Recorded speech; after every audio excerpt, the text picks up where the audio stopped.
From a young age, the heavy burden of being a hero who had to save the world fell on the shoulders of a young boy. People were calling him for help from all sides. As a young boy, it was hard to accept this fate, and I asked my mother more than once about the fact that people around him call him a hero and why he had to become one for them. He really wanted to stop it, because this fate is very difficult and painful, and he put his hand on my shoulder.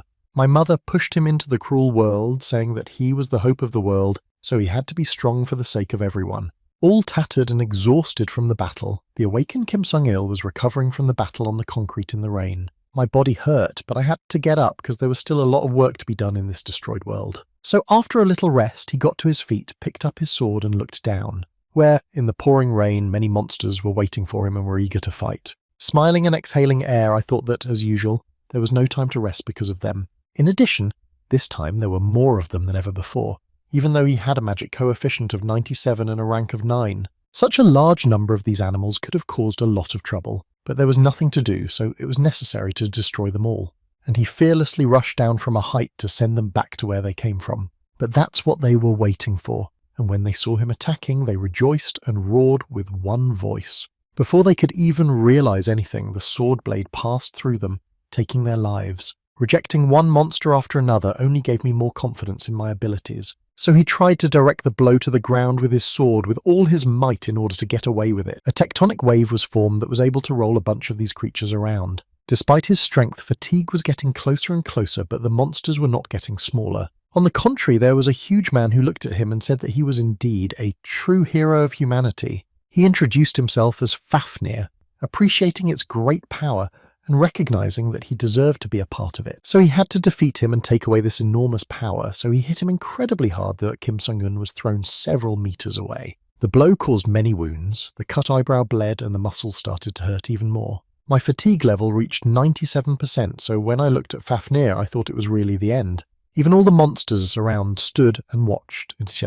Being a hair's breadth away from the end, he was worried that he could not protect anyone. Looking at him, Fafnir shouted at him not to talk such nonsense and pointed his fist at him. After a few minutes of darkness, he opened his eyes a little, and everything in front of him was unclear. I hadn't even realized that he was alive and that he was okay. And some strange guys called him Kim Soo-hyun and laughed that he had suddenly fallen unconscious. He opened his eyes wide as he could see that he was still alive. He stood up like a ghost, his eyes blank, which frightened the people around him. However, he did not even pay attention to them, but looked at his hands and stared at them for a long time. Then I noticed that the sun was shining brightly and the sky was clear blue. The guy with white hair began to get annoyed by this incomprehensible reaction. They thought that he was sleeping and saying something incomprehensible about a certain Fafnir, but since he woke up it was time for a battle. So their leader grabbed him by the shirt, asked him to stop talking heresy, and recommended that he clench his teeth. He could not believe that he had managed to survive, and the guy's fist almost reached his face at that moment. But his hands intuitively intercepted the guy's blow, and his body moved back as if he was not controlling it. Because of this, the blow missed him, and it was so fast that he didn't realize anything. It was the perfect moment to punch him in the face in response. The offender flew a couple of meters away from them, holding his legs up. Then I realized that something was wrong, and I didn't even know how it happened. Holding his swollen face, he shouted that now he was surely finished, but they were interrupted by another young man who shouted that the police had arrived. While running away, they shouted to Kim Soo-hyun not to even think about skipping school tomorrow, because he would feel bad about it. And he thought about who they were talking about, since his name was Kim Seong-in. When he got to his feet, he held his stomach and still had a lot of questions and noticed a phone lying on the ground. I picked it up, thinking it must be one of those guys who needed to carry nice things with them, but the phone looked like it was 20 years old. When I saw a face in the reflection of the languid screen, I was completely dumbfounded and wondered who it was in the reflection. In the year 2042, the world came to an end after dungeons began to appear in different parts of the earth and monsters began to emerge from them. These events were called the Outbreak, and it destroyed the peace of the world. But on the other hand, there were people who went to fight this catastrophe. People around the world began to call such people awakened, and he was one of them. Even after the people were gone, he was the last to stand and fight the monsters, remaining the last of the people and the strongest awakened.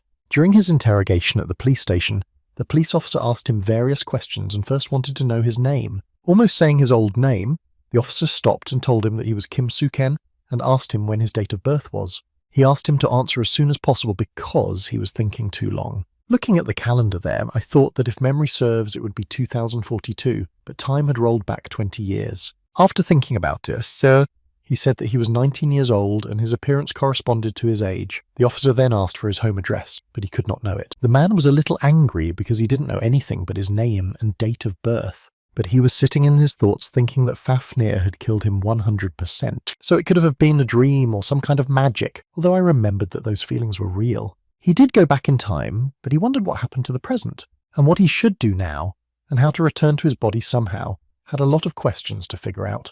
Exhaling, the officer stood up, tired of this conversation as there was no point in talking to him, and said that his mother would be arriving soon, so he had to wait for her. He advised him that after he left the police station, he should just stay at home and not go to construction sites, because that's where it happened most often. These words made them wonder what he meant by this, and a woman burst in and immediately grabbed his face and shouted questions about why he was here. She took a good look at him, calmed down, and calmly asked him if he was okay, and called him her son. He looked at her with a very surprised look and began to realize that she was the mother of the owner of the body he was in. When he returned home in the evening, his mother asked him how he hadn't memorized his home address yet, but he immediately answered that it was probably because of the stress of the move. He confirmed that she was probably right and that she was surprised that her son used the official language because he usually did not use it. He wondered what to say to her and whether he should apologize for the situation. His mother held out a handkerchief to wipe his face, saying that she had heard that the children were always bullying him and knew that today was all because of them. She asked him to come to her in the future when they do the same thing, so that he would not be afraid and would come to her.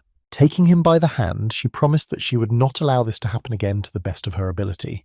Then I changed the subject because I noticed that the places where they pass are somehow very empty, and there are no people. Not far from them, an animal with healthy claws and white fur was already watching from the bushes. My mother asked him why he stopped, why he didn't go on, but something seemed to disturb him inside and he suddenly heard something, and the sound was as if something was approaching and getting closer and louder, so I turned around to see what it was. When he looked, he saw a wolf running at them, so he immediately rushed to the side to protect his mother and throw the animal away. When he stopped, I took a good look at him again and saw that it was not a usual wolf at all. This animal in front of them was 100% a werewolf, and then I realized what the policeman meant by that. In 2022, the outbreaks occurred much more frequently, and it is possible that the monsters appeared in the city centre. The problem was how to deal with them. First, I would have needed a weapon and noticed an umbrella on my backside. He grabbed it and stood in front of his mother, who was frightened because she had heard on the news that the monsters had been dealt with, and there was nothing to worry about. Looking at the werewolves, he thought that even though he was not tied to this body, he had a chance to deal with them. While waiting for one of them to attack, he could have wounded him with an umbrella, and he even recoiled. The second one, meanwhile, grabbed the umbrella with his teeth and tried to advance, looking menacingly at his prey. When the monster was knocked down, he could not imagine that he could not do anything to a low-level monster, and if he was in his body, he could deal with them with one attack. He wished that he could be awake at the moment, so that everything would be different, but meanwhile, another one was coming from the side. But he never made it because his mother intervened and jumped on him, and she managed to knock him down. I clearly did not expect this development and could not look away. The mother managed to help her son, but it cost her a heavy fall that caused injuries. Unable to give up easily, Kim Soo-hyun kicked the werewolf in the stomach to throw him away. I ran to my mother to make sure she was okay, but she was unconscious. He lifted her up and brought her to her senses a little bit, but he scolded her for interfering, which was very dangerous.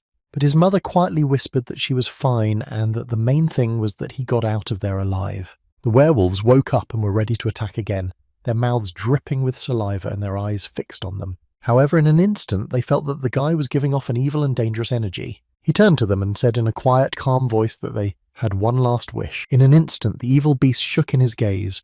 They could see their end. To save themselves, they left with incredible speed, but Kim Soo-hyun shouted after them that he would not let them go and would definitely find them. But he suddenly fell to the ground in a heap, not even realizing what was happening to him at first. After his face was covered with sweat, I realized that this body had very little endurance, which also meant that he was very weak. When he woke up, he lifted his mother on his shoulders, although it was quite difficult for him, but it was time to go home. He stopped for a second and looked around and realized that he still didn't know where his house was. However, I finally got home and laid my mother on the couch, but she was still unconscious. I was lucky to find my home address in my wallet because I had to wander the street. Being unconscious, my mother kept saying that he would be fine because she was with him, and that she would protect him, so he should just run away. Listening to this, I could not believe her words. This gave us reason to wonder why she was willing to put herself in such danger. Looking at her unconscious, I could not believe that a mother would do such a thing for her son. I looked further at my hands and wondered how weak this body was, that it couldn't fight off several monsters. And despite those events, it has evolved into something so weak. And also, why did he have to repeat all his mistakes from his past life again? I pulled myself together because I needed to calm down, and it was very important to keep your cool in times like this. He saw a gate open behind him and a voice saying that the user was confirmed. The gate was opened for Kim Soo-hyun and the task was prepared for him. He stood there and saw that it was the gate of the abyss, which meant that this body had some kind of awakened talent. And it also meant that he could start again as Kim Soo-hyun, and he thought that even then, in 2022, he also started as an ordinary person. But this time there was one peculiarity. He entered the abyss earlier than then. So there was no reason to hesitate, and he entered the test tower. The Tower of Trial and the Abyss are the same place. They were voids in which various demons lived and suffered forever. As soon as the first floor is cleared, then a person could be considered awakened, and with each floor the tower's power will only grow. That's why most people tried to go as high as possible, but despite this, the system in the tower was more important than the floors. Next, the system asked him to choose a difficulty level from 1 to 10, and he chose the 10th. Despite the fact that this is the first floor and the higher the level, the stronger the enemies and the stronger they are, the higher the reward. But of course the risk is higher. The first floor exam tower has begun creating an exam of the 10th level of difficulty. Because of the awards, he chose this level of difficulty and hoped that he would be okay. In the past, he always chose the 8th level. I changed my outlook and became more serious, as I had to do my best this time, and even more. If you follow the same path as in the past, you will meet the same end. Then the system surrounded him with weapons and offered to choose the weapon he liked. And when the first monsters appeared, the system wished me good luck and informed me about the start of the exam. A few hours later, night descended over the city and the moon rose in the sky above the houses. On one of the streets, werewolves attacked a man who was begging and screaming for help. In an instant, Kim Soo-hyun appeared, saying that he had finally found them as promised. They did not have time to do any harm to the man before he managed to fight off one of them. With the help of an umbrella he picked up in the park, he was able to destroy the first werewolf. Then I saw how the other one was dumbfounded and shaking with fear and shouted to him to stop worrying. Since he would soon join his friend, the system immediately reported that Kim Soo-hyun had cleared the first floor with the 10th level of difficulty. The news reported that recently the amount of land open for farming has increased by about 3 times. Suddenly, the dungeons and the exam tower appeared, which caused discussions, all of which appeared at the same time. No one knew what they were at first, but interest grew rapidly. And while people were finding more and more options for using energy from the found resources and ethereal stones, the price of them skyrocketed. The rewards found in the dungeons influenced not only everyday life, but also the economy of the countries that became rich and famous for clearing them. And in some places, a phenomenon called an outbreak was found when monsters fled from the underground to the real world. As the dungeons grew, more and more powerful monsters made their way into the real world, and in 2028 this catastrophe will destroy the world. One sunny afternoon in one of the places in the test tower, people were discussing their ranks from the exams, and the way they went through their tasks, but they were all interested in one name of the newcomer. On the rating board, they saw that the first place winner had 2,230 points and the second had 940, a huge difference. These figures were almost unrealistic, which meant that a new star had appeared here, and they were interested in who Kim Soo-hyun was. When I entered that place, I exhaled, and was glad because I hadn't been in that place for a long time. The Tower of Exams in his past life was a huge world where a huge number of awakened people could gather to explore the floors. Each floor is its own world with its own cultures and climates, and they all had something in common before going up. At the moment, everyone's on the second floor, and you could easily find all the resources here, but you need to collect the right amount of points on the first floor. After killing all the creatures on the first floor, we could breathe a little sigh of relief. The system reported that he had passed, but he thought that if it weren't for the memories from the past, he would not have been able to cope with the 10th level. I also felt one peculiarity. The more he fought, the more feelings came back from the past. At this pace, I thought I could make it to the end, and even the system thought I had done a great job. She awarded a large number of points for passing at such a high difficulty, and the advantage was that the characteristics grew faster than in the past. He was quite happy with the number of points he received, which meant that he could go shopping right away. And right where I was standing there was a bookstore where you could find a lot of interesting things. A young girl stood at the checkout and kindly greeted him and smiled. She could tell that the guy in front of her had just come up here, so she told him to tell her what he needed. She was a skilled trader for the Dark Elf Veli and offered her help if he was having trouble choosing something. Kim Soo-hyun knew her and knew that she was using the ability to seduce people into buying things without thinking,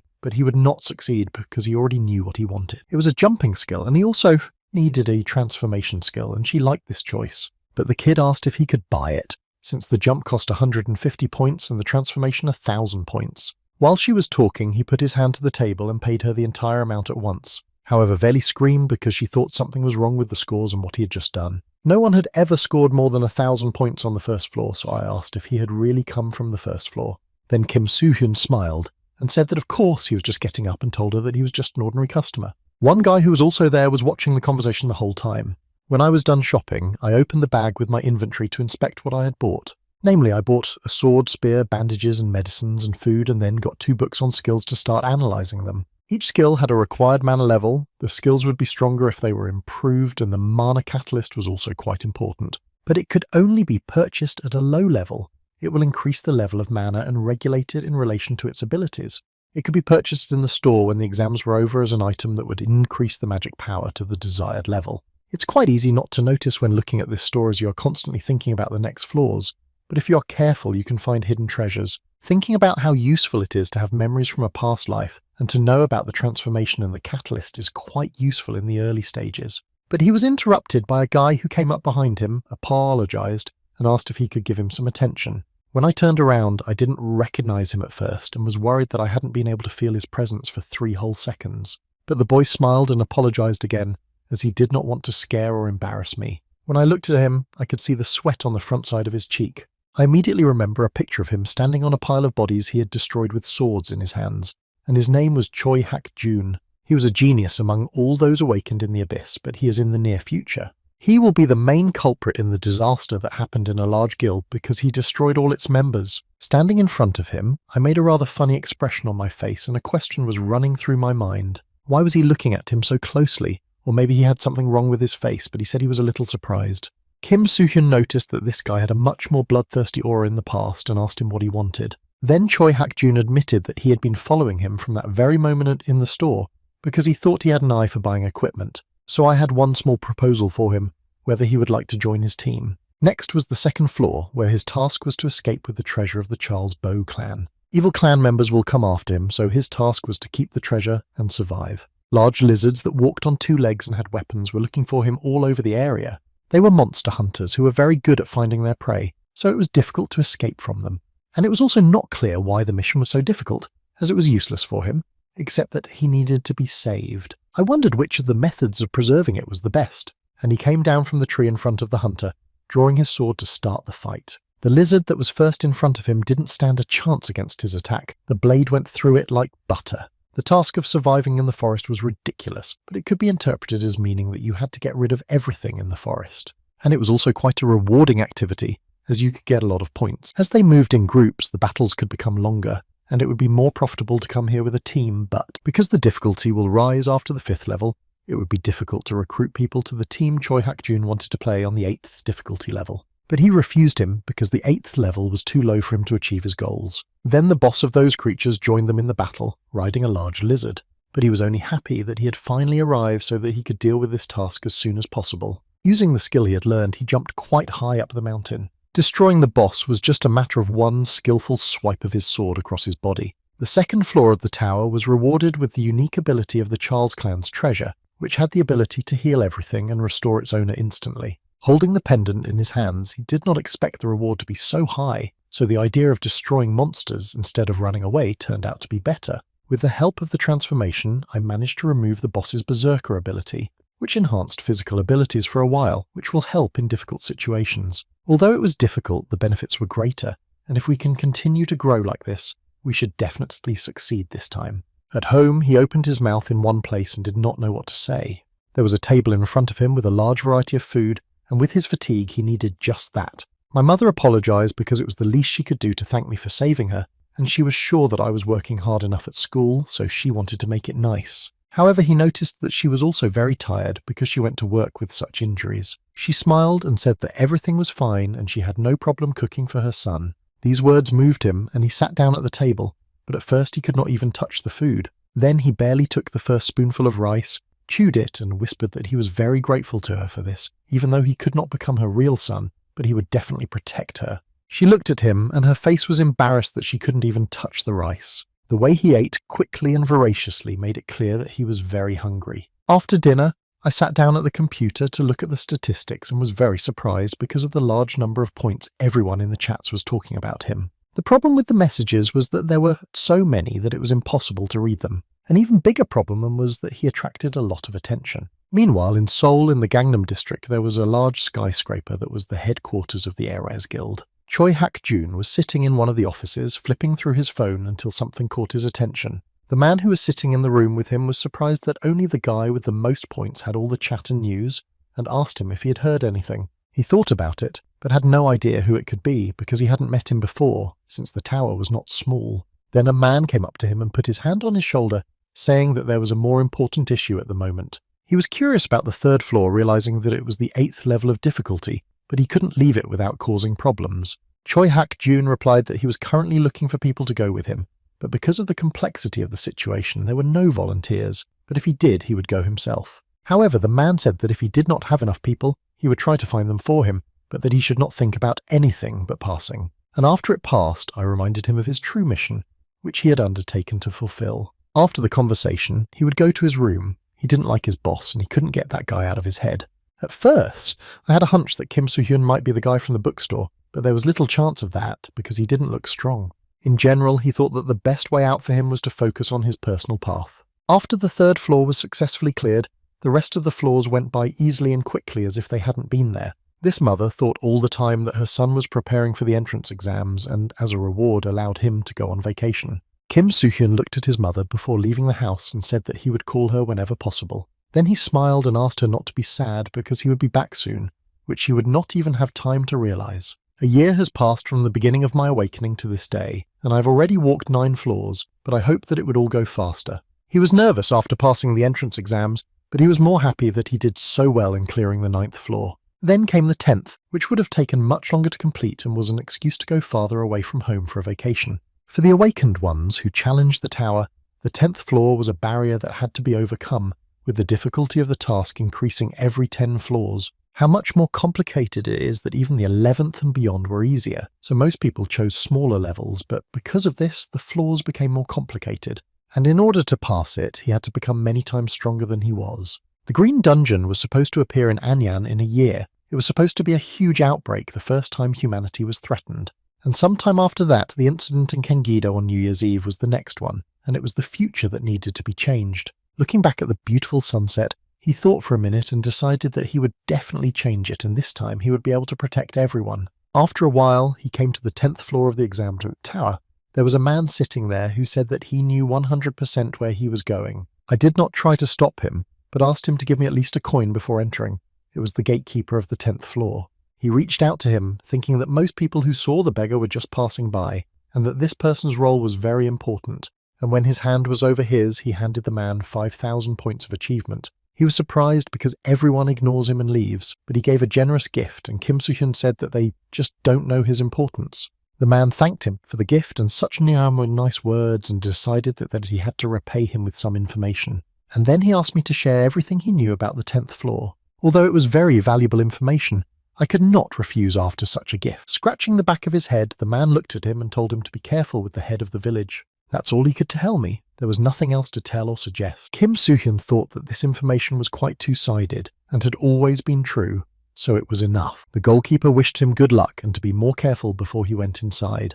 The system told the awakened Kim Soo-hyun that the 10th floor had begun and asked him to choose the difficulty level. Of course, he chose the 10th level of difficulty without any hesitation. Then the task was to find the target of this test and to deal with it in order to stay alive if possible. Not far from the village, one of its residents was picking wild berries. The little girl was happy that she had finally managed to pick a whole basket of berries, and I thought that if she was so good today, she might let me try one. But suddenly a large paw of a lizard monster appeared in front of her. The girl quickly ran away, calling out loudly for help, and the lizard followed her. She looked back, tears in her eyes as she had no chance to escape and only a miracle could save her. Kim Soo-hyun, who appeared in time, asked him to hold on tight and used the ability he had stolen with the help of a berserker transformation. My eyes began to glow red and I felt a powerful strength in my hands. The system, which made it easy to bring the huge creature to the ground, reported that he had managed to defeat a huge salamander. As soon as he stopped and his abilities disappeared, he looked at the child and asked if he was okay. When he took her home in front of him, the girl's mother closed the door and did not even want to hear that he had managed to save her and that he had not kidnapped her. But she was screaming from the other side of the door and did not want to believe him, suspecting that he might have ulterior motives. And finally she said that there was no point in him stealing children and holding them hostage in this village, as there was nothing to steal. Realizing that he would not be listened to, he walked further through the village, but he was embarrassed that they thought he was a kidnapper. There were no people on the street. People were looking at the stranger from the corners and windows of houses. The system informed him that he was in a village that was in danger, so he needed to be rescued. In addition to the gloomy atmosphere, the locals were hostile to him, so this floor was really very different from the rest. But there was something strange about the task of saving the village, and it seemed that there was something else hidden, and more information was needed. People continued to hide in different places and barely peeked out to see them off. It was bad because it was almost impossible to find out anything from them. The people in the middle were also called NPCs, game creatures that are very similar to real players. They were incredibly similar to real people, as if they were not programs. On this floor, the NPCs were afraid of him like the plague, so the village seemed very anxious and desperate, which was very reminiscent of those times from the past, when the world was approaching its end and people who did not feel it were very strange, as if they were up to something. Sitting under a tree, I thought I had to meet a person who had information to make at least some progress, but there were not even ants, let alone people. Then the little girl he had saved in the forest came up and looked out from under a tree and said, "Uncle." This caught his attention, and the girl reminded him that he had saved her just in case. She quickly ran up to him, poured the berries she was picking into his hand, and ran back to the tree. Although she was very frightened, she wanted to thank us for saving her and thank us. Pleasantly surprised, I looked at her and then thought, exhaling, and wanted to do her good too. He took out a bag and asked her if she wouldn't mind coming over to him for a while.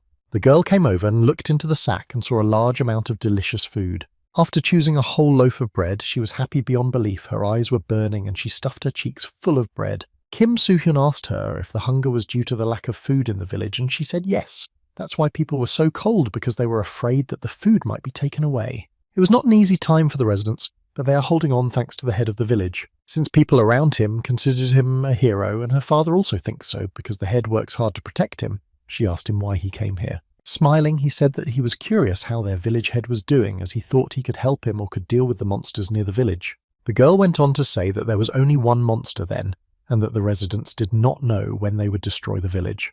But those monsters could not get to them, and it was all thanks to their heads. This was much more interesting and made me think about this person. As soon as he wanted to ask her more, two men approached. They had heard about a stranger who had come to the village. The man with the beard greeted them and was glad to see them, and introduced himself as the head of the village. I immediately recalled the words of the goalkeeper before entering the floor that I should be careful with my head. The man apologized and had something to say right away, that food was in short supply in the area, and he could have been sad in the middle of the village. Since he did not ask him for permission to distribute food, he hopes that he will stop doing so. And I would be very grateful if he would restrain himself and not exaggerate the daily norm. While Kim Soo-hyun was looking at them with caution, the girl even dropped her bread. He said that he was just a passerby who happened to stumble upon the village, and if they didn't mind, he wanted to stay for a couple of days. The chairman switched to the child as he repeatedly told her not to take food without permission. The girl lowered her head and shook a little and barely said that she was sorry. She felt that her interlocutor put his hand on her head and told her not to be afraid. Getting to his feet, he said that he had shared his food with her and was not going to harm the village. I took out a spatial bag and threw it in front of them so that they could look into it and see for themselves. That he had enough food for them. The man who was in his head did not believe that this was possible. There was plenty of food. And if they give him a place to stay, he promises to share his food as long as he stays with them. Even if this would not have been enough, the chairman did not let me finish, saying that it was more than enough. He asked me to follow him and let me stay in one of the vacant houses. As they passed by the square, I heard a preacher calling on God to forgive these young lambs. Then I realized that all the people from this village were here and listened to the man on the stage. It was like a religious ceremony because the village is going through a difficult time, so it's no accident that they trust the gods. And I have seen this more than once. On the verge of the end of the world, people started to go crazy, and everyone in their own way. Some hid behind the face of faith, others did not want to accept reality and began to do terrible things, and of course, in the end there is nothing left. But one moment caught my attention to such an extent that sweat broke out on my face and my teeth clenched. A man on the stage raised his hands in the air and said that they were making this sacrifice, this spoiled soul. In return, I want to ask the generous God for the same generous peace, his pitiful lambs, and dropped his dagger on the rope, cutting it. The floor under the bound man opened, and he fell into a dark, deep pit. And immediately the pit slammed back shut, and loud screams came from there. It made me notice and think that this place was just as cruel.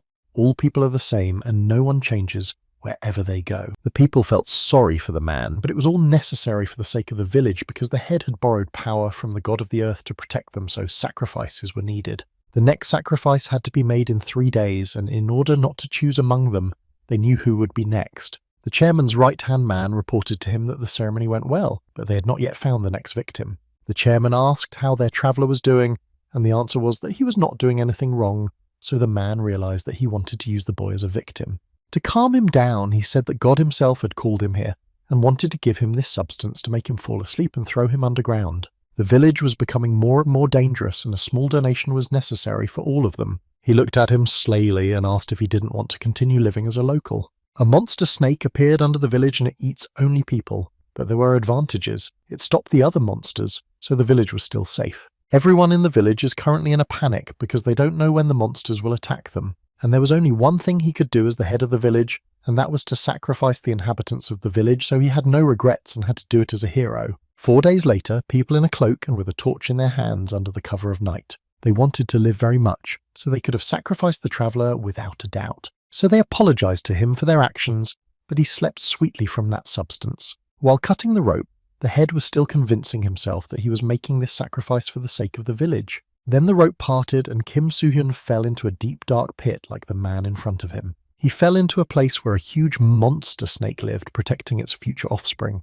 The head went down to the dungeon to check on the traveller since it had been a whole day. Most likely the snake had digested it, so it had to spit it back out. And he remembered that time the monsters came from the north. So we had to make sure that she was there in time to protect us. But when I saw the picture of what was there, my mouth dropped open. Kim Soo-hyun turned his head to look out of the corner of his eye to see who had come to greet him. And against the background of the destroyed snake, he asked the man what brought him here. He was shaking and sweating, and it was hard to understand what it all meant and how this impossible thing had happened. But he smiled at the words impossible, because he spoke as if this monster was not supposed to be destroyed. The chairman shouted that it was all for the sake of the village, and if this monster had not marked its territory, other monsters would have attacked it. His words for the sake of the village were also absurd because it could have been his personal gain. The village head's face changed, but he did not know that the boy knew something. Then Kim Soo-hyun said that he knew something about the monster. Its name was a predatory snake, and it spent most of its time eating and sleeping and marking its territory. Because of this, most monsters will not attack this area, and there was another feature: the person who feeds it will never become prey for it. It was only a guess, but it seems that knowing these nuances, one could think that he wanted to show himself as a hero by feeding the locals to this monster. Leaving him on his arse with a snake, he added that his hypocrisy was over. People were shocked to see the monster's head and hear the truth about the head. Many people lost their loved ones, some husbands, some wives, and could not believe something so terrible. The people were very shocked that the chairman was deceiving them and feeding them to the monster, but at the same time that the other monsters could not attack because of this. They asked him what he was going to do since he had destroyed the snake and received a reply that he would help them. I wanted to show them that I had brought them eggs laid by the same monster. People were very surprised and shocked. He understood what they were thinking but asked to hear him out. He told them that this predatory snake has a peculiarity that will not destroy its feeder. With this feature, they could raise snakes and not have to worry about sacrificing them again. The locals had a very logical question about how they would feed them, and he said that they would feed the monsters. At first, he will catch them, but since he's a traveller, he will leave the village and then they will destroy them themselves and feed the snake. A man from the crowd shouted how they had to do it because all they had were household tools, and in his opinion they had to destroy the monsters. When he heard it, he asked a counter-question. Wasn't it their village? And if they didn't defend it, who would? And if it's not easy for them, they can just give up everything and just continue to sacrifice themselves. The unwillingness to protect oneself and constant dependence on others provokes the creation of these very heroes. But maybe he was really wrong about people who had lost their will, so he had to think of another way. And I heard a child's voice shout from the crowd that they would do it, and the child hid behind his mother. I looked at her and recognized the little girl I had rescued and fed. She said she didn't know how useful she could be, but wanted to protect her family. Kim Soo-hyun smiled at her. She was courageous and a real good girl. He leaned down to her and said that if everyone joined forces, he was sure they would be able to defend the village. The girl promised to help very diligently and then told the crowd that even a child says she can do it. The mood of the crowd changed and one of them shouted that they would at least try it, which was still better than being eaten. They started to say they would try, but one of them said that the locals were very cowardly, and they used only what he gave them because he asked him to teach them how to fight. The system threw up a window in front of him that said the villagers had gained willpower and progress had been made by 60%. Well, if everyone was talking like that and was serious, then we could start. Meanwhile, the chairman was coming down the stairs, calling Kim Suk-heng names, and how dare he humiliate him without knowing anything. When I reached the end, I said KKK a couple of times, and then the creature woke up. Looking at her, he conceived an evil plan to use her to destroy them all. The training was successful, and they even learned to paw birds that looked like crows. Then we had to put the children of that snake under the village, and the locals would start feeding them so they would not eat them. And they looked at the guy who stood there and wanted to defeat the centipede, and he was amazing to them in every way. Even though she was very fast, she was unable to catch up with him with even one attack. Her efforts were doomed to failure as he managed to defeat her with a single swipe of his sword. The men shouted to him that the sun had almost set, so they asked him to stop. He agreed, saying they could go and that he would be right back as soon as he was done with this monster. The message box said that the exam tower on the 10th floor was 90% complete. I would have liked to finish the task, but the passage became very slow, and perhaps this was due to the disappearance of the starosta. Then the ground shook underfoot, and very quickly something came out of the ground. I looked up and saw a large bluebird flying up into the sky. It was the only predator capable of attacking the snake, the god's bird of blue fire, and it was all over its head. He shouted that everyone was looking at how scary she was and how shiny her powder was worth it. And with something like this, he thought that the villagers would again accept him as a hero because he would be the head and would be able to control it. Looking at him, he said that the bird was his child and he had raised it, so he asked to be his. But the bird of God froze in midair and directed a column of blue flame at him. Or if she screamed in pain and did not understand why he did this to him, and it could not have happened, and disappeared, scattering on the ground. When Kim Soo-hyun was hiding from that pillar of fire, he could not even imagine that the creature had such power. A big problem arose after the bird's head was destroyed, and it headed for the village. We had to catch up with him as quickly as possible and stop him before he caused any trouble. To intercept it, he used the jump ability and drew his sword to reach it. He waved his sword and slipped past it, which meant that he could not overcome it so easily. While he was falling, a bird decided to attack him so that he would no longer be bothered. The blow was strong enough to cause injuries and bleeding in some parts of the body. But Kim Suk-heng didn't care much about that. He couldn't let the creature get to the village because he managed to convince the locals. Two men were walking and talking to each other that their traveller had been gone for a long time. In fact, he hasn't slept for about a day now, probably because he's young. Youth gives you a lot of strength, and if they had it too, simple monsters would be no match for them. Kim Soo-hyun untangled the rope to the end, landed on the edge of the house and jumped back. The men turned their heads as they heard strange sounds coming from behind them. They saw that a big blue bird was hovering above them in the sky, looking at them. The cry of one voice resounded throughout the area. They were not yet ready for such monsters. The bird began to accumulate air in order to use the fire flame again. Suddenly, from somewhere, a sword wrapped in rope flew very fast at the bird. Wrapping circles around the beak, the rope squeezed it more and more, and the ability to move was interrupted. And if you couldn't get it, you could lower it down, so it was definitely caught. So while he had a chance, he could have used the transformation to take away his abilities, but something happened. Meanwhile, the mother at home was talking calmly on the phone to a friend about her son's decision to take a vacation after his last exam. I didn't even bother to worry, and we were sure that he was fine, and I had the feeling that he seemed to have grown up instantly, and sometimes it seemed as if he was a different person. At this time, on the 10th level, Kim Soo-hyun gritted his teeth in pain as he was enveloped in blue flames. But he still had some strength to fight the pain of the bird's attacks and wanted to use transformation. But the ability was not activated because the level of this ability was not enough to cause damage. The bird was also increasingly trying to inflict fire damage on the enemy using a column of fire. I could not stand it any longer and shouted loudly that this fire was incredibly hot. When my body seemed to be leaving me, the thought flashed through my mind that I couldn't stay here like this. Then I suddenly remembered the pendant that I used to protect from lizards and thought it was a useless thing, but as it turned out, it had valuable properties. I asked myself to collect my thoughts and felt confident that I could still fight. Then I took Charles's treasure pendant with the restoration element, and the system reported that all the wounds were healed and there were 4 more uses left. As soon as the bird turned around, he saw that his enemy's damage had disappeared, and the fire had also disappeared. Kim Soo-hyun could not help but use this opportunity to attack and immediately swung his sword at him. Landing on its back, the sword penetrated the creature's body at least a little, but this time it should have worked. The two of them fell in the center of the village, which created a column of dust and a roar. God's blue bird was lying in a hole that had formed after the landing, and its body showed no signs of life. Kim Soo-hyun opened his eyes and watched for a minute to make sure he had won, and then his eyes closed out of exhaustion and he fell asleep lying on the ground. After a while, the girl called out to her uncle more than once, hoping that he would hear her.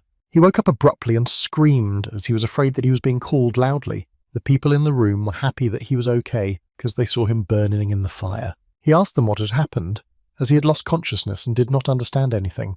The men reported that, thanks to him, the bird was destroyed, so there were no more problems, and they also divided the bird's body so they could feed the snakes for a while. They echoed the words that had been said earlier, that they could not believe how he was burning in the fire and survived. That was enough for them to call him a hero, but he modestly replied that he was just lucky and that, apart from the pain in his muscles, he was fine. As soon as the girl ran up and hugged him, the system reported that he had received 1,000 points. The highest award and the 10th floor was completed. I breathed out a sigh of relief and realised that there was nothing more to worry about and the locals could live in peace. And the ranking has also become high, and it will be loud again because of the first place on the internet. Even more people came to visit him and called him a saviour. They will never forget it, and every resident of the village is grateful to him. I was slightly surprised by this picture, and all I could do was silently stare at the happy residents. As soon as he recovered, he wanted to return to reality, and as soon as he wanted to leave, a familiar voice stopped him. The girl frightened him with her sudden appearance, ran up and asked why she was leaving without telling anyone. She continued to ask if he was going to save the second village, and Kim Suk-heng said that he might be and wanted to leave quietly. Then she handed me a bag that at first glance was filled to the brim with something. She also added that no matter where he was and when he was, they would never forget him, and in the bag there was some fruit she had picked. She raised a small hand and said her name was Meili, thanked me on her behalf and said goodbye. He liked her very much because she was very sincere and kind for her young age, smiled and said goodbye as well. A black car was racing through the streets of the city, the driver wanting to get people to the place as quickly as possible. On the left side of the back seat, Choi Hak-jun was sitting with his hand on his head, thinking about something. His mentor, who was travelling with him, noticed this and after several attempts to draw his attention to him, asked if he was worried. He replied that his mentor never laughed, saying that, of course, he could be worried about being the best among the newcomers, and he added that if he managed to get to the 15th floor, he had at least B rank or could even try to become A rank, and if the topic of newcomers has already come up, then he knows that Kim Soo-hyun's rank will also be evaluated soon. This caught Choi Hak-jun's attention, and he asked him how he knew, and he replied that it was just intuition, and since he had cleared the 10th floor, it was time for an evaluation. He realizes that even though he knew more about this information, Kim Soo-keng had attracted considerable attention from his mentor Ju Do-nan. He also said that if he could somehow meet him, no matter if it was in the tower or the exam hall, he would definitely bring him to the guild. And perhaps by recruiting Kim Suk-hyun, he will finally be able to let him go. They drove up to the house where the Commission for Certification of the Awakened was located. Ju Do-nan said that when he was done, he would prepare everything so that he could climb to the top of the abyss. Therefore, he needs to speed up after he finishes the exam, and if he makes something up, everyone will suffer because of it. Climbing the stairs, I breathed out a sigh of relief as I was finally alone. Kim Soo-hyun arrived at the same place and stood right behind him on the phone. When I checked that I had gotten there correctly, it was great because I hadn't confirmed my rank for a long time. The Commission for the Certification of Awakened Ones is a commission run by the government here. Awakened ones could find out their rank. Even if it was a newcomer or a foreign awakened one, they had to deal with everyone. And you can think of it as a place of management of awakened ones. Many people visit this place to enter dungeons or get A rank and also to make money. A man in a black suit led him into the hall and asked him to sit down on a chair.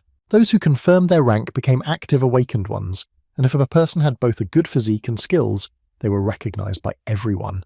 And because of this, guilds often came here to recruit some promising people. To avoid unnecessary questions, the man said that when everything was ready, they would call his name and tell him everything. Suddenly, a cry was heard throughout the room.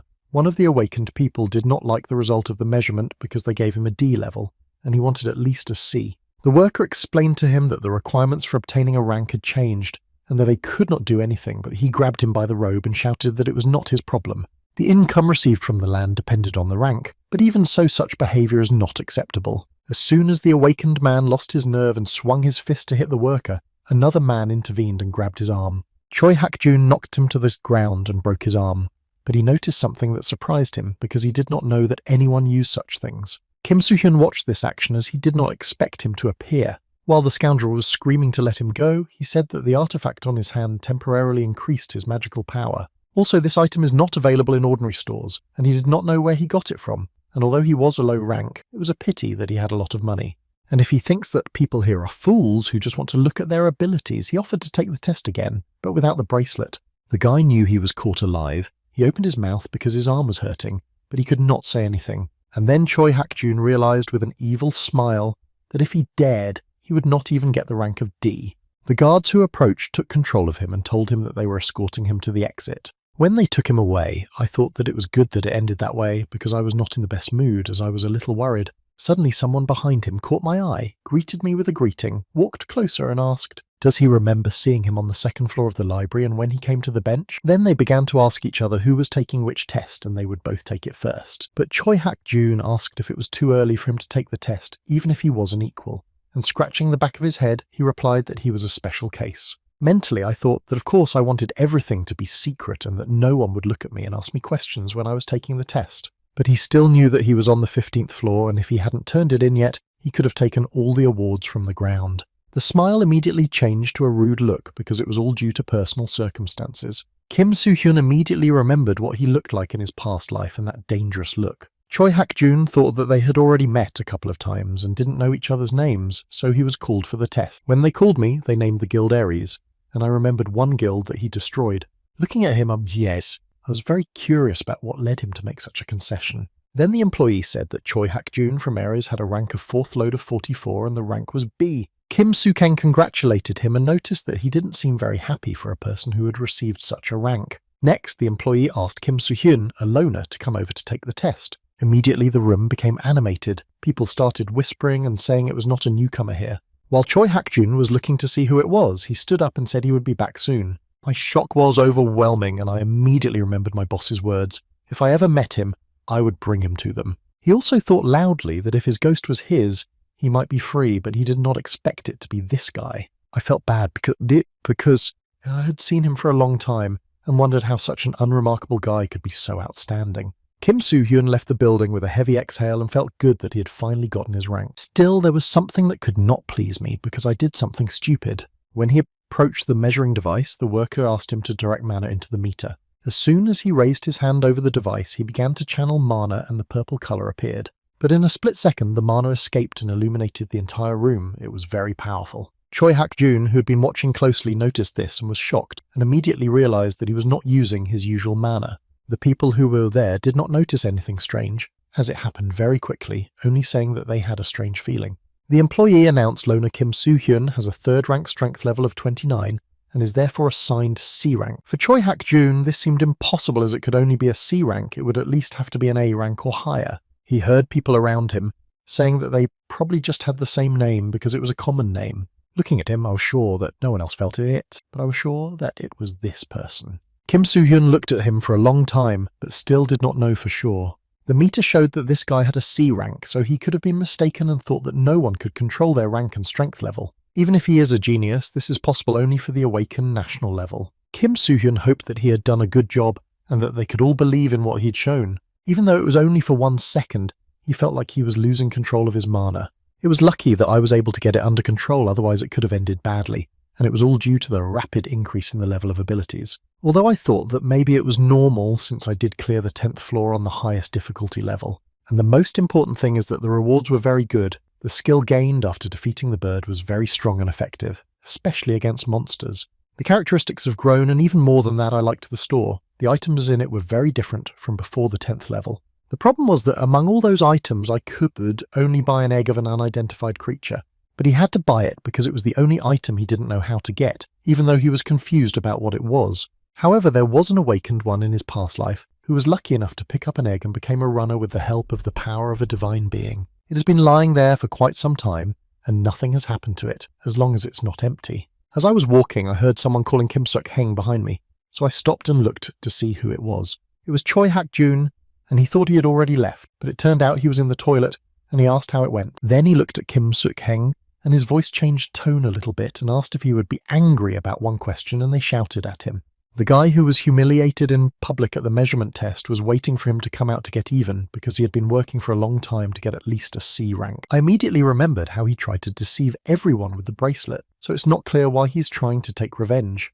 Although it was a great chance to see how strong Choi Hak-jun is, the guy suddenly became stiff and began to shake. Sweat appeared on his face and his teeth were clenched. A man came up behind him and touched his shoulder, which caused his condition. It was his mentor who asked Choi Hak-jun why he was late, as he was waiting for him. Kim Soo-hyun asked who he was, and he whispered that he was the head of the Aries Guild. Ju Donan, hearing his name, asked not to be addressed so formally. Hugging the boy and putting his arm around his shoulder, he reminded him that he had asked to be called Hen. Then he looked at him angrily and said, "Wow." It wasn't long before his student made a new friend, and Choi Hak-jun said that he had met this person at the training center. I wanted to offer him to join their guild if his rank was high enough. It sounded interesting to the mentor because if he was interested in it, it meant something special and he would check it out himself. He came up and greeted me on the backside with Choi Hak-jun, trying his best to attract my attention. When he noticed this, he did not understand what he wanted from him and why he was behaving this way. But he put his finger to his mouth, hinting that he should keep quiet and not say anything else. He became a little calmer, so I warned my new friend. But he looked down at the man and said in a calm voice that his name was Kim Suk-heng. Ju Donen's face was filled with a smile as he wanted to get it for himself. To help Choi Hak-jun out once again, he said that it was not the same Kim Suk-heng who had the C rank. My mentor returned and ordered me to keep quiet as he was the one who decided everything. So I asked the guy to show me his awakened card, and indeed it said that he had only C rank. Handing the card back, he said he was sorry because he looked very much like the one he was looking for, and if he was him, he would have called him to the guild. The head of the guild cannot invite an ordinary C-ranked awakened to his place, so let him apologize for disturbing you, but if he is interested, he should come to them for a test. But I heard in response that even if he turned out to be the rumoured Kim Suk-hung, he would never join them. Because if he joins a guild in which the head does not know the value of people's lives, what can happen to him? Ju Donen sneered and threatened, and if he saw what happened to those who challenged the guild members, they deserved to be punished. Kim Soo-hyun told him that this guy was a D rank, and that was very strong for self-defense. Laughing all over the street, I noticed that they think and look differently. Since there was a rule that no one could engage in combat between the awakened, even if it may turn out that one will destroy the other in the process. Passing by the guy's body, he added that the more awakened he is, the higher the chance that he will get away with anything. A guild in which no matter how strong the head is, it is a guild that will not be anything even his they will massacre. And doesn't everyone want to join a guild like his? Kim Suk-heng replied by recalling his own words that they think differently. Hearing this, he turned around and walked to the car, saying that they had nothing more to talk about, and told Hak-jun, as he called his student, to follow him. He started to leave, but first apologized to him for the situation. But Kim Suk-heng's hand did not allow him to go further by stopping him. Looking at it, I saw that it contained a folded piece of a leaf. Then I heard that if he needed any help, he could call me at any time. Kim Soo-hyun looked at them, paying special attention to Ju Donen, who was the head of the Ares Medium Guild and an A-ranked awakened. At home, I decided to look at some information about him on the internet. He used to be a criminal and was known for throwing his fists into battle before he became awakened, but after awakening, he gave up crime and founded a guild. Interest-bearing loan services and trading in illegal goods were all in his past life, and people still called the Ares Guild dirty, and the way he destroyed that guy confirms this. And as the saying goes, a leopard will not change its spots. So he was clearly hiding something, and he also thinks that Choi Hak-jun also had something against him. But instead, nothing came to mind, and I wondered what had happened between him and the Ares Guild. Leaning back in my chair, I thought that I would have to find out, and it also meant that I had a lot of work to do. Looking out the window for a moment, I noticed how quietly and calmly the snow was falling, because when the end came, the world was frozen. There was no snow or rain, and the situation was getting worse every day. At that time, he did not know that peace and quiet was such a great luxury, and the new year was already approaching.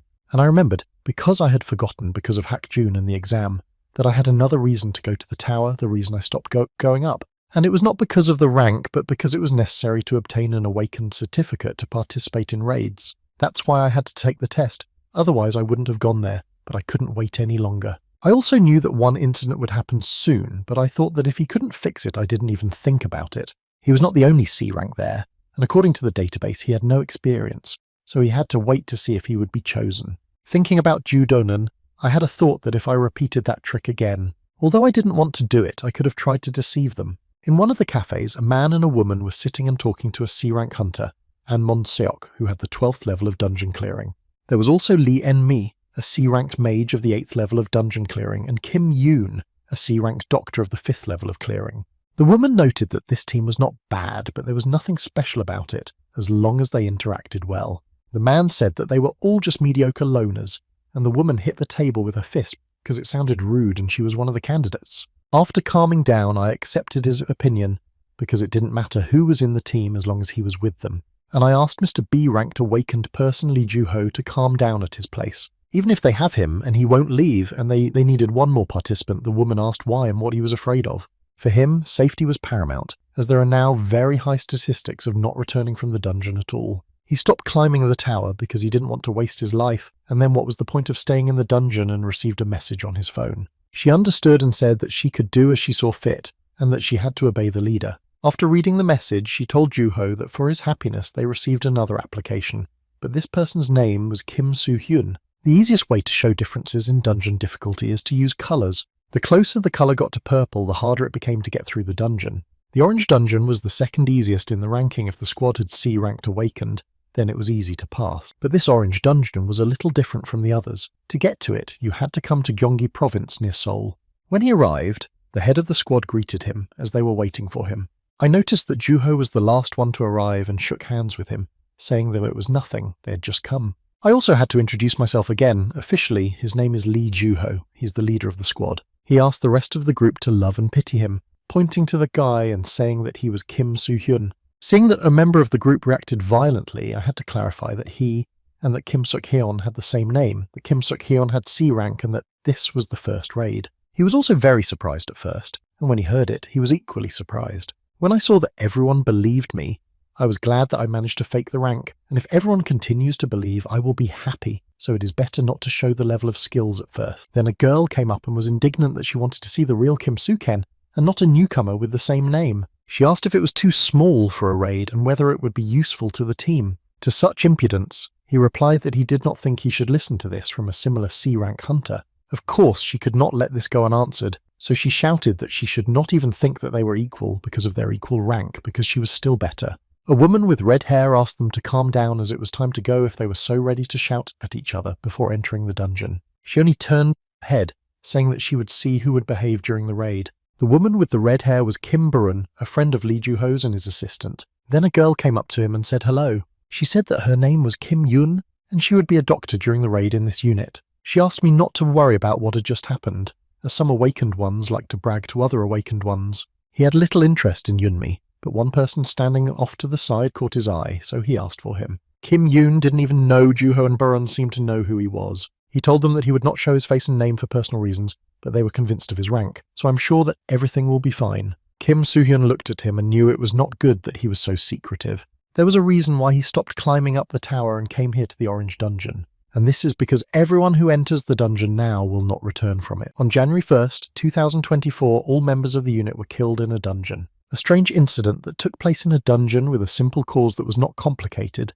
but which attracted attention, was the confirmation of the deaths of 5 people. But it was discovered that there were 6 people in the squad, which meant that the real killer was among them. Because of his involvement, the squad grew to 7 members, but this only meant that there would be one more victim to protect the squad members, and the criminal had to be found. So he had to do everything in his power and even more. While he was flying in his thoughts, Juho was giving a briefing and asked Kim Suk-heng if he understood everything, and he said yes, even though he hadn't heard him at all. As we entered, I told everyone that they shouldn't worry too much. After all, it was just an orange dungeon.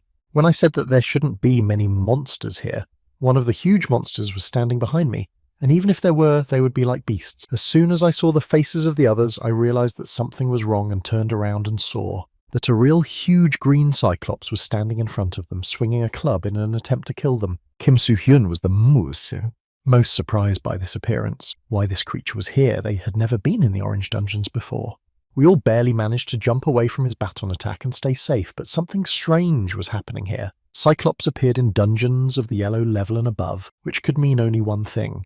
It was a dungeon with an increasing level of difficulty, just like the transformation of growing skills as in God's Bluebird. Therefore, this dungeon had a similar property. Before they entered, it was orange, and when they were in the middle, the level rose to yellow. So the reason for conquering this dungeon was because of the unexpected increase in difficulty. But even that didn't explain much, because criminals can't change the level of complexity, and if one of them was a murderer, this situation was just right. However, it was not clear who it was among them. Everyone looked frightened, and Juho tried to bring everyone to their senses. Yunmi screamed that they were doing what they could, that they had to run away as fast as they could. This is a yellow level dungeon and they are not ready for it. And one of the lower level dungeons stuttered for a reward, and she got even more angry, shouting that no reward is important in life. She asked how they were going to destroy such a monster. So she said she was leaving, but Kim Suk-heng stopped her and made her think about what would happen to the others if she left. All their arguments were interrupted by a cyclops who rushed in for a second attempt to destroy them and barely managed to get away. It was bad. The whole team was definitely busy doing the wrong thing instead of uniting to fight. Only Ju-hong understood the complexities to the end and was able to protect his people from the attack. It took a lot of strength to stop him, which meant he wasn't lying for his B rank. But there was one thing: he didn't have enough experience to resist the Cyclops, so he kicked him. It was so hard that his back hit a rock, and he got a dent in it. This caused panic in the squad, because their main B level was hit with just one blow. Ju-hong was saved from the last blow in his life by Kim Soo-hyun, who became an obstacle between the Cyclops and him. His friend immediately ran to him and asked how he was, and fortunately he was fine. While she was picking him up, Kim Soo-hyun kept holding the Cyclops club until he sent a blow with his right fist. To avoid serious injuries, he had to quickly retreat and use his abilities. People opened their mouths and asked the same question: how he managed to evade so easily. In anger, I asked them how long they were going to stand there, and they had to pull themselves together. Even if they wanted to, they couldn't just do it. Then another participant who did not have a name said that there was no way out, the way was blocked. Kim Soo-hyun mentioned that starting from the yellow level, the entrance and exit work differently.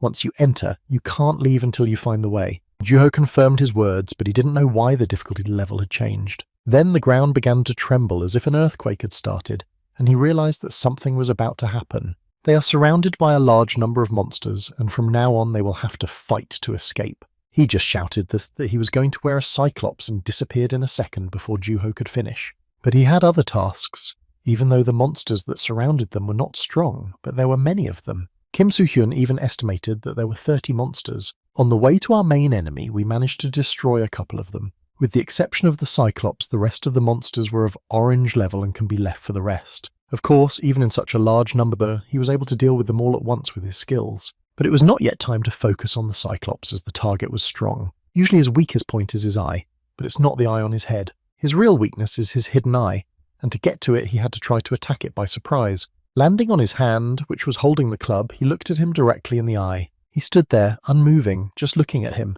waving his sword in front of his face. I pierced his arm with all my strength as I was sure that the hidden eye was there. This was the reason why he was gripping the club so tightly, and the Cyclops was not just attacking but also defending himself with this hand. While he was screaming in pain, holding his hand, it was time to move away a little. I saw that the others were still fighting and were already finishing up, and Ju-ho shouted at him to be careful. A huge Cyclops paw was just a moment away from grabbing him from behind. As soon as he lifted Kim Soo-hyun above him, he was very surprised that this Cyclops was still walking. It was not the hand in which he was holding the weapon, it was his other hand. Cyclops, not wanting to wait to see what he would do again, squeezed him tightly with both hands. The team turned around and the fear was on their faces, because one of them had just died before their eyes. Yunmi screamed in agony that it was hopeless and it was time to run, but her right hand stopped her. They were still looking at the Cyclops, whose hands were shaking violently. His hands unclenched, and Kim Soo-hyun jumped out of there like a bullet, using his jump ability. I was glad to get out and realize that it was time to end the game, because it could have ended badly. I was also lucky enough to borrow the Cyclops ability to regenerate from the Cyclops through transformation. The Cyclops' hands burned from this ability, and he even fell to one knee in pain, and Kim Soo-hyun landed on the ground. I looked at my hand and realized that the increase in the level of the transformation skill was worth it. Until now, he could only superficially copy the target's abilities, but now he could copy its full power. It even turned out to be stronger than I thought before, and I even thought about seeing where it could go. Ju-ho came running to his aid to make sure he was okay, but Kim Soo-hyun was shot by a bullet, despite the fact that he was running toward him. He didn't have much to look at as he had to save everyone by destroying the rest of the monsters. The monsters didn't even have time to realize what had happened. A sharp blade cut each of them. They hit the ground with no chance of survival after such blows. Blows! Moving as quickly as before, he found himself behind the Cyclops, shouting where he was looking. Ju-ho watched the battle and saw how he instantly destroyed the whole group and attacked the Cyclops. He thought that such a speed of movement was incredible, and the fighting technique was also unbelievable that it was a C-rank ability. Having noticed the monster sneaking up behind him in time, he was able to destroy it, which gave them confidence that they could do it all together. As he ran to Barun, he told her that he would take the front position and ordered her to support Min Seok and Yoon Si. Kim Soo-hyun saw that they were able to define their roles in the battle, so they began to work better together. So it was time to finish with his opponent and stop playing. Just as with the group of monsters, the blade passed through the body of the Cyclops a huge number of times and destroyed it. The team also ended up slaughtering monsters. Everyone was exhausted but happy to have done it. Barun was drenched in sweat from the battle, and at times she even thought that they were finished. Although they managed to defeat the monsters, they still did not know where the exit was, and if more appeared, nothing would change. Juho joined their conversation and said that he himself did not know what to do because it was the first time he had been in such a situation and did not think that there were any recommendations for such cases. Then I went up to Kim Soo-ken and asked him if he was okay, wiping his sword and saying that he was not injured. Suddenly he remembered what he was doing and that he was a C rank, but even though it was an emergency, he had clearly gone too far.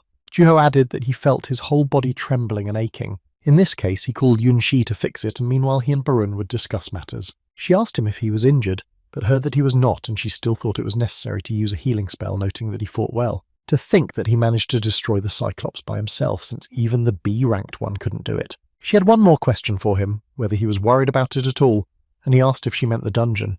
This was also a question, but it was about these people who were with them. Yun-hai is afraid and unable to fight properly, while Min Se-ok continued to complain about another person about whom nothing is known, especially these two. She read that Abyss groups wrote that they abandoned people for rewards, and that even if they managed to finish the raid, the rewards could be smaller. Looking in the other direction, I began to guess what was really going on here. He told her not to worry and that he understood everything, closed his eyes and smiled lightly. Then Juho came up and wanted to go over to talk to him about something.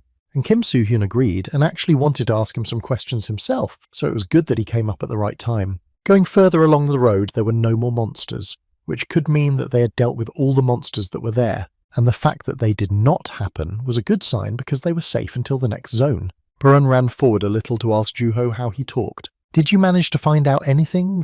And did their plan continue to work? Closing his eyes and bursting forward, he told her that the plan was cancelled, and the whole detachment stood in front of a large iron door of such a size that it could indicate that something big was there. Kim Soo-hyun watched with everyone else as he realized that everything would be clear very soon. They entered the spacious hall, looking around the wide room for signs of danger. From all the signs of this place, Juho could assume that they were now in the center of the dungeon. At the other end of the room, there was another golden-colored door, which could have been the exit. Yun-si went to the front. She didn't want to be there for a minute longer, only to be yelled at by the supervisor to stop.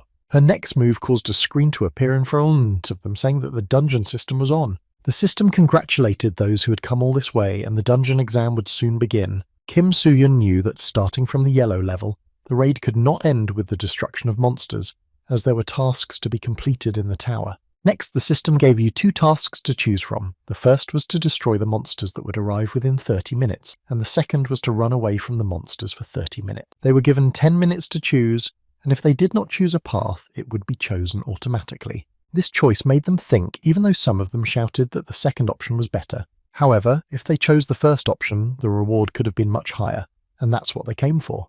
Against this backdrop, a quarrel ensued, with the two accusing each other of being useless. Barun shouted at them to be quiet and think, as they had no time for quarrels or simply did not interfere with the manager's choice. She came up to him and asked what they had time to do after all. The reason why they were able to survive and get here was Kim Soo-heng, so it was better to ask him. Of course, Yun-shi didn't like this, and didn't think it was the right choice for a C rank to be in command. Then he said that the best option would be to fight, and she was shocked. Then she screamed, accusing him of being greedy after he had destroyed the Cyclops, and such greed was unnecessary in this situation.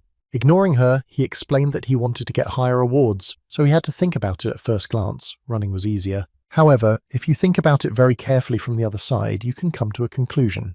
That when they run, they may be overtaken by the very monsters they cannot defeat. And they didn't know why they were waiting outside the door, so it might be more profitable to take a position here and fight. Juho scratched his beard and wondered if this was the best choice of all. Therefore, if no one was against it, you could choose the first option and draw a sword. When he ordered the formation, the system informed him that they had chosen the first option, battle with monsters, and that the battle would begin in 30 seconds. When the room was illuminated by a bright yellow beam, the system wished us good luck. The door through which they came opened and various monsters began to appear. As soon as they appeared, they immediately started attacking. They seemed to be very fast. When one of them wrapped his long tongue around Juho's neck, Kim Soo-heng rushed in and saved him. And then he got ready to fight just as the second monster was already in the air trying to attack. Everyone tried to fight to the best of their abilities to hold back the invasion. Even an unknown participant worked in a team with the doctor. Even Min-seok and his partner fought side by side, not letting up for a minute. Then a powerful blow to the ground scattered the creatures across the room. When the cloud of dust fell, Kim Soo-hyun looked around him, still waiting. What will happen next? What will the criminal do? Will he show his true face, or will he wait for everything to happen? In an instant, everyone's eyes were riveted on the golden door, despite the battle. The doctor looked at her and almost cried. Her body was trembling with stress, and she even bit her finger. In the open doorway was their unknown comrade, who was pierced by sharp spears that appeared from the ground. There was fear in their faces and a lot of questions about why he ran there and what happened. Juho shouted to everyone to get out and focus, the wave was not over yet. Suddenly, all the monsters began to disappear as if they were a computer program, turning into pixels. A screen popped up and warned me that the first path was forcibly closed and that they would start the second in 10 minutes. Yunchi was screaming what the hell had happened here. They had less than 5 minutes to get through. The doctor was crying because she didn't know how that person just ran away. Baron turned her head to Juho and asked if they had a chance to win, and he said it was not realistic, because they had just heard that they were probably unrealistically strong against the people that they were fighting, and because of the fight their strength was no longer enough. She noted that if they run, there may be traps, and what then? Kim Soo-hyun interjected himself into the conversation because he thought there was nothing to worry about, so they had to leave. Min-sok was the first to yell what he was talking about as usual, because he hadn't seen the body of that guy, so it was stupid to go there. Turning around, he calmly said that they really didn't know anything, that what the system said about the second path meant that monsters would run after them. It did not say that you need to avoid traps. The system does not lie. Maybe that guy was caught because he refused to take the chosen path and was punished. And anyway, they all have 3 minutes left, so wouldn't it be better to try to do something? Heeding the advice, Juho ordered them to get out of there in a serious tone, and if anyone had any objections, they could stay here. But he agreed with Kim Suk-hee, and it would be better to leave here. And if someone doesn't like something, he can then say that he's not worthy of being a leader. Yunti scratched the back of her head and agreed. She didn't want to stay here alone, so staying in a group was the best option. So we had to hurry as there was little time left before the doors closed, and the doctor asked if he was coming with them. But Kim Suk-heng, holding a weapon in his hands, said that he was staying here. The team wondered why he was doing this, or if he was even crazy about how he was supposed to defeat the monsters. They heard from him that he would do it, but he was not going to be left alone. He should take someone with him for their sake, and it was the right thing to ask Kim Yoon. He asked her to go with him, but she didn't want to because she was going to go with the others, so why should she stay? She saw the door closing behind her, so she had no way out. Baron shouted at him what the hell he was doing, what she had done to him, but asked him not to interrupt and that he would tell her later. She shouted for the leader not to close the door, as she did not want to stay here, begging him to take her with them, and Kim Suk-heng turned to Juho. I asked him if he had forgotten their conversation and what they had agreed on, and he said that he remembered. Kim Yoon's face was blank and she was screaming not to be left here, but no one could hear her from behind the closed door. She fell to her knees crying, asking why he was doing this to her, since they would not get out. She said that she wanted to live, and I'm sure that he also had no reason to leave his life here. He waved his sword at her and offered to tell her about life after he took the dagger out of her hands, and let her not even think that he didn't. Cutting open the shirt at the shoulder and exposing the sign, he continued to say that she shouldn't even pretend that she wasn't from the Dome Guild. The terrible Dome Crime Guild were the hotbed of all crimes. They were a crazy group and sowed a lot of evil in the future. Now the name Dome is not very common in society, but in a couple of years they will become a group that threatened humanity at the level of the end of the world. He knew that she was going to destroy the whole group to get the achievement that corresponded to her guild, and she believes that despite everything she acted very reasonably and carefully. Yunsi was not very nice and was very worried about her life and thought about running away from the battle all the time, and her colleague wanted to clear the dungeon but had a lot of skills. But the mysterious man who remained because he was hiding his identity was the most suspicious, and for this reason he became the first victim. And then she deliberately told them about the history of Juho and Berun, which should have made them suspicious. Therefore, all the reasons that were found out led to the conclusion that, among them all, she was the criminal and turned out to be right. She got to her feet, smiled, and said that she had noticed when he was fighting the Cyclops and realized that he was impersonating someone else and was the real Kim Suk-heng. But then what is the point of his life remaining here when the monsters destroy it? She will open the door and escape. Since she possessed the invisibility skill and her class of Doctor is Lie, her skills are sharpened for destroying targets. She used her ability to hide from him and open the gate, then wished him good luck and disappeared from sight, and the system reported the opening of the second path. Kim Soo-hyun asked her if her ability could hide the smell of blood from his sword cut. As soon as she checked what he was talking about, monsters stood in front of her and were ready to tear her apart in a second. The last thing she saw before her death were 3 Cyclopes and a scream that echoed throughout the room. And now that she was done, all that was left was to deal with this bunch of monsters who wanted to join the fight. He was not so afraid of their number, because it was a great opportunity to test himself and his skills. So I shouted to them to forgive me, but they will not get out of here alive. They will all be finished. Moving with lightning speed, it struck every creature on its way. Even flying monsters had nowhere to hide, and his sword was able to reach everyone in its path. When the winged man fell to the ground, he was able to look around a bit and assess the situation. As expected, there are a lot of them, and there is no end in sight, so there was still a lot of work to be done. However, I thought it was for the best, as it could have been the right moment for that technique. He raised his hand and shouted to them to let them attack, and he would destroy them with just one shot. Baron urged the group to run as fast as they could because the monsters would catch them all at once. Then Nu Jahoon asked if it was Kim Yoon who had dealt with that guy and asked how he knew about it, and I thought about the information I'd received earlier when I left to talk to Kim Suk-hee. He then asked him if he really had a C rank because he had talked to Baron. She said that in order to defeat the Cyclops, you need to have great strength yourself. That's why he dared to think that he was looking at the real Kim Suk-heng from the rumours.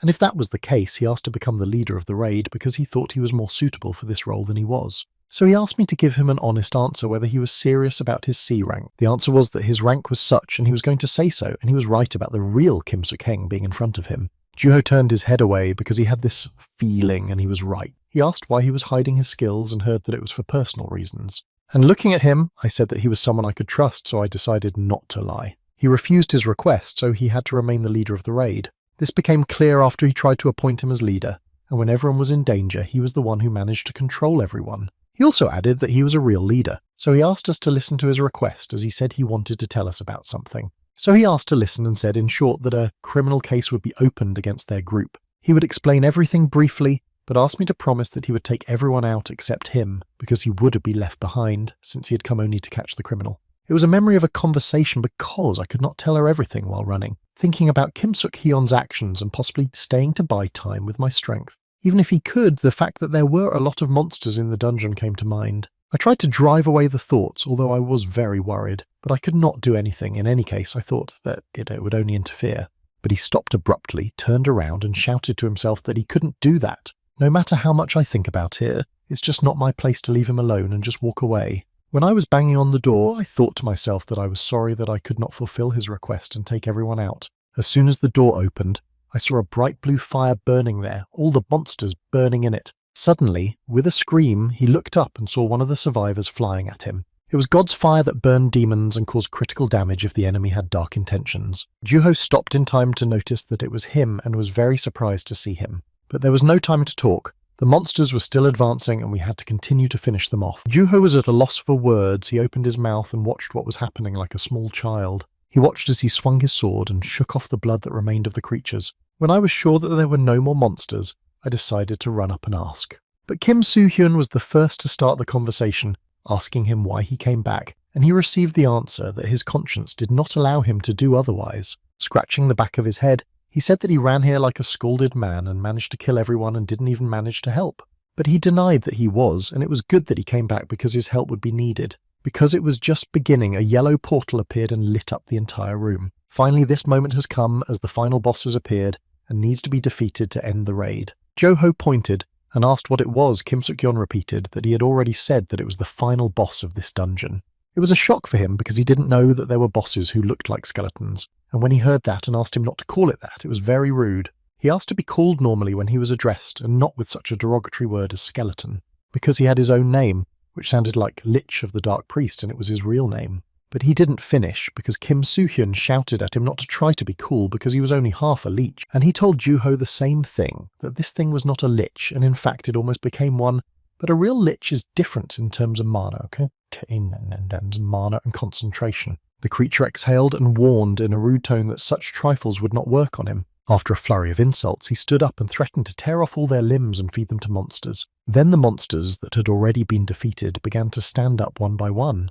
There were a lot of them. They were everywhere, all of whom Kim Suk-heng defeated could fight again. Having realistically assessed the circumstances, I was convinced that it was Lich, albeit half of him, and that he had the ability to perform necromancy. This explained why the dungeon changed colour from orange to yellow. Juho shouted out why he was teasing him in such a way that he didn't have to, but he heard that it was on purpose. Since this was the only way to provoke him to attack them, he lit the sword with flames. Then he lowered the blade to the floor and began to run around it, and the fire followed. Thus, forming a circle around them, I addressed him, although I did not want to say it to him. He said that at that moment he was not strong enough to fight the monsters, so he would be in the way, and it was difficult to fight and protect at the same time, and Juho understood that too. Kim Soo-hyun added that he had nothing to worry about, as the undead would not be able to cross the circle, so his task was to distract them, so that they would not interfere with dealing with the real enemy hovering in the air above them. After activating the ability, he jumped into the attack, quickly approaching Lich's half. But something strange happened. The sword missed its target and landed on the wall on the other side. He appreciated it, emphasizing that as a human he was quite fast, but it was not enough to reach him. Kim Soo-hyun thought that usually Lich didn't have the skills for physical combat and used the undead to avoid physical attacks, and all this was necessary to hide their greatest weakness, the crystal of life on their foreheads, which served as a source of their strength. Teleportation skills were also developed because it was necessary to keep a distance from the enemy, but still need to catch him in order to destroy him. Again he approached and swung his sword, but the attack passed by, and again it was in vain. Although the attack was unsuccessful, they managed to find out that Lich was using the cloak to create a blind spot. Suddenly, not wanting to just defend himself and avoid attacks, he decided to attack with magic himself. Because of this turn, I decided to activate the Flame of God and direct it at him. He managed to stay at the height of the wall and wondered whether he had managed to hit it. As soon as the dust settled, Lich said that the flames of God could have easily killed him. Laughing, he shouted that it was all useless until he could hit it. Hanging from the ceiling, I was already confused because I thought I had hit it, but as it turned out, it was difficult to hit a moving target. Lich was looking at him, and it was funny to him to watch him while he was hanging there and thinking, but he thought it was good that he was thinking about it. And before continuing the duel, he asked to see his sword. His magic can destroy everything it touches, and it is now slowly eating away at his sword, with 5 minutes left before it is completely destroyed. Kim Soo-hyun shouted that he was afraid, but that it would be over in 5 minutes. Joo-ho watched the fight and was very emotional, even his face was tense. Looking at the pile of monsters behind the walls of fire, he set himself up for action, since he did not come here to be defended. But I was very worried that if he tried to do something, he might interfere with Kim Suk-heng. In addition, there was a very high chance that he could have said goodbye to his life before he even had time to do anything. However, sitting idly by was an even worse option. And most importantly, Soo-ho was not in his style to jump up and swing his sword. He hit one of the monsters in the back and it roared in pain and blood sprinkled the ground. Despite the hellish fight with Lich, Kim Suk-heng noticed that Joo-ho had gone into battle. He fought outside of God's fire, and not just fought but used fire as a weapon. I also clearly saw that his mana level increased after entering the dungeon, and it was amazing that he managed to become stronger in such a short time. And if it was true, it was just great, then we had to change our plans. Approaching the leader on the way, he destroyed a couple more monsters with the powerful sword blows. He landed on the ground, and those monsters that were standing 1 second later were already lying on the floor with no way to survive again. He turned to Lich and said that he did not even dare to think that he was running away. This was the beginning of their fight. Then he turned to Joo-ho and said that he wanted to apologize to him for what he had said earlier. Because he was wrong about him being weak, he suggested that we deal with all the monsters first, and then he didn't even have the words to say how to bring down this annoying skeleton together. Lich laughed and shouted why he was so confident and that nothing would change if there were 2 of them. After discussing the plan of action, they looked at the skeleton, and Joo-ho asked if it was possible to do it, and Kim Soo-hyun said that it was certainly possible. Not being completely sure of the plan, but being confident in it, I believed that they would succeed. He grabbed his sword and said that he understood everything and would try not to interfere. Lich called her fools, pointed his finger at them, and ordered the rest of the undead to attack. Not wanting to just wait for them, the 2 grabbed their swords and ran to the meeting. Raising his sword up, he struck the ground with all his strength so that the shockwave would scatter the trees. It was also a maneuver to distract all the monsters while Joo-ho tries to attack Lich. He was only more curious that this time they switched, but he could see that this one was weaker than the other. At this time, downstairs, Kim Soo-hyun again used the God's Flame magic to direct it to his sword, to then swing the sword and direct fire at Lich with more speed than a hand. He even appreciated the double attack, but laughed at them and kept saying that they would not succeed. Joo-ho began to twirl his sword in the storm to activate the ability, Wind Dance, and pointed the blade toward the enemy to direct the vortex, which united with the divine flame, and this increased both the speed and power of the blow. Lich barely had time to realize what they had done and was already preparing to run away, but because of this combination and speed, it was impossible to escape, and the combined attack hit. Kim Soo-hyun quickly ran to catch Joo-ho falling from the top. He put his sword over his head to make a landing pad. Then he used the sword jump ability to push the leader right back at Lich. But this time he had no intention of falling for their tricks and missing the shot again. And while the skeleton was attacking Joo-ho, he allowed Kim Soo-hyun to sneak in from behind. He only noticed that he was surrounded after being told that now he would be finished. When he attacked, the sword split into small pieces and the hood exposed his skull. The shocked Lich opened his jaw and looked very frightened, and when he realized that he was alive, he started laughing even harder than before, and said that he had forgotten that the sword was cursed and how he could fight without a weapon. But Kim Soo-hyun smiled because no one said that only he could have the sword. Leech had forgotten about Joo-ho, distracted by another player, and there were only a few meters left to strike. The sword passed straight down the center of the skeleton's head, leaving a barely noticeable stripe. He hung in the air with his jaw open, and his stone of life was destroyed with him. It fell to the ground with a noise, creating a column of dust and a shockwave. When they started the fight, he thought that he would use Joo-ho as a distraction, so he focused on him and maybe he even thought he could win. But when we discussed the plan, we decided that Joo-ho would be the one to destroy it. So having thought it through, Lich tried to get up, whispering that it was not over yet. Before he dispersed, he told them that when the sun went down into darkness, their king would rise again, and he will bring torment on them. Joo-ho looked at them with a tired look and asked if it was already over. Kim Soo-hyun said yes, but he was thinking about his last words, which were quite disturbing. Completely exhausted, they barely got out of there and hid in the bushes to watch. As the rescue team and a team of medical professionals examined the participants of the raid, Chukan wondered why they were here. Even journalists came and interviewed Baron, asking uncomfortable questions, asking where her colleague was. Hiding behind a handkerchief, she began to cry as she did not know how, and hoped that he had made it out alive. Joo-ho smiled because his colleague was nervous enough to call a rescue team, but it could have been bad for them. Because he realized that Kim Suk-heng did not want anyone to know the truth about him, that he was real. He knew that sooner or later it would happen, but he didn't want to face it now. Then Joo-ho stood up and said he would go there alone, as he was quite good at handling such situations. Until now, he had been constantly dealing with Baron's problems, but he had one condition for silence, and he got the part of the reward that he had given him earlier, and would like to give it back. That many stones would cost him several million won, and it was hard for him to accept such a gift. However, Joo-ho noted that he still earns a good living and was not going to take it anyway because he did not think he deserved it. Kim Soo-hyun asked him why he decided to do this, and he explained that they were able to defeat Leech only because of his wit and skills, and the help and experience he received are much more valuable than that. And I'm sure that if I wanted to, I could have handled Lich without his help, but I still allow him to fight alongside me because I wanted to help him with his development. I insisted that he take it away and asked him to leave while he was dealing with their little problem. He had to have something to hail a taxi to the nearest road, and it was fortunate that he knew a driver named Yong-hun. When the sun was almost down, Kim Soo-hyun was riding in a taxi toward home. I never even thought that the taxi driver would drive all the way to the mountains, but I did know some good people in Joo-ho. In any case, although they managed to catch the criminal and survive the raid, they could not save everyone. The only reason they were able to save anyone was because of Lee Joo-ho's help. Without him, it would have been very difficult to do it alone. Squeezing my hand into a fist, I thought that this was just a confirmation that I needed to become much stronger. I also thought that his past was very strong if he was left alone when everyone fell. Even if it was true, it turned out to be not enough. Therefore, in order to change the future, you need to become strong quickly and consistently be able to bring reliable people to your side.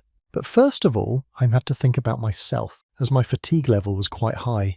But first, we had to start with something bigger and try to make money and change. In one of the offices, a secretary came into the office of the head of the ethereal stones department, Lee Kejen, and told him that someone wanted to sell the stones.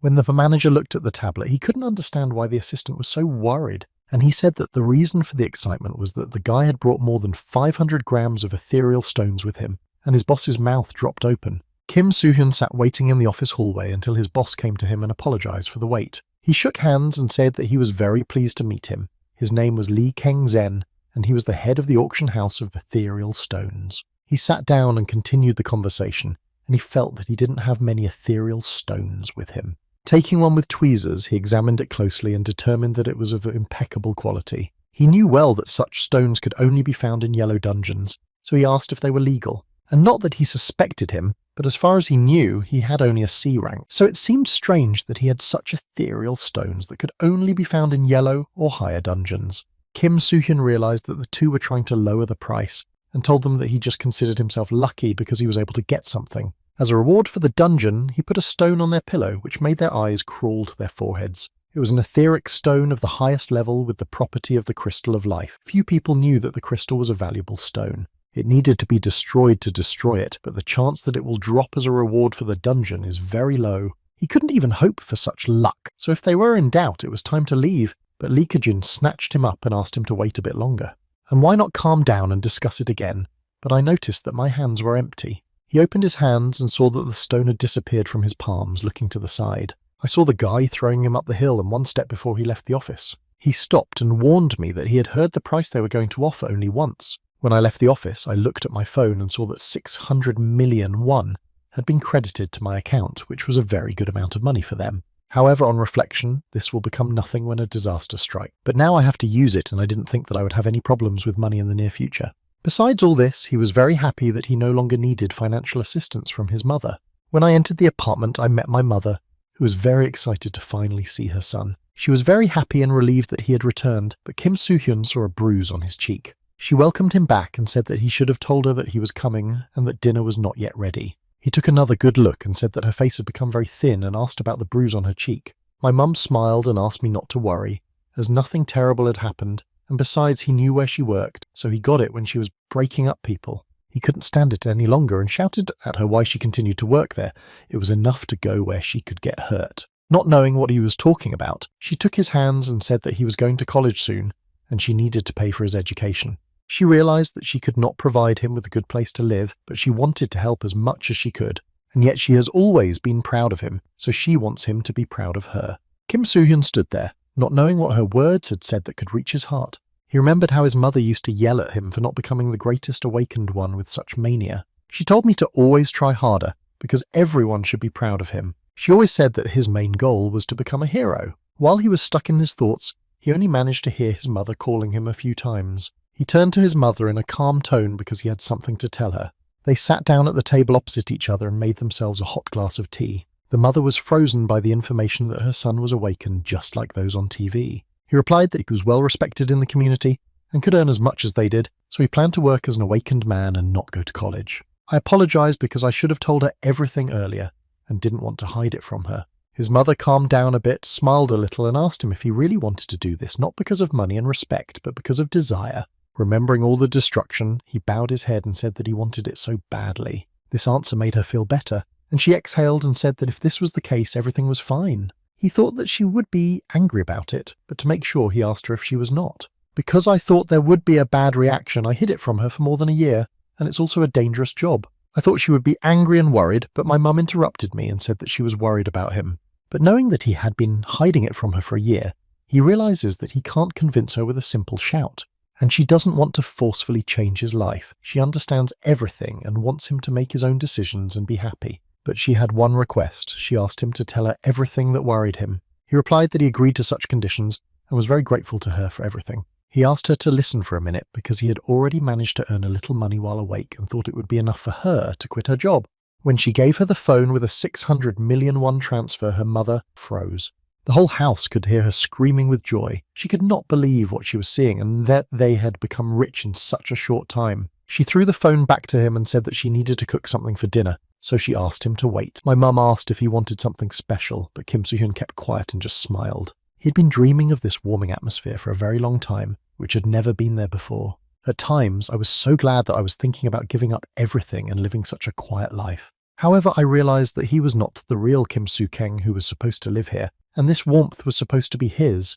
But on the other hand, he didn't care much because he was given a second chance to save the world. Therefore, he appealed to the real Kim Soo-hyun when he returns to this body, wanting him to continue to protect everyone and not to lose his mother. To do this, he intended to turn him into a hero. To do this, he had to become stronger because he was still weak. Most likely we need to climb the tower again, and for this we needed weapons, not this junk we received from the authorities. This meant that it was time to hear the whimsical voice I had heard so long ago again. In a forge, a blacksmith forged a sword blade by hitting it with a hammer. After forging and tempering the steel, the man looked at his product. His name was blacksmith Kim Dae-ho. He was distracted from admiring his craft by a knock on the door, and a voice asking if anyone was there.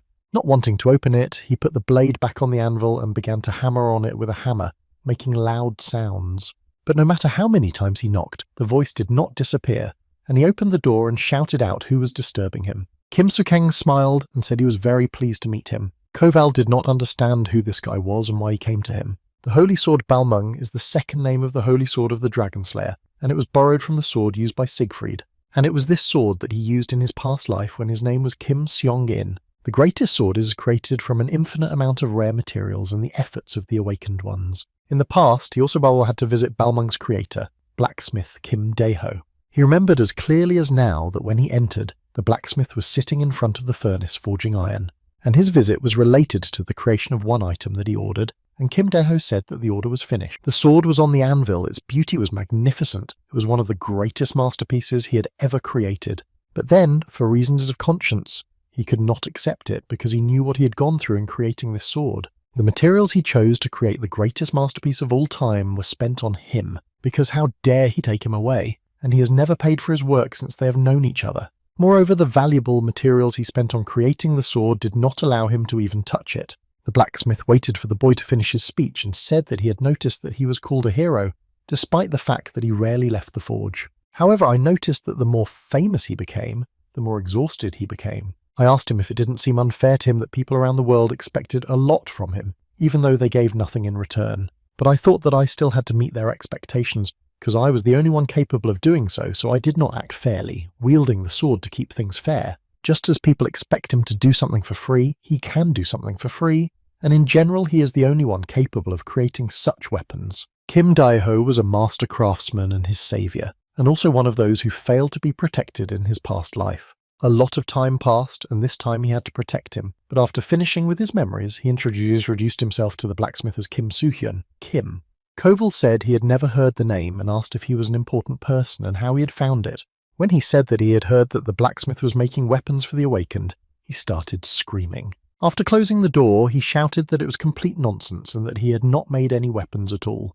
While standing in front of the door, I noticed that Kim Dae-ho had not changed at all, and said that he had prepared materials for weapons. It was the door that worked, and he looked at it as if he had to at least look at it. As soon as Kim Soo-hyun opened the tablecloth, there were stones, and the blacksmith was immediately shocked. They were purple-coloured ethereal stones, and also of the highest quality. This ethereal stone was another reward for the destruction of Lich, and it was believed that this item was almost impossible to obtain.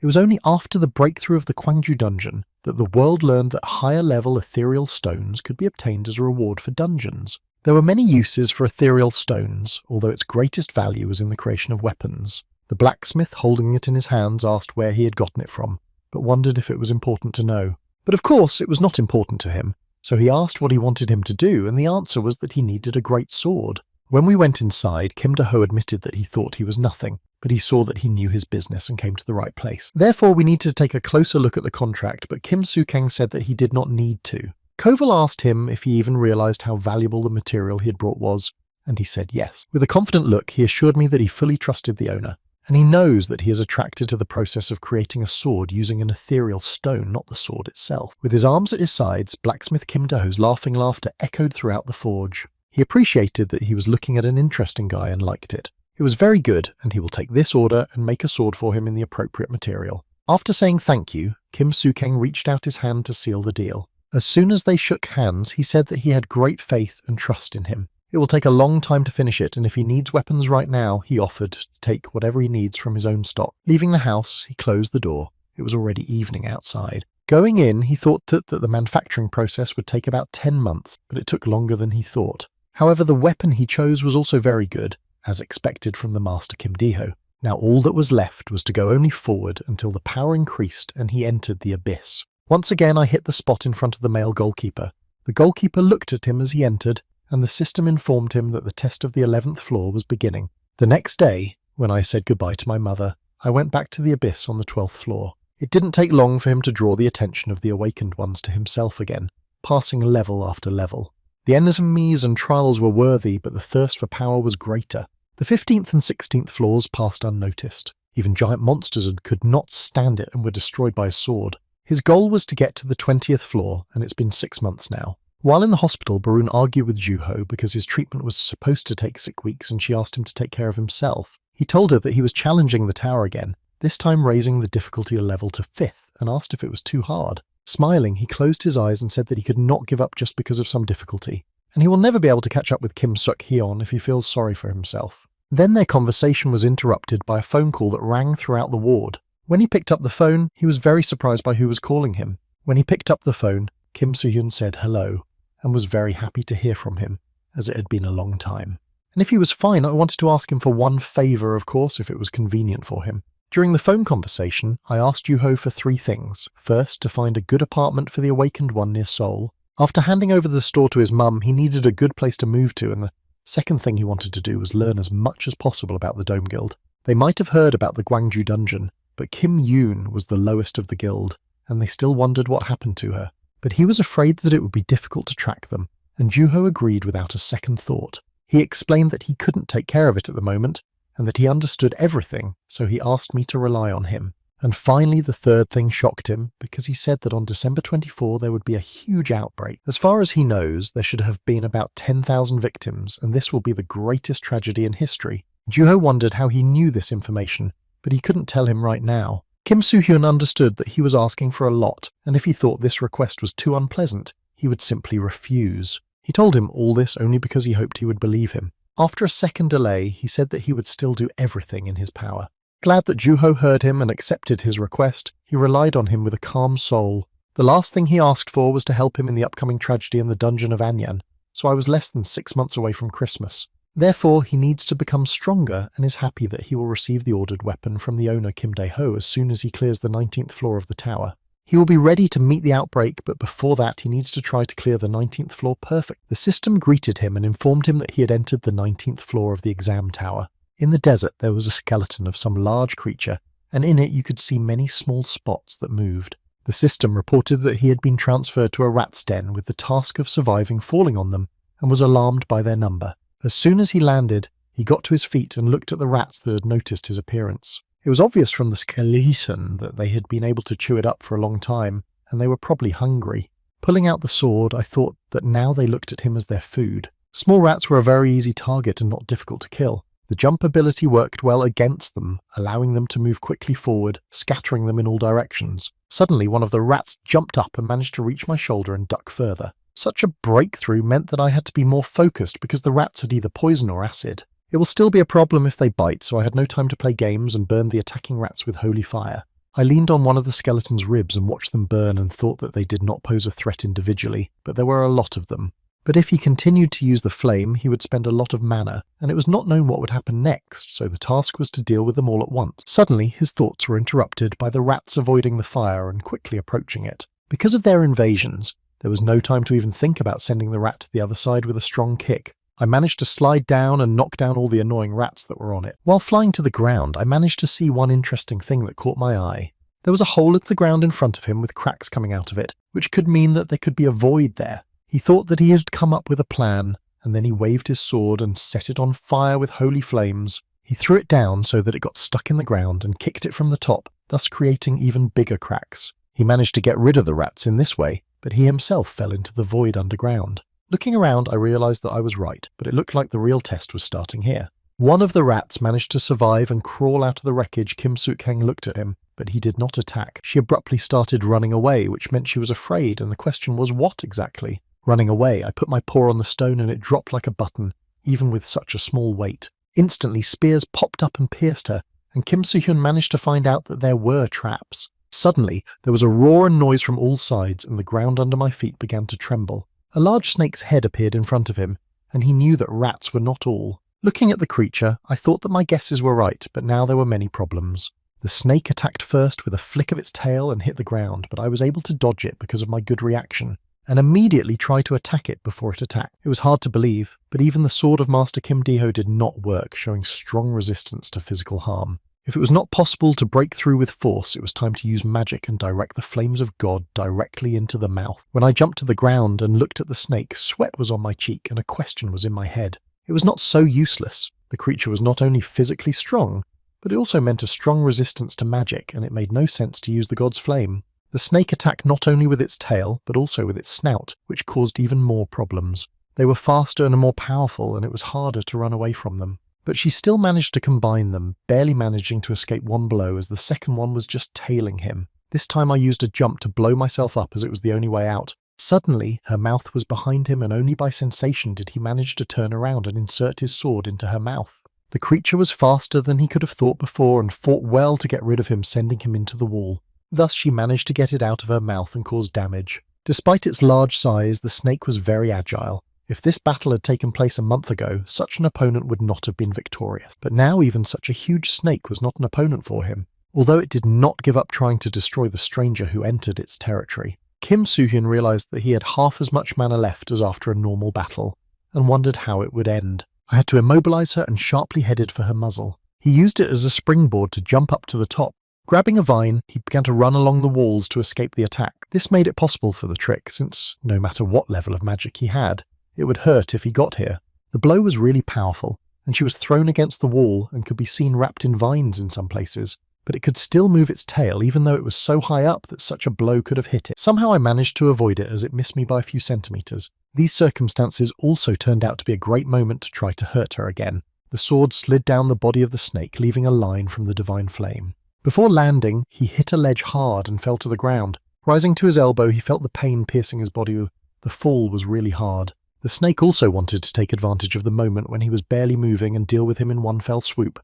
But with the help of vines and cunning, he thought of a plan to catch her. All she had to do was hover and hiss helplessly at her target, which was the only way to deal with a monster that had physical magic resistance and regeneration.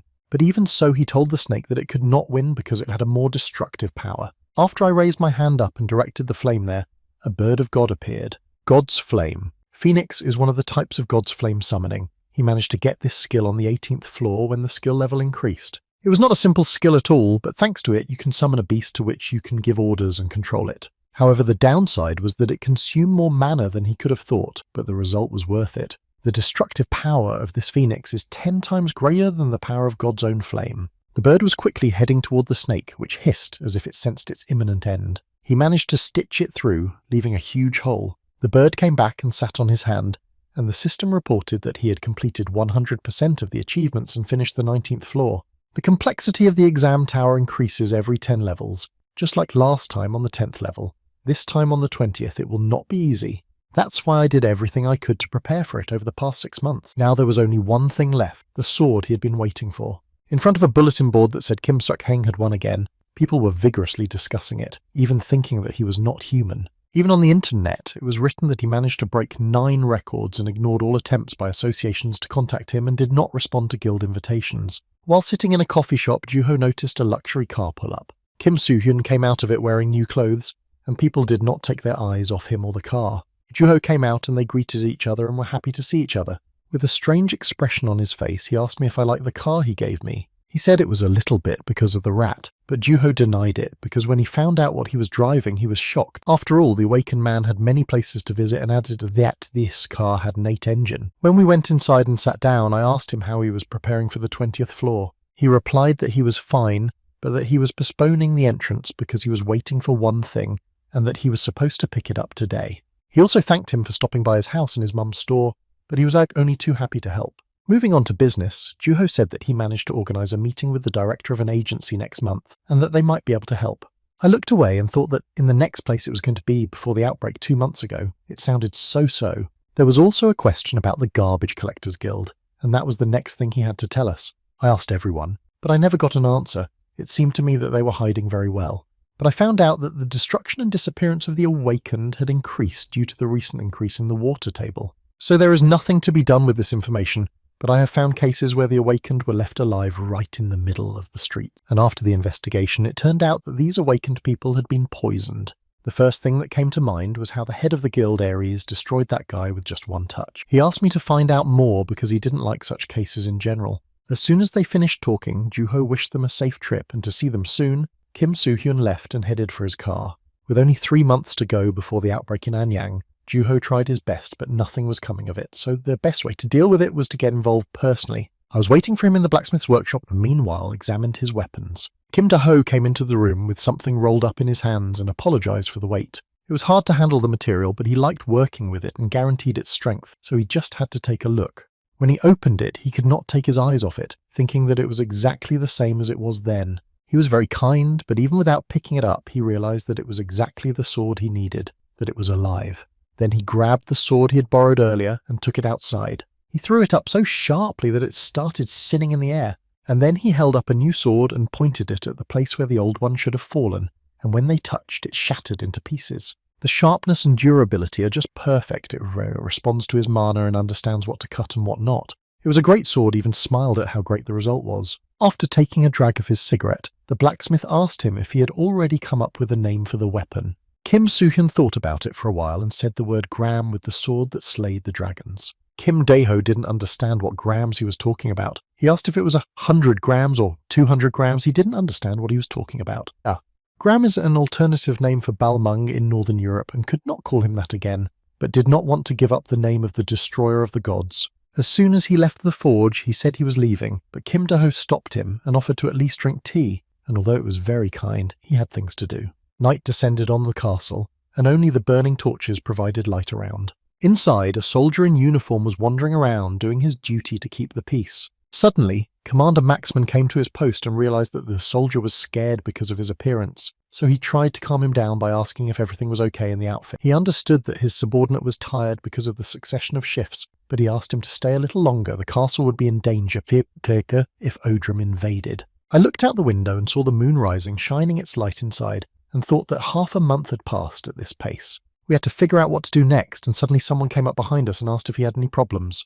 I turned my head and saw one person, but I had to greet him and wish him a good evening. In front of him stood a man in a dark cloak with a dark-coloured hat and a mask on his face. It was Atake. The commander asked him why he was here and if he hadn't gone to help the king, and he answered that he was here to make sure they were guarding the place well. Maxman said that they had gathered all the troops in the fortress, but the situation was still not pleasant because the enemy army was larger, so if necessary, they would have to leave it. Atak came closer and asked him menacingly if he had heard correctly about the retreat from the fortress. The commander stepped back and explained that he meant such actions under normal circumstances if they were to lose, but he had his own opinion that this could not be allowed and that it was better to die together than to abandon this fortress. Such words were outrageous, and I thought he shouldn't say such things because he doesn't take part in battles. After the announcement of the attack of the Kingdom of Odram, this man was a first-class follower of the king and became the commander-in-chief. Complete obedience to the orders of the leaders is the duty of a soldier on the battlefield, but this man believed that the life of a soldier was equivalent to the life of ants. How could the king appoint such a man as commander-in-chief, he said, saying that in any case these talks were useless for another month.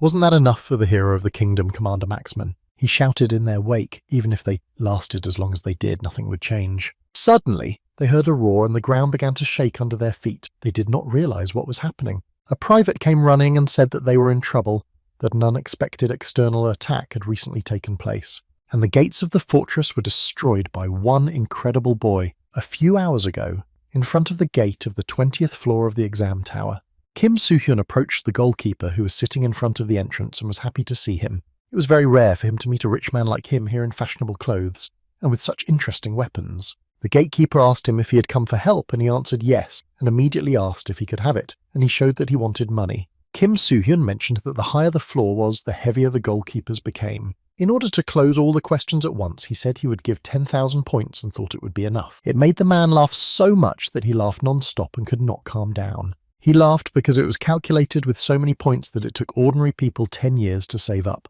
So he asked what exactly he needed. Kim Soo-hyun said he wanted to try the 10th level of difficulty, which he had to be careful of. The first thing he said was not to worry about him, because he could destroy anyone he wanted. If possible, no one should be left alive, and under any circumstances, so that he was sure what he was doing. For 10,000 points, he didn't like the clues, but the goalkeeper pushed him in the back to go try. Looking back, I thought that this time they always said something vague as well. Although it may help to some extent, it was his job. After the spot under his feet, he felt that he had fallen and started to fall. In time, some objects began to appear and a branch came up to grab onto.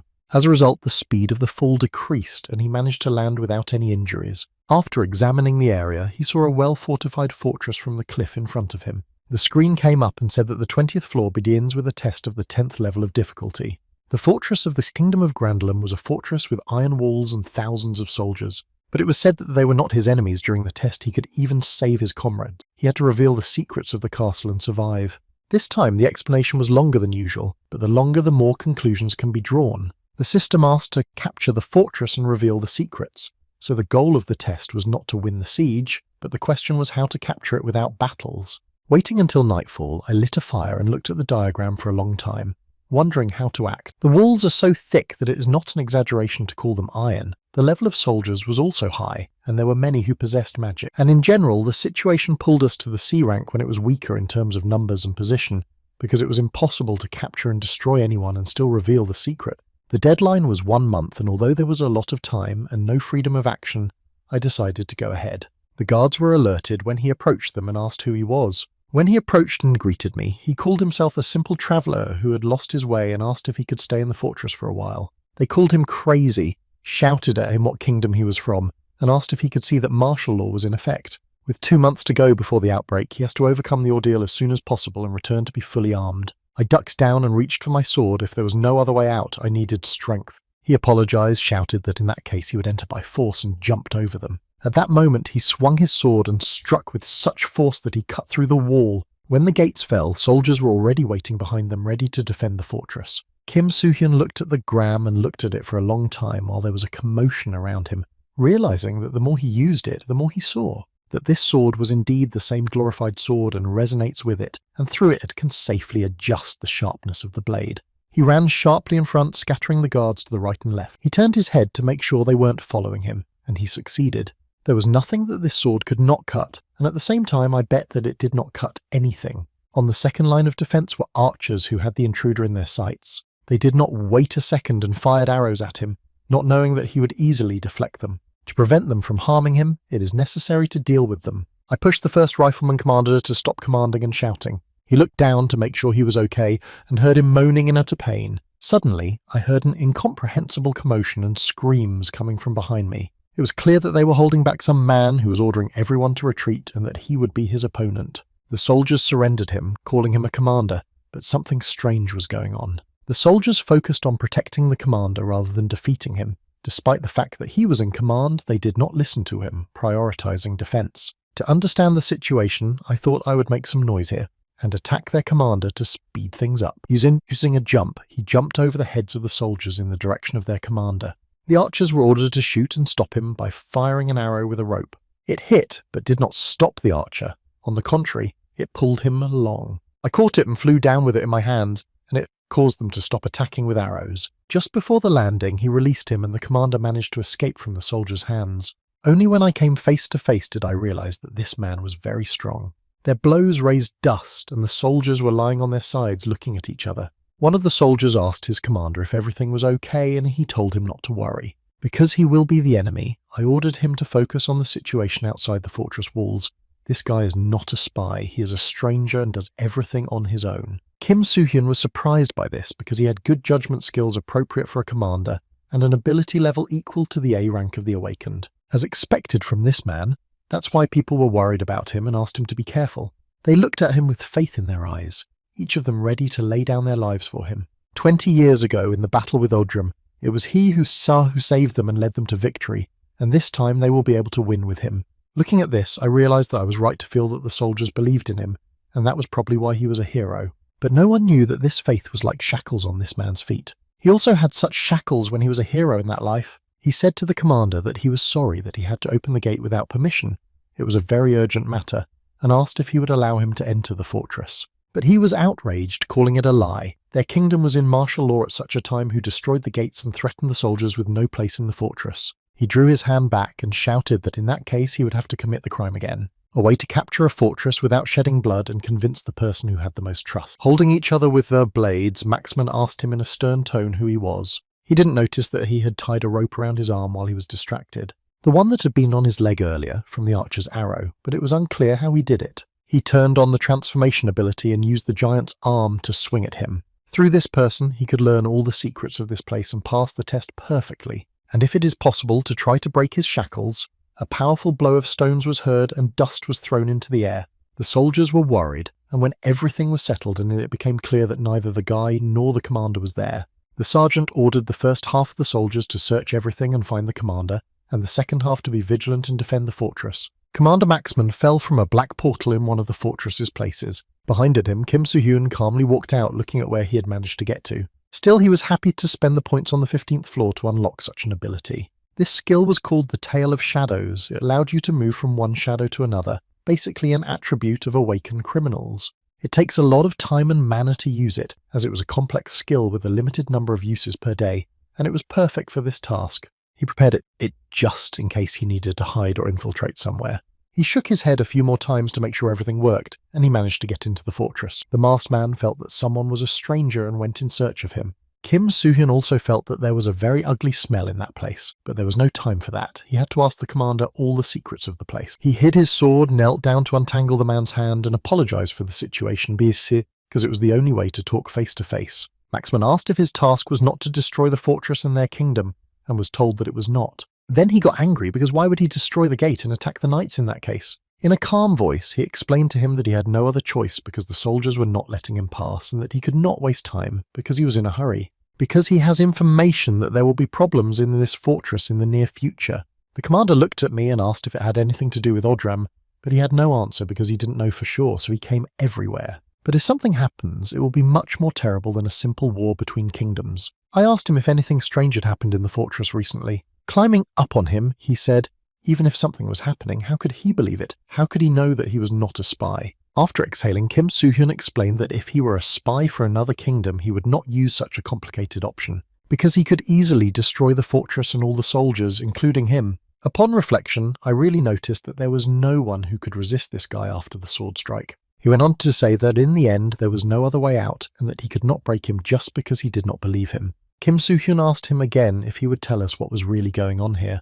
Putting the sword back in its place, the commander replied that there was nothing to guess and agreed to go with him in exchange. Taking the torch in their hands, they went, the commander leading him to the place where he thought he was looking for. After opening the iron bars, they saw a staircase leading downstairs in a spacious, huge room. For about 100 years, this place was used as a prison because of its powerful spiritual force, and most of the prisoners stayed here. In the end, the prison was built in another place and this one was closed. Not many people knew about the existence of this place. But judging by his words, this was the only place that could suit him, but he wanted to understand what he was looking for here, and Kim Soo-hyun asked him to wait a little bit, he would see. The fortress was very stinky and the smell never disappeared. A smell without living bodies, when suddenly someone shouted to them from behind. It was a follower who asked the commander what the hell he was doing here. In such a situation, the commander cannot leave his post, and besides, what is this guy doing near him? Kim Soo-hyun moved forward a little bit and asked him what he was doing here, since the prison was closed until the commander opened the door. The follower tried to talk himself out of it, saying that he had heard someone pass by since in this situation he had to watch what was happening in the fortress. After listening, I couldn't believe it, as it was very strange that such a perfect moment had developed, or that he was watching them. The masked man was outraged and immediately turned the conversation to the commander so that he would come to his senses. Because this guy is a violator and how he as a commander allows this to happen, and he is also sure that he is manipulating him. In one lightning movement, Kim Soo-hyun struck a follower with no chance of survival. Maxman, who was standing there watching, immediately shouted out what he was doing. How could a follower of the king be killed? He shouted that he thought he was a spy. Turning around, I asked if he was a follower, what kind of strange mask he was wearing. At one point, they saw him stand up and their eyes were riveted on him. The mask was destroyed and the real Lich stood in front of them and looked at them. The commander was very shocked that it was a monster and not a human being all along what was happening in this country. Kim Soo-hyun stood and stared at the monstrosity, the smell of death and darkness filling the castle where there had never been a war. The smell was enough to prove that Lich was behind everything that was happening in the fortress, and because of recent experience, this time it was easier to discover this entity. However, it was different from the previous one because the latter was not a complete leech, and this one is real. He spoke first, asked where he came from, and noticed that the boy in front of him was not so simple. And Kim Soo-hyun said that maybe he was not from the kingdoms, and who knows, maybe he came from another world. Leech said that he might not be telling the truth, but in any case his plans had changed. He began to conjure up a clot of energy in his fingers, pointed it at them, and said that he would finish her right there. Then the dark purple energy quickly headed in their direction. To stop this attack, Kim Soo-hyun grabbed his sword and rushed forward. He stopped abruptly, swung his sword, and Lich's attack scattered across the room. He looked at the guy and said that it was not difficult for him to do it, and he smiled. Its resistance to magic was much better than he expected, and the sword was most likely created using the highest grade of ethereal stone material. Kim Soo-hyun was pleased with the result. The weapon wouldn't break like it did last time, but it didn't solve all the problems because Lich is a monster with dark powers. The attack won't work as expected unless it's a critical hit or a holy attribute skill, and Maxman couldn't help even though he was strong. It is difficult to unite with a person who did not have the skills of a sacred attribute.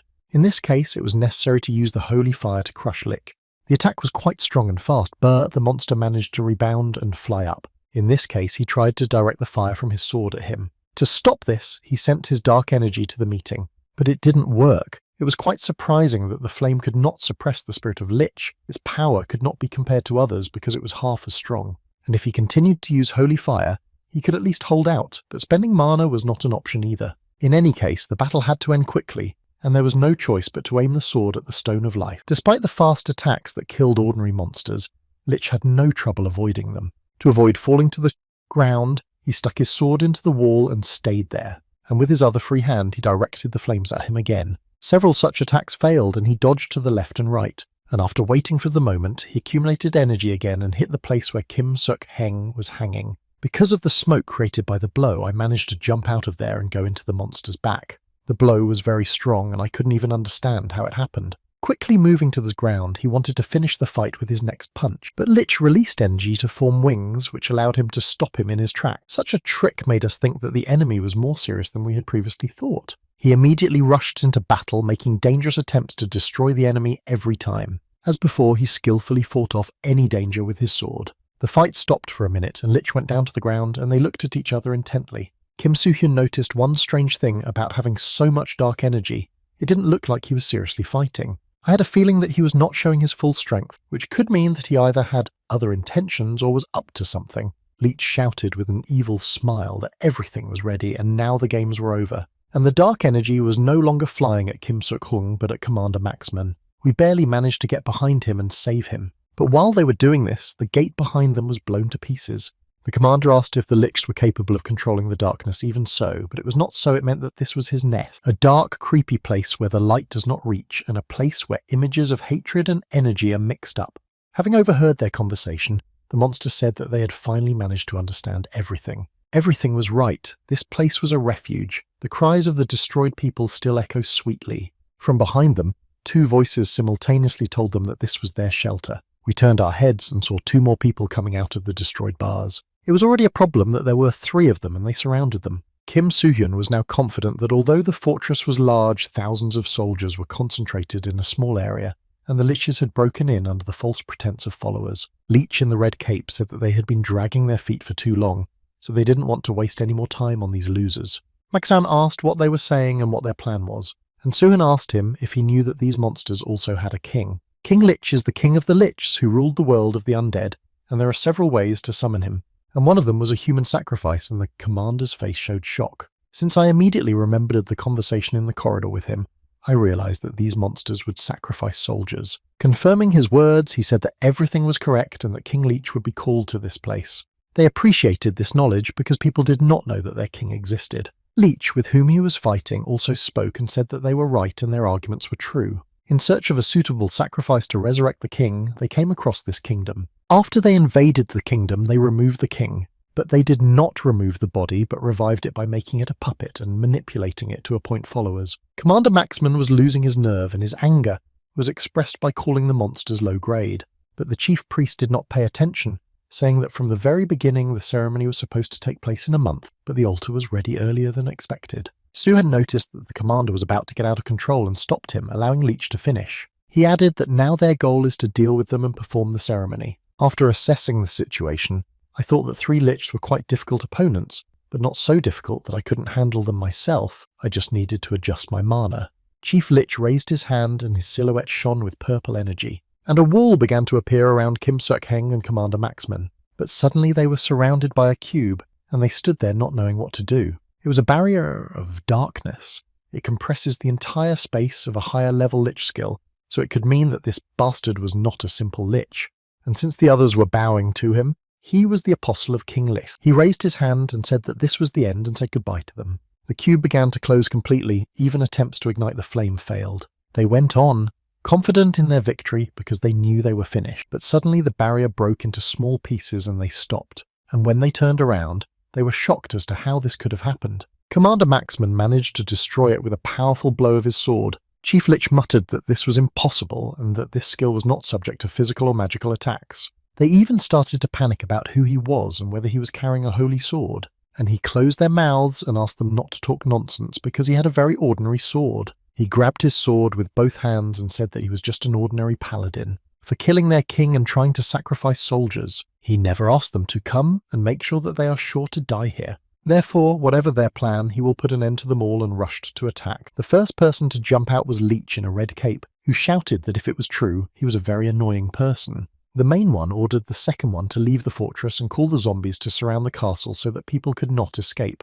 As a commander, Maxman could not allow these monsters to harm his men. To stop him, Red flew up and created an arrow of energy shouting to him to stop, and that he threw it forcefully in the direction of the paladin, hoping that it would destroy him. Suan could not allow this to happen, so he called upon the holy fire and set the sword blade on fire.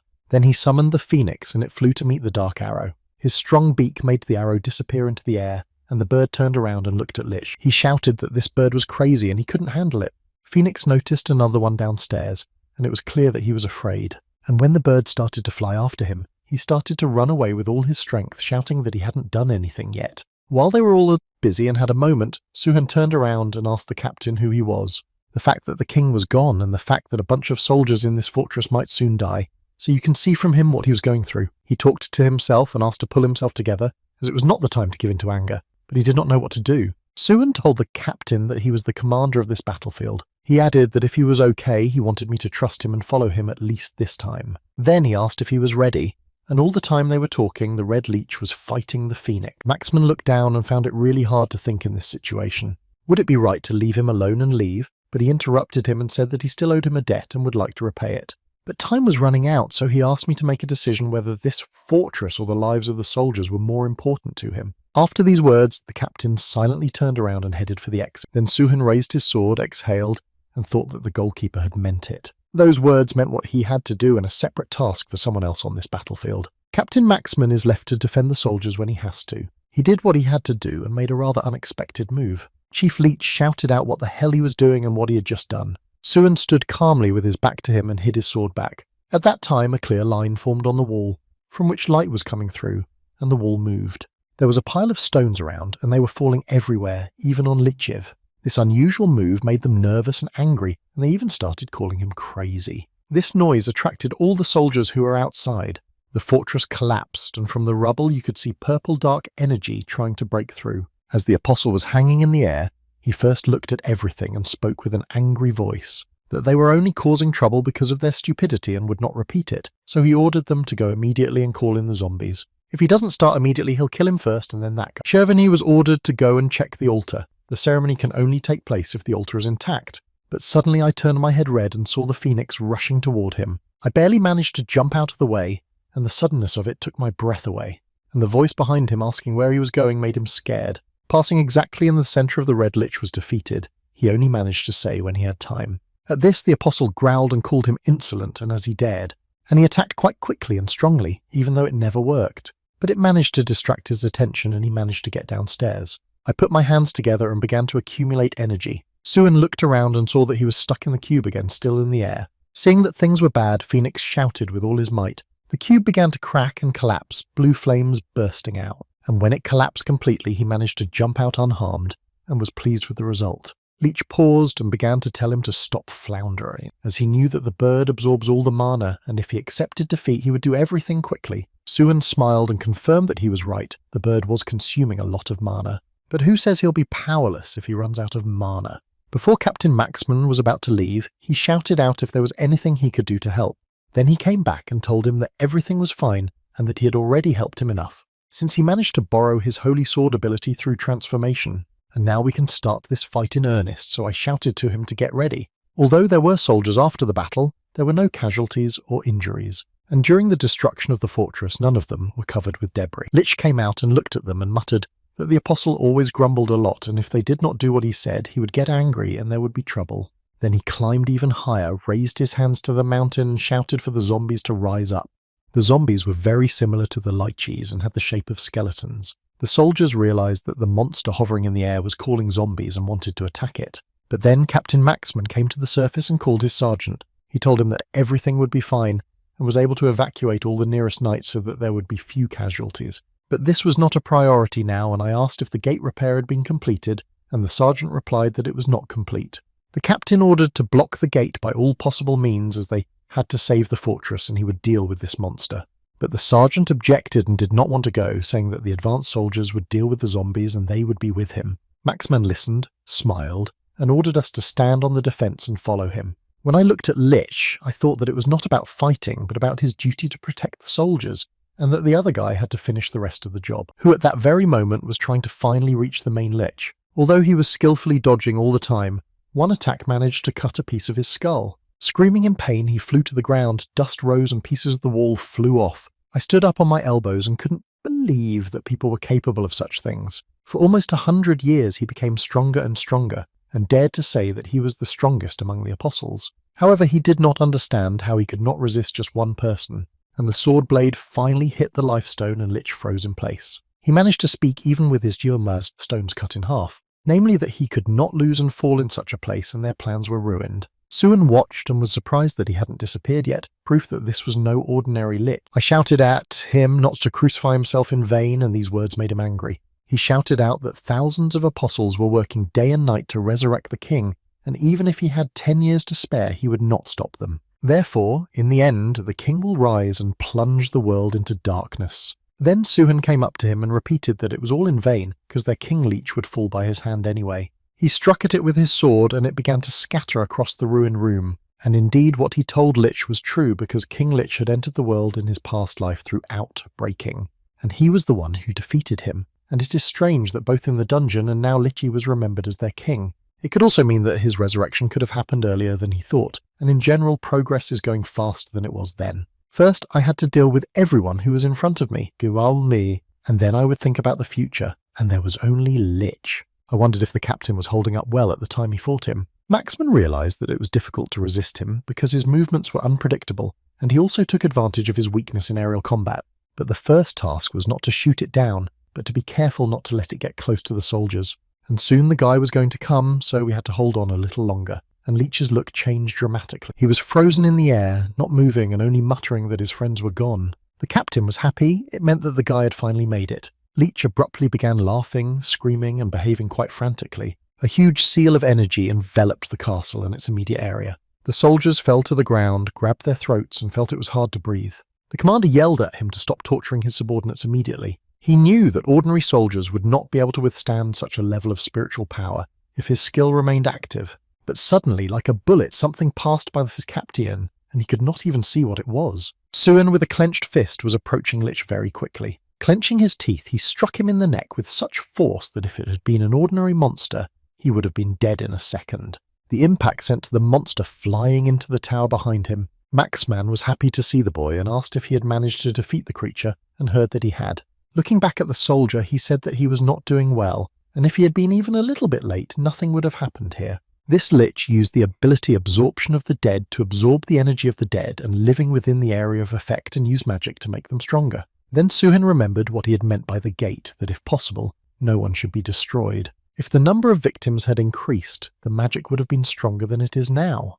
Despite the fact that he was an apostle of King Lich, he should not have been able to do this alone, and generally looked like a subordinate of Lich, whom he managed to defeat. Surrounding himself with a barrier, he shouted like a madman that he would not forgive anyone and would kill everyone. Then he lifted his head up, opened his jaw, and blood spurted out in a fountain. In this way, he was able to call a staff to his aid and cried out loudly. The captain noticed that this Lich used his staff to drive a wedge to protect his magic circle that absorbed the forces. Suhan also realised that by absorbing large amounts of power he would bring back the zombies, so he had to be able to get to the life stone. The fact that Lich was surrounded by a barrier did not allow the blow to pass through, which only made him laugh, and he said that it was a spell with a pledge of his own life, and if he wanted to stop all magic, he had no choice but to destroy it. After hearing this, I decided to retreat, and I had to figure out what to do. We could try to capture him, but we had to do it quickly. And Maxman shouted at him from behind to not worry about the soldiers, because he had a task to destroy the monster.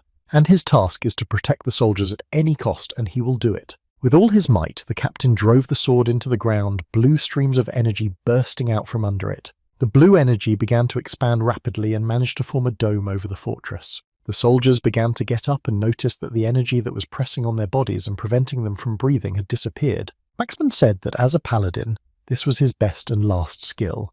It increased morale and destroyed the attribute of darkness in the area of action. But the problem was that it was taking his life energy, but even if it was his last breath, he would do anything to protect the knights. Then it was up to Suan to deal with Lich, and the latter in turn not only sat under his protection but also tried to attack. Thanks to their skills and speed, these attacks, although powerful, were easily repelled. Even though he shouted and pressured him, calling him garbage and saying that he would not succeed alone, and would still sacrifice thousands of people for the sake of his friends. When he found the right moment, he was able to strike the staff with his sword and it cracked. Then he grabbed the place with his hand and said that thousands of people they had killed and were going to kill were also friends or family. Lich's expression changed and glowed blue. Scene wasn't going to drag it out any longer and wanted to deal with him as soon as possible. And he shouted that now that he understood what it was like to lose those who were dear to him, he had retained this feeling. Let him go to hell and pass all this on to his already destroyed friends. And the sword struck the life stone and passed through Lich's entire body. The holy flame came out of all the cracks as he managed to say that he had been defeated by a human being.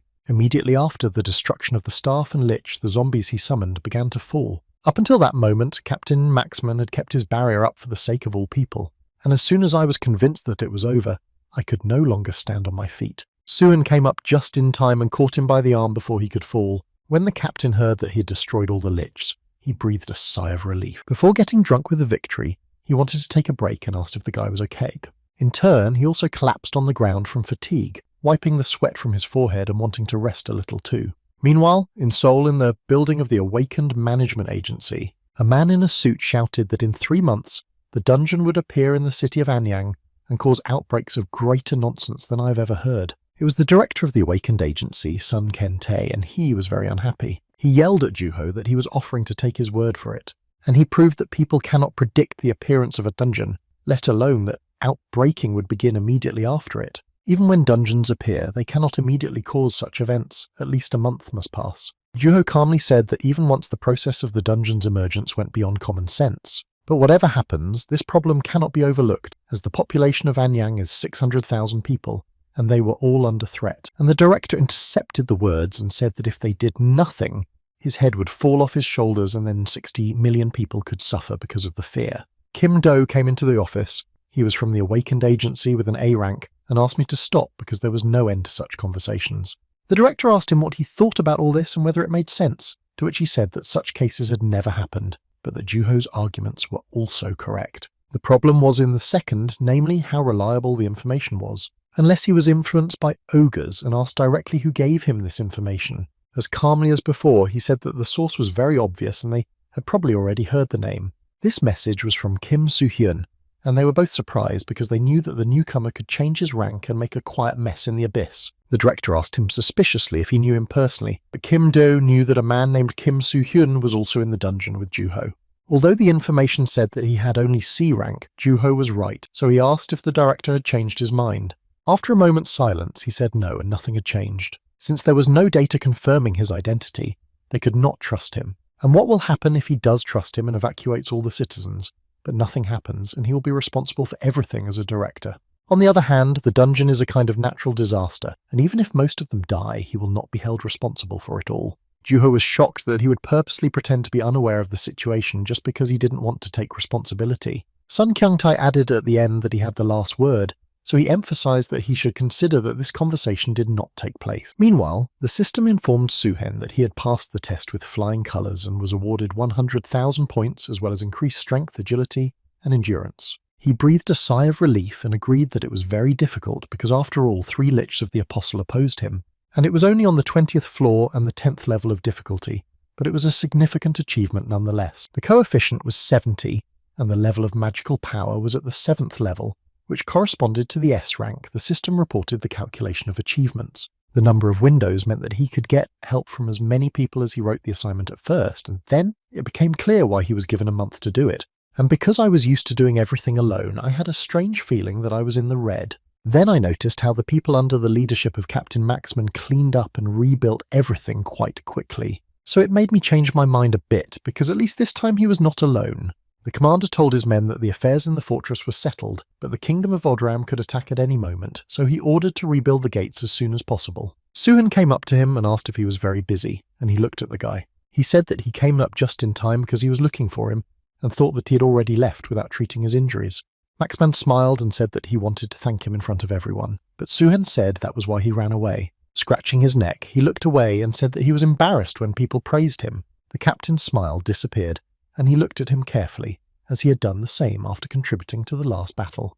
Of course, this title did not seem unpleasant, but the more time passed, the harder it became to carry this burden. And a little later, he began to feel the burden of being called a hero. However, after he said that his task was to protect the soldiers, his mind came back to normal. Glad to have helped the captain, he added that the answer is always closer than you might think. Since the king was gone, the kingdom had a lot of things to do, and the first thing to do was to sort out the fortress. Hearing Suhan's further plans, he told him it was time to move on, and this alarmed the man. But his business was completed here, and he leaves the rest to him. The captain looked at him and stopped him and said that it might sound rather rude to say this, judging by what he had said earlier, but the soldier who saved the fortress continued putting his fist to his chest. He wants to tell everyone that it was him and thanked him for everything, wishing him a good trip. Suhan smiled. It was nice to hear him say that, and the system showed that he had achieved the highest reward, namely the skill Hero Immortal. While working out in the gym, Barun was lifting a heavy dumbbell and shouted to Juho in irritation to get him to pick up the phone because he doesn't want to listen to his old-fashioned ringtone on the phone, and after finishing the approach to see who is calling in the middle of the night, then he picked up the phone and said hello to Suhen, who asked if it was okay that it was so late, but he was expecting a call from him, so it was okay. What he heard was shocking, and he did not understand how it happened and why he was in the hospital. In the morning, he did not want to be in the hospital anymore and was going to leave, and all the doctor's arguments did not stop him, as he knew that he would be cured faster when awake. But he was annoyed they made so much noise because he felt better. Juho flew to him as soon as he could and immediately shouted out how he was feeling. As soon as we sat down on the bench, I asked him again if he was okay because his arm was creaking strangely. I had to clear the 20th floor in one day and thought I could have been badly injured, but when I saw the rank I realised it was just incredible. I even asked if there was a secret and asked for advice, but Suhan had no advice. Well, seeing that everything was going well, I got down to business and started telling him about his request and that he had failed to fulfill it, and I also revealed his identity.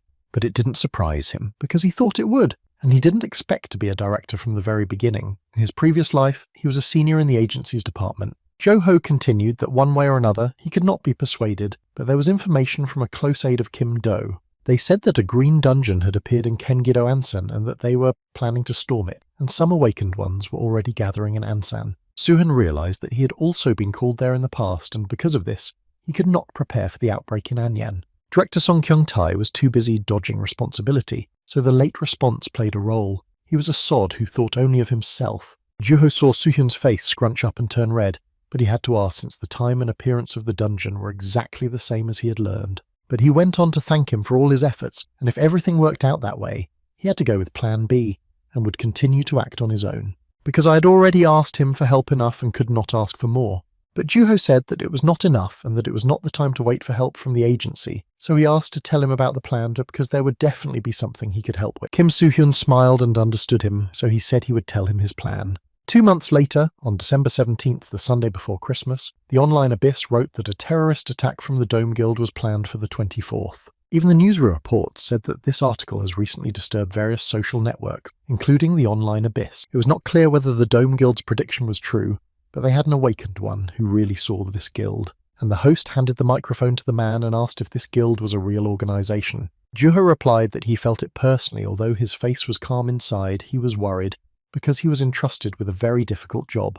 Baron, who was watching TV, was shocked, and from what he said, he almost got hurt a lot because of the recent capture of the Gwangju dungeon. The director of the Awakened Agency was beside himself at this prank, because the appearance of the dungeon was already making his head spin. Kim Do adjusted his glasses and said that there was nothing to be done about it. They could not prevent the autonomous actions of each awakened person.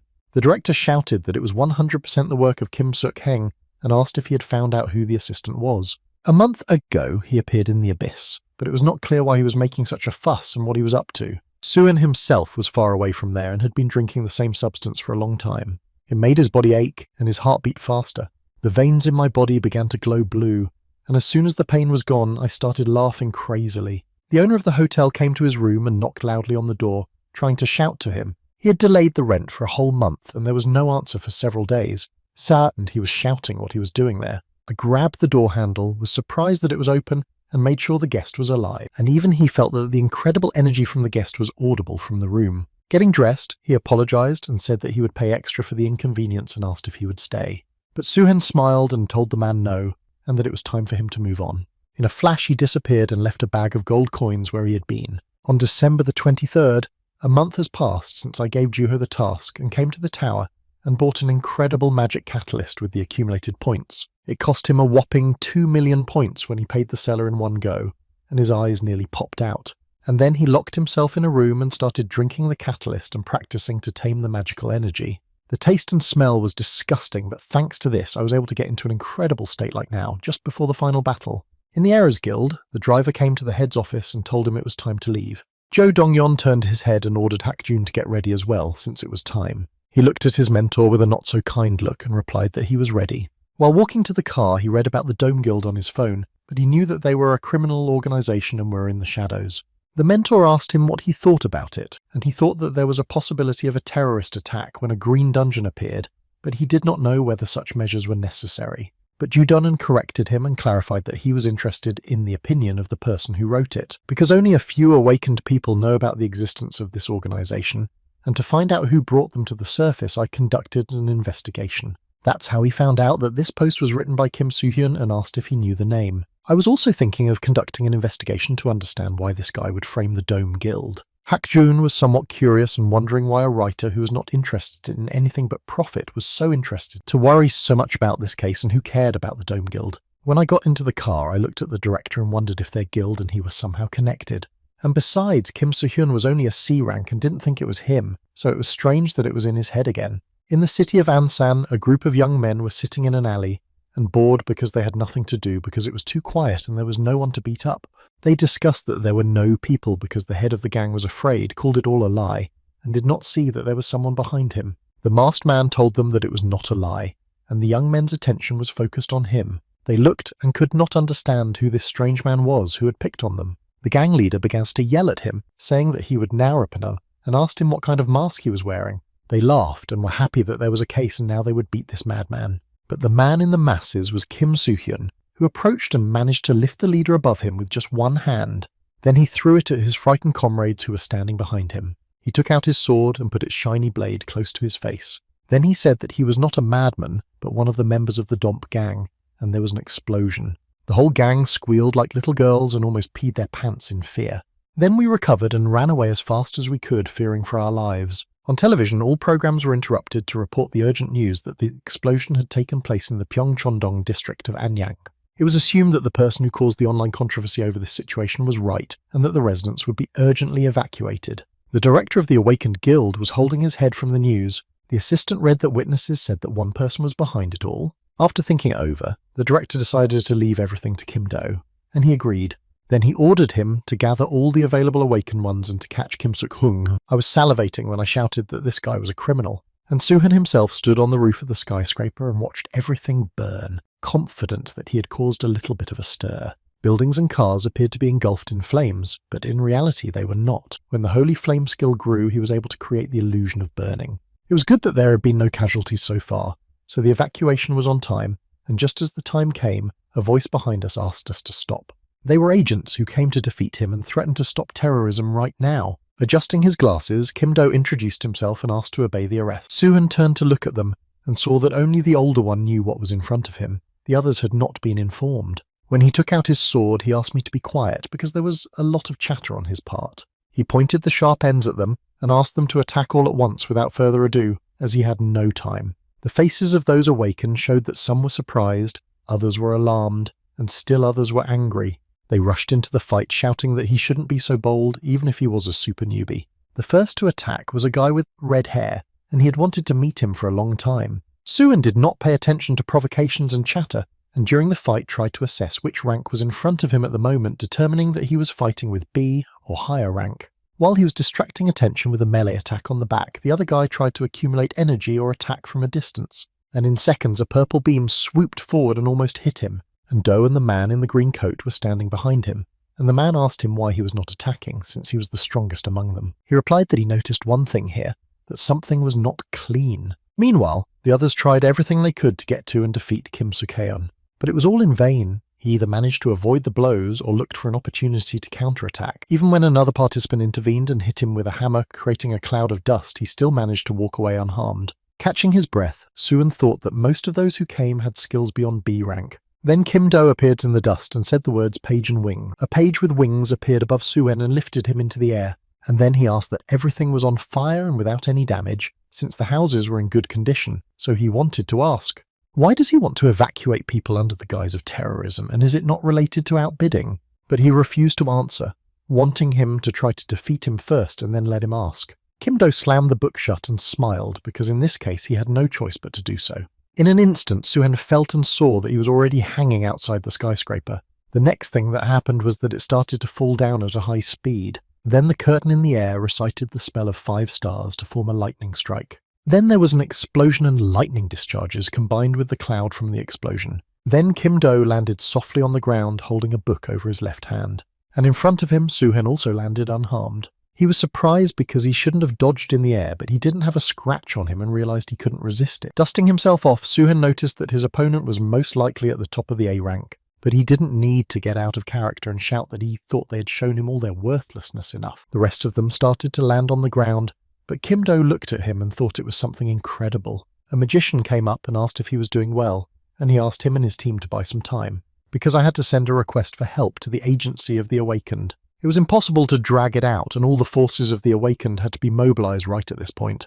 The guy with the red hair was still trying to get to him and lacked speed. Soo-hyun also managed to kick him lightly in the back of the head, so that he flew headlong into the front. With a bump on his head, he shouted whether he would finally fight or continue to play. The magician took his friend by the shoulder and said that he was stronger than they thought, and that he had heard that he had passed the first floor in less than 2 years. And even the second one recognized and said earlier that this guy had a magic silk sword and fought only with it on purpose. Dao, who was watching, recognized that he had incredible skill and thought that he was not yet fully developed. And despite such fighting power, I could not understand why he had not yet revealed his identity. But it was obvious that Kim Soo-hyun was an S-ranked officer and that his abilities were probably much higher. He pulled his hand back and ordered to attack slowly until help arrived. And he clarified, just in case, that the attacks were coming only from their side. Soo-hyun heard what he was saying and appreciated his wit as he urged them not to waste their energy in vain, but only when the situation was serious. There were 2 reasons why I had to hide my identity and hold such a show. The first reason was to determine the power of the awakened ones who came after him, and to find out right now how much power he could use with their help in battle. And secondly, to lure more fighters, because if he said he was not a terrorist, the director would not send anyone to help him because it was not important to him. But when a terrorist threatened national security, things took a completely different turn because it was broadcast by the media. And now they had to wait for help to arrive, as there were 2 hours left before the outbreak. Kim-do was watching him all the time, even now. When they were standing still, he didn't see him trying to attack. At that time, a group that came to their aid was approaching their battlefield. They were standing on the top of a skyscraper, 6 of them wearing identical clothes. When I saw this, I adjusted my glasses again and was surprised because if these people came, the director was furious. An organization of state awakened who were selected and trained by an agency to manage the awakened as a kind of special forces under the command of an agency called the ACT. They were led by S-ranked Captain Park Yun-gyu, who was a very strong awakened person. Or rather, one of the strongest among all S-ranks, and Soo-hyun remembered him from his past life. The captain asked to report the situation, and the man on the back said that as he saw the enemy was stronger, and according to the report, the enemy's name was Kim Soo-hyun, but he had a rank of C. Despite his rank, his actual skills were S-ranked, so his level was equated. The most vocal among the ACT was Vice Captain Kang Seung-chul, ranked A. He shouted out why they were behaving like this in front of them, but the captain told him to be quiet and not to lose his vigilance. Then he turned to Do because he didn't know how strong his opponent was, so he didn't think he should start first, and he replied that he was right. So he said he would start the fight after his subordinates who rushed down from the skyscraper. The captain followed, but Kim-do was worried that even if his student was an A-rank soldier, he would be able to resist the enemy. But he reassured him, since the battles of the special forces were different from those of the other awakened ones. Soo-hyun looked at him and saw that nothing had changed in the captain. He was the same as before. He didn't care that he suffered when he was training him and tried his best to prove himself. But this was good, because it also meant that the methods of educating students were the same as they were then. But to make sure, he wanted to check once if his theory was true. They rushed straight into the battle. They were quite serious opponents. Then they started running in a circle around him at a fairly high speed. The others did not understand what was happening, and Do adjusted his glasses and said that at first glance it looked like a normal run, but it was not. Each had his own type of weapon, and while running each attacked unexpectedly.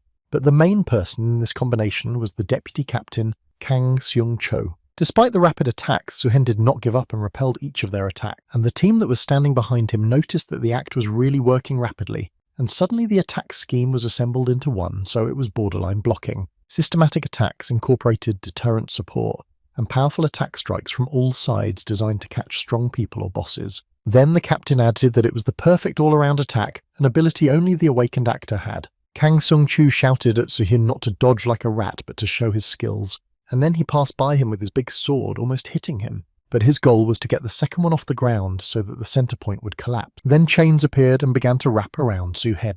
It was a chain attack called webbing that tightly enveloped his entire body, and the next step was to be Kang Sin Chao's attack, which was supposed to end the battle. After the impact, pieces of asphalt and dust were thrown into the air and it was impossible to see what was happening. The impact broke the chains and the ACT team stood there watching until everything settled down. And there was a scream, and Kim Suk-heng appeared, and behind him, tied to a sword, was Kang Sin Chao. He calmly walked out and listened to the team cheek by jowl that their attack had failed. But he shouted that it wasn't so, that he knew their tactics from the very beginning. When he was tied up and swung his sword, he moved to the front of his torso, which deviated from the trajectory of the sword and broke the chains. In addition, he used the chains in reverse order, but thought it was better to keep quiet about it because it was shameful. Kim Do also stood there with his mouth open because no matter how much he felt like a soldier, he managed to do everything in a split second. Suin himself thought that of course he knew about it, since he had been a member of the team in the past and was trained in all the smallest tactics of combat.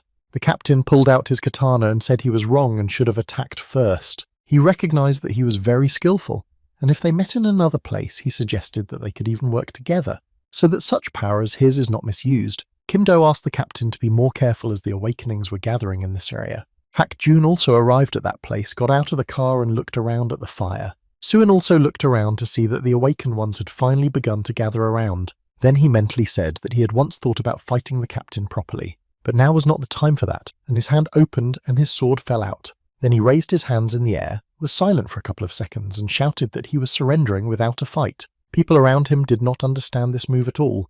They even wanted to see the fight. Some even asked if they had heard what he had just said and thought it would be better to accept the challenge. Captain Park Yoon-gyu was surprised by what his words had just meant. When the time was exposed, the time 1800 was written there, and there was no need to waste energy on these fights anymore. From that moment on, the real battle would begin. Instantly, the ground shook under their feet and the awakened ones could barely stand, and one of them even fell.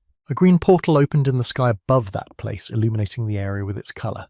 Immediately after its appearance, there was an outbreak and it became even brighter. Suin began to say that as they see the emergence of the dungeon and the speed of the outbreak, things will become even more unpredictable in the future. Opening his hand, the fire began to flow into it and be absorbed back. When Kim Do saw this, he knew it was his ability. Suin shouted that they might hate him for not telling the truth from the beginning, and, as an awakened man, he wanted to ask everyone for forgiveness, to unite and fight with him against a common enemy this time. Going to the portal, he added that together they would protect the city of Anyang and its inhabitants. Sweat broke out on Hak Jun's face because it turned out that the guy was the real Kim Suk-hyun. The sudden outbreak in the city of Anyang is the beginning of an anomaly that will threaten the world in the future.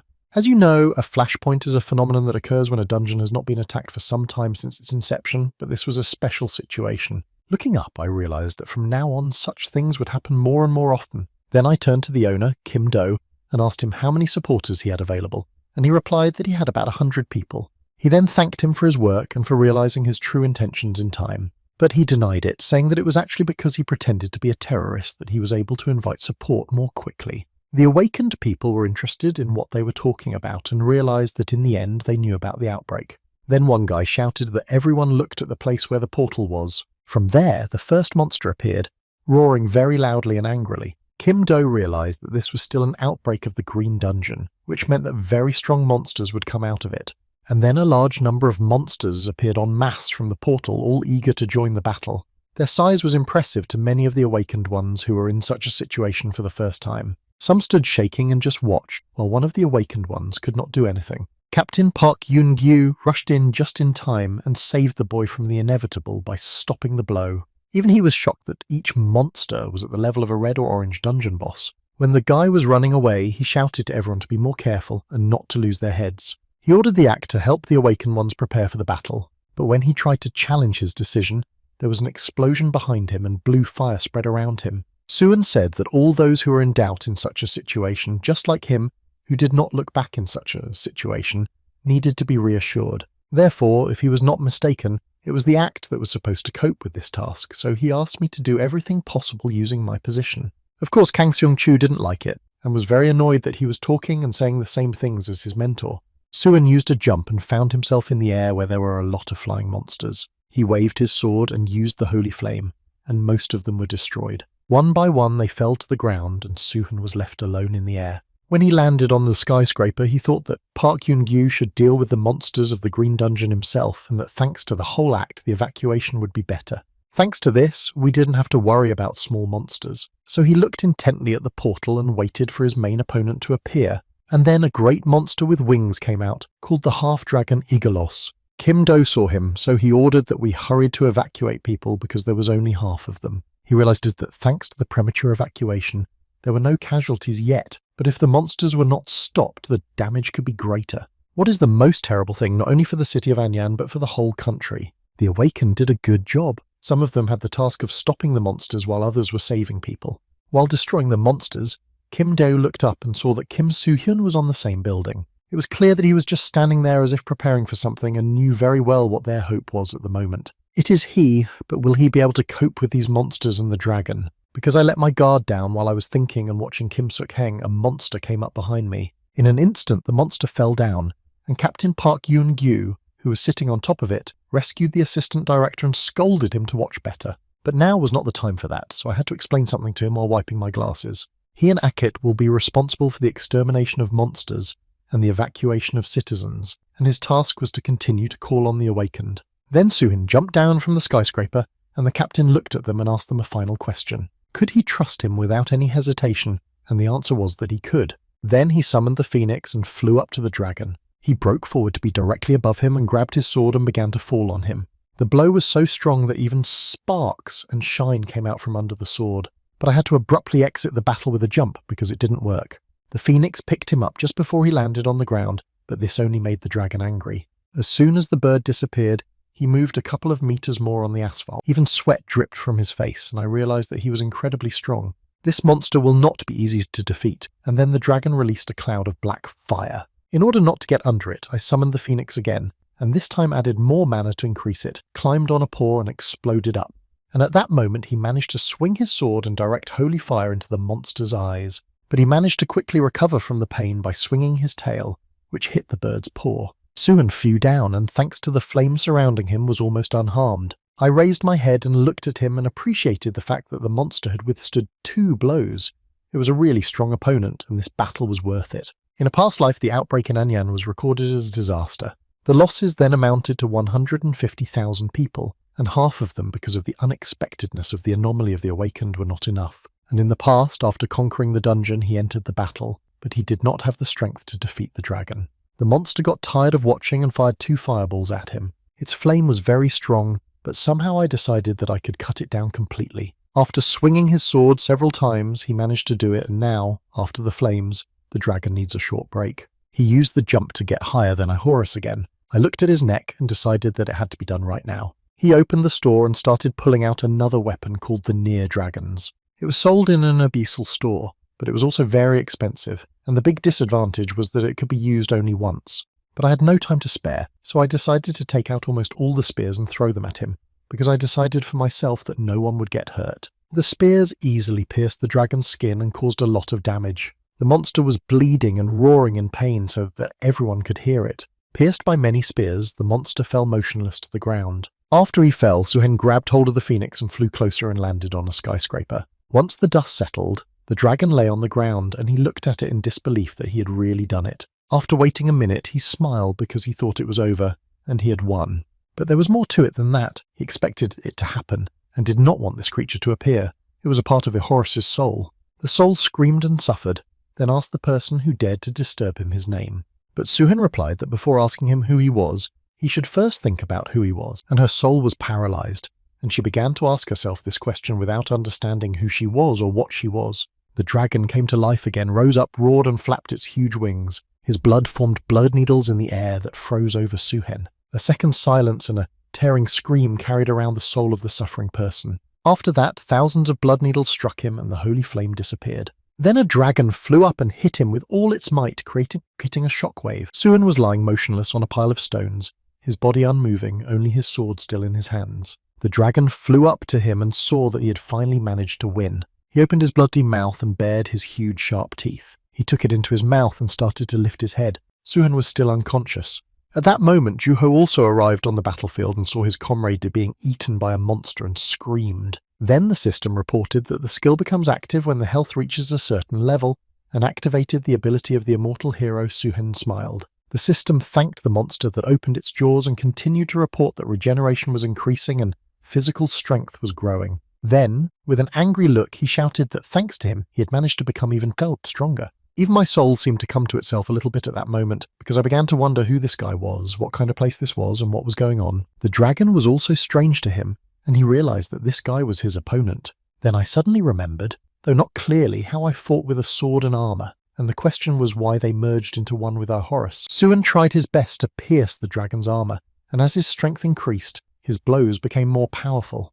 When I was floating in the air, I realized that I was in better condition, and my body felt quite light in the air. It was all the effect of an immortal hero, so I had to use it to the fullest, but the dragon was still so strong and fast that it was quite difficult to even aim. But I knew perfectly well that even such strong beings had to have a weak point, and I just had to find it. And I saw that one of his blows had caused a crack in the dragon's body, and I had to strike there. It worked. A strong, skillful sword movement managed to separate one of the body parts. And he said that now, he would not have time to come to his senses and said the name Falcon, and his soul froze. But there were fragments of memory when people believed in him that he would stop the dragon. He did not understand why it would not be resolved and how long it would take, but now there was only one way out for him. And I remembered how I spoke and asked to be able to control this dragon, and then they were united. Suan took advantage of this moment to freeze him and continued to deliver critical blows, and when the dragon fell, he turned to Falcon again for the people he had protected and the people he could not save. So I asked him how he thought they all wanted him to fall so low and look so miserable. Then he activated the holy flame, looked at it, and directed it toward the dragon. While Falcon's soul was thinking that he had fought with a Horus for the sake of the same people, the flames engulfed him. Then my eyes opened wide and I realized that he was still fighting him. And up to this very moment, I was unable to defeat this creature that caused so much suffering. The dragon lifted its jaw and saw the bloody needles already flying at them. Suan himself was so shocked by this turn of events that he opened his mouth. The monster roared in pain, and the needles were even bigger than when he was attacked, and they were bigger. Then Falcon's soul opened one place on his chest and he asked, so that he could finally put an end to his suffering and win, as he had failed. Sensing an imminent end, the monster rushed up to save his life. Suan had already taken good aim, swung and threw the spear with such force that it flew in a second and pierced the spot that was open to the blow. The dragon lost all signs of life and began to fall down like a stone. He fell on one of the buildings, causing damage to it, and then fell to the ground. The colour in Falcon's chest disappeared, but he was still alive, his eyes looking up at the sky. Kim Soo-hyun, holding the phoenix's paw, went down to him. I looked at him and asked him if his memory had returned, and he answered that yes, everything was forgotten, and with all the mistakes and failures he remained a knight of the Tessram Empire named Falcon. He confronted the demon dragon Agoras, who had been threatening his homeland for a long time, and because of the drawn-out battle, the consequences were becoming greater every day. And then he used magic to lure it into the second dimension, but in the endless battle it merged with him into one. Even when they joined, they continued to fight inside the same body in an attempt to destroy each other, but each time it resulted in innocent victims. Suan looked away, saying that too much time had passed to regret, and it was better to think about what you could protect rather than what you had lost. And if he hadn't defended his empire, more people would have suffered. Falcon replied that he couldn't comfort him, but he still agreed that his words were true, and that even if he went back in time, he would make the same choice. These words made me think, because after all, Soo-hyun had returned to the past again. Falcon raised his hand and a bright orb appeared, saying that thanks to it he had ended this long battle. So he gives him this. The best armour was once made for him in the Empire to resist Iholas. Soo-hyun thanked the system and was informed that he had received an item called the Holy Falcon shoulder pads. Then a ray broke through in the sky and he wanted to thank him once again. It was really a long battle for him. In an instant he turned into a man and was happy that he could finally rest easy. With his head bowed, Soo-hyun also said goodbye, and then the body of the knight and the dragon disappeared into the air. And he heard Juho's scream, and Du turned around and saw them running toward him with all their might. His friend immediately began to look at him from all sides and questioned whether he was okay. Everything was fine, but as it turned out, I almost left this world because the enemy was too difficult. Kim Do was also happy that the guy was okay, as he helped to prevent any injuries. He looked away and added that the director of the department might not accept such behaviour, but he did. I bowed my head to him and on behalf of the entire institution apologised and thanked him. Soo-hyun said that he shouldn't apologise so much and was very happy that there were no casualties and that, since they were all alive and unharmed, a weight had fallen off his shoulders. And in a moment he started to lose consciousness, saying that he thought he was a little bit tired. Luckily, due to the high energy consumption, he simply collapsed from fatigue, and it was good that he was not seriously injured. Kim Do could only imagine that when this situation calmed down a bit, a storm would rage around this guy. And yet he was the main character of the event, and now the world can sleep peacefully thanks to him. News reports said that the cause of the outbreak was a terrorist attack by the Dome Guild, which almost caused a catastrophe. All the events were connected with the activity of the awakened Kim Suk-hung. Meanwhile, he had been sleeping in one of the hospitals for quite some time due to overwork. Suddenly, he exploded on the bed, all sweaty and frightened. I realized that I was in the hospital, but I could not remember when I lost consciousness, so I guessed that it was probably because of overwork. When I picked up the phone and looked at the date and time, I was surprised that I hadn't slept in 3 days. Then I turned my head and saw a basket of fruit and a piece of leaf folded next to it. I saw that this letter was from Lee Juho. He wrote that when he came and he was sleeping, he decided to write because of the situation, and the world began to worry, and it looked like they were. He had to put everything in order, so he introduced himself as his representative and dealt with calls and requests, even though it was not discussed. But I thought that he would understand and appreciate him. He also wrote that thanks to him many lives were saved, so I asked him to rest and not think about anything. And when he woke up, he realized that he would be hungry, so he brought the fruit to Suhen and was very grateful to him. Then he thought that his efforts were not in vain. But there was a big difference with his previous life, but he still had a lot to do, so he had to think about what to do next. Then he heard someone coming to his room and stopping right in front of the door and shouting who was there. Hak Jun came in to see him, but he had a reeling headache and looked strange. He came in and stood there silently at first, just looking at him, so Suhen asked him why he had come. Then he said that he had come to ask him something, namely whether he hadn't changed his mind about joining their guild. This sudden question confused me as to why he was asking it now and what had happened. Not long before, the head of the guild, Aries, called a meeting and, seeing that everyone was there, immediately got down to business. They were expected to raise the guild level from medium to large, which was a very important step for the company, and becoming a large guild would bring even more advantages. Therefore, he emphasized that each of them should make sure that they are prepared for the promotion assessment and that if any of them messes up on the spot, they will be destroyed. As soon as everyone realized the seriousness of the task, the director let them go, but Hak Jun asked them to stay. He gave him a sideways glance and asked if he could have a few words with him. As soon as everyone left, the guy was hit in the head and fell to the floor. While kneading his hand, the director asked him how many times he should tell him that he has no business with cowards, liars, and vile people, but can never forgive those who betray him. Grabbing him by the hair, he asked why he lied to him, but Hak Jun said that he did not lie, he just did not know. This aroused suspicion, since they had met in the abyss and even passed the rating assessment together. So how could he not know? Then he let him go and said that he had forgiven him a lot and was giving him one last chance to bring him Kim Suk-hyeon because he would give him an advantage when he was promoted. But Hae-jun asked how he was supposed to do it, since they had only met a few times and had never been in touch since. And he couldn't even use force because everyone saw the strength of the guy. But the director just laughed and called him stupid. He got down on one knee and said that this was not something that should concern him at all, because if he ordered to bring him, then he had to be brought. And then he asked if he couldn't, should he then show Yun-sung what real pain was? Therefore, the last time he is wanted before the evaluation for promotion, he is to bring him Kim Suk-hyeon. After that, at home, he had to have his wounds treated. He was twitching a lot, even though the girl barely touched him, so she asked him if he was really in pain, but he said that everything was fine. She looked at the mutilated guy with a cotton wool in his hands and felt very sorry for him. I asked him if Ju Donan had already done it, but I thought about it and answered that no one else was capable of doing it and suddenly started coughing a lot. Hak Jun ran to Yun-sung and took out the medicine and asked her to drink it as soon as possible. The girl turned the flask with the medicine over and immediately felt much better. Modern medicine is unable to cure the disease she suffered so much from, so it was good that he was always there for her.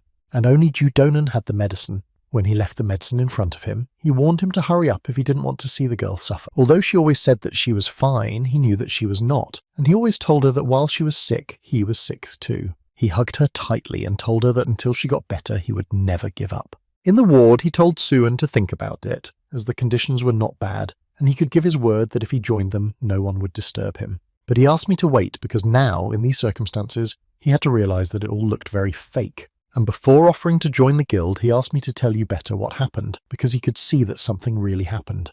Tears began to stream down Hak Jun's face, and he whispered whether he really wanted to know. He pulled out his sword and pointed it at Suhan, saying that if he wanted to know, he had to fight him, and if he won, he would tell him everything, and if not, he would join the Ares Guild. Hak Jun was the youngest A-ranked awakened and a member of the world-class Ares Guild. He was called a genius and predicted a great future, but the night before he was promoted to S rank, he killed all the members of the Ares Guild. Even in the past, when he was Kim Sung-eun, they met several times for the last time to reunite, But then he refused the offer to save him, asking him not to talk nonsense. He had a completely different image than now.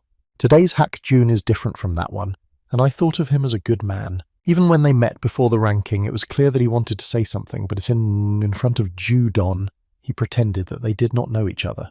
During the outbreak in Anyan, I saw him fighting to save people. But now in the ward, he wanted a duel and struck the bed where Suhen was with his sword. He shouted that if no answer was given, he would regard it as consent. This behaviour was caused by something. He was never such a coward to fight against him when he was so wounded. So I had to find out the reason why he had changed so much and was doing such things. On the floor below, the doctors were in a panic and thought it was an earthquake because the whole building was shaking. The nurse said that there was a fight on the top floor. Even though Suhyun was unarmed, he still tried to resist Hak Jun, but he had to think of something. I also realised that if chaos reigned in the hospital, there could be consequences, so I had to resolve this situation. When I bounced off his hand, I landed on an overturned bed and tried to find my weapon. Turning his head to the right, he saw that his sword had been thrown to the window. Hak Jun wanted to take advantage of the situation while the enemy was down, but not before he grabbed the blanket and threw it at him to block his view. Meanwhile, he was running for his sword with all his strength, but he still had a time advantage. Hak Jun raised his sword above his head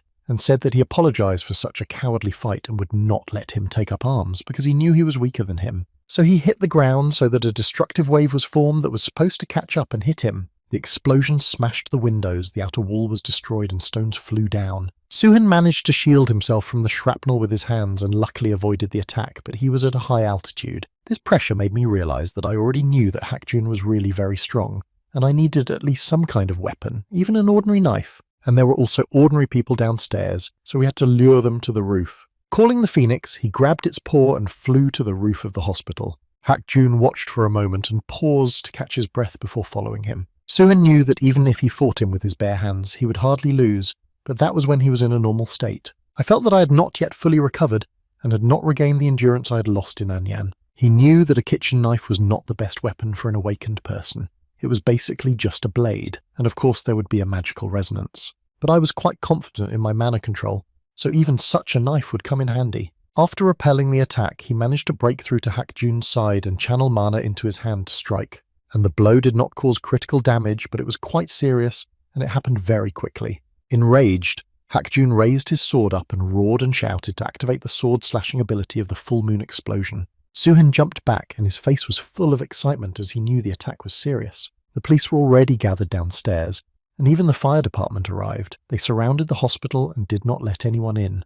After Hak Jun's punch, the hole opened up and he lowered his weapon and stood looking forward. In a cloud of dust, Suhyun could be seen standing on his feet in front of him. He saw him and laughed because he thought he could not defeat such an opponent. This powerful stroke spread to the sides because he had accumulated mana on the tip of the knife. Then he looked up and said that now that he had won, he should tell me what happened to him. Hak Jun started right away with Yoon Sung, the person he wanted to make happy. Yoon Sung and he spent their entire childhood together. She was a childhood friend whom he could not leave behind, and eventually she became his girlfriend. After graduating from high school, Yoon Sung inherited her parents' flower shop, and she helped him a lot when he was unemployed, always supporting and encouraging him at any time and in any place. Then, when I became awakened, I was very happy until one moment. One day, when he came to the flower shop, he saw that Yoon Sung hadn't watered the plants and they had lost their vitality. He started to run inside and saw that his girlfriend was on the floor with her hand covered and coughing up blood. I ran and screamed in fright, wondering who had done this to her and what had happened. After that, Yudonan appeared and said that he had come to buy flowers for his beloved, but saw that the store was not doing well. When he saw the two frightened people, he smiled and looked at them with a very sly look. He went on to say that, judging by the girl's condition, she had been severely poisoned, and then said that he knew about this. He noticed what an amazing coincidence and asked if he could help them. Sukan realized that he had been blackmailed by Yudonan all this time because of the medicine for that girl. Hak Jun replied that he was right, as he was the only person who could make the medicine. Then he began to rise, took up his sword, and asked if he remembered the words he had spoken earlier in the day at the house of the rank measurement. Those words that can help him, he really wants to count on them. That's why he wanted to ask for help, so that he could escape from Ju Dong-yeon's clutches and save him and Yoon Sung. But I was worried that if he received help from others, he would not be able to defend himself and would be deceived and manipulated again. And if he cannot protect anything on his own, everything will be the same in the future, so there was no other way out. As he was leaving to finish everything, I turned around and smiled and thanked him for everything. Meanwhile, Juho was reading some very interesting information, and he even asked if it was true that the man who gave it to him said that it was too secret to lie. Before he left, the man shouted in his wake not to think about dragging him with him. When he left the building, the phone rang. It was Suhen. He quickly picked up the phone and was glad to hear him. Then he realized that he was being burned. Everything went well, but Suhan wanted to get straight to the point because he called for a reason and he was curious. Joho listened to him and understood everything, and it worked out very well because he was going to call himself because he had learned something.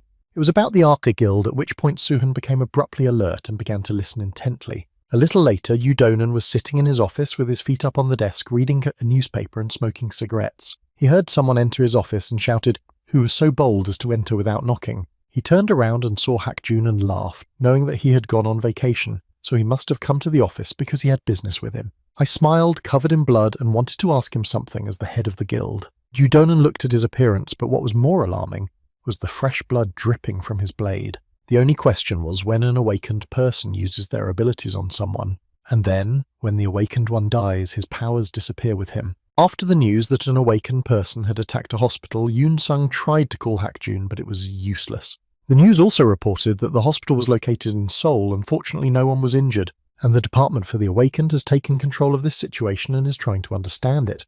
It was also known that one of the suspects was a member of the Aries Guild, Jong Hakjun. She was shaking with worry for him and did not understand what he was doing. Suddenly, there was a knock on the door, and she jerked out of her panic. She opened the door and saw a tall, black-haired guy standing behind it. He smiled and greeted me and introduced himself as Kim Soo-hyun. As they sat drinking tea, Soo-hyun began to speak, first thanking her for letting him in since he had come uninvited. She smiled and said that he was a very famous person, and that she had heard about him from Hakjun before. He said that he wanted to become like him. The news reported that he had attacked him, but she could hardly believe it because she thought he was not capable of such a thing. Closing his eyes, he replied that he had also heard of such a thing but did not know the details. Then I thought that Hakjun came to him on the orders of the guild because of the medicine that this girl needed. He began to tell her that when he came to him, he looked very confused, but he did not say that he was asking for help, so he could not stop him. That's why I came here to talk to her and to hear her opinion on all this. She immediately recalled the words that Hakjun had told her, that if she was okay, he was okay, and asked her to never give up. Then she lowered her head and barely managed to get the words out to ask for help. She began to cry and to blame herself for never being able to fight beside him, so she begged me not to leave him alone. Suan looked at her and quietly told her that these were the words he wanted to hear.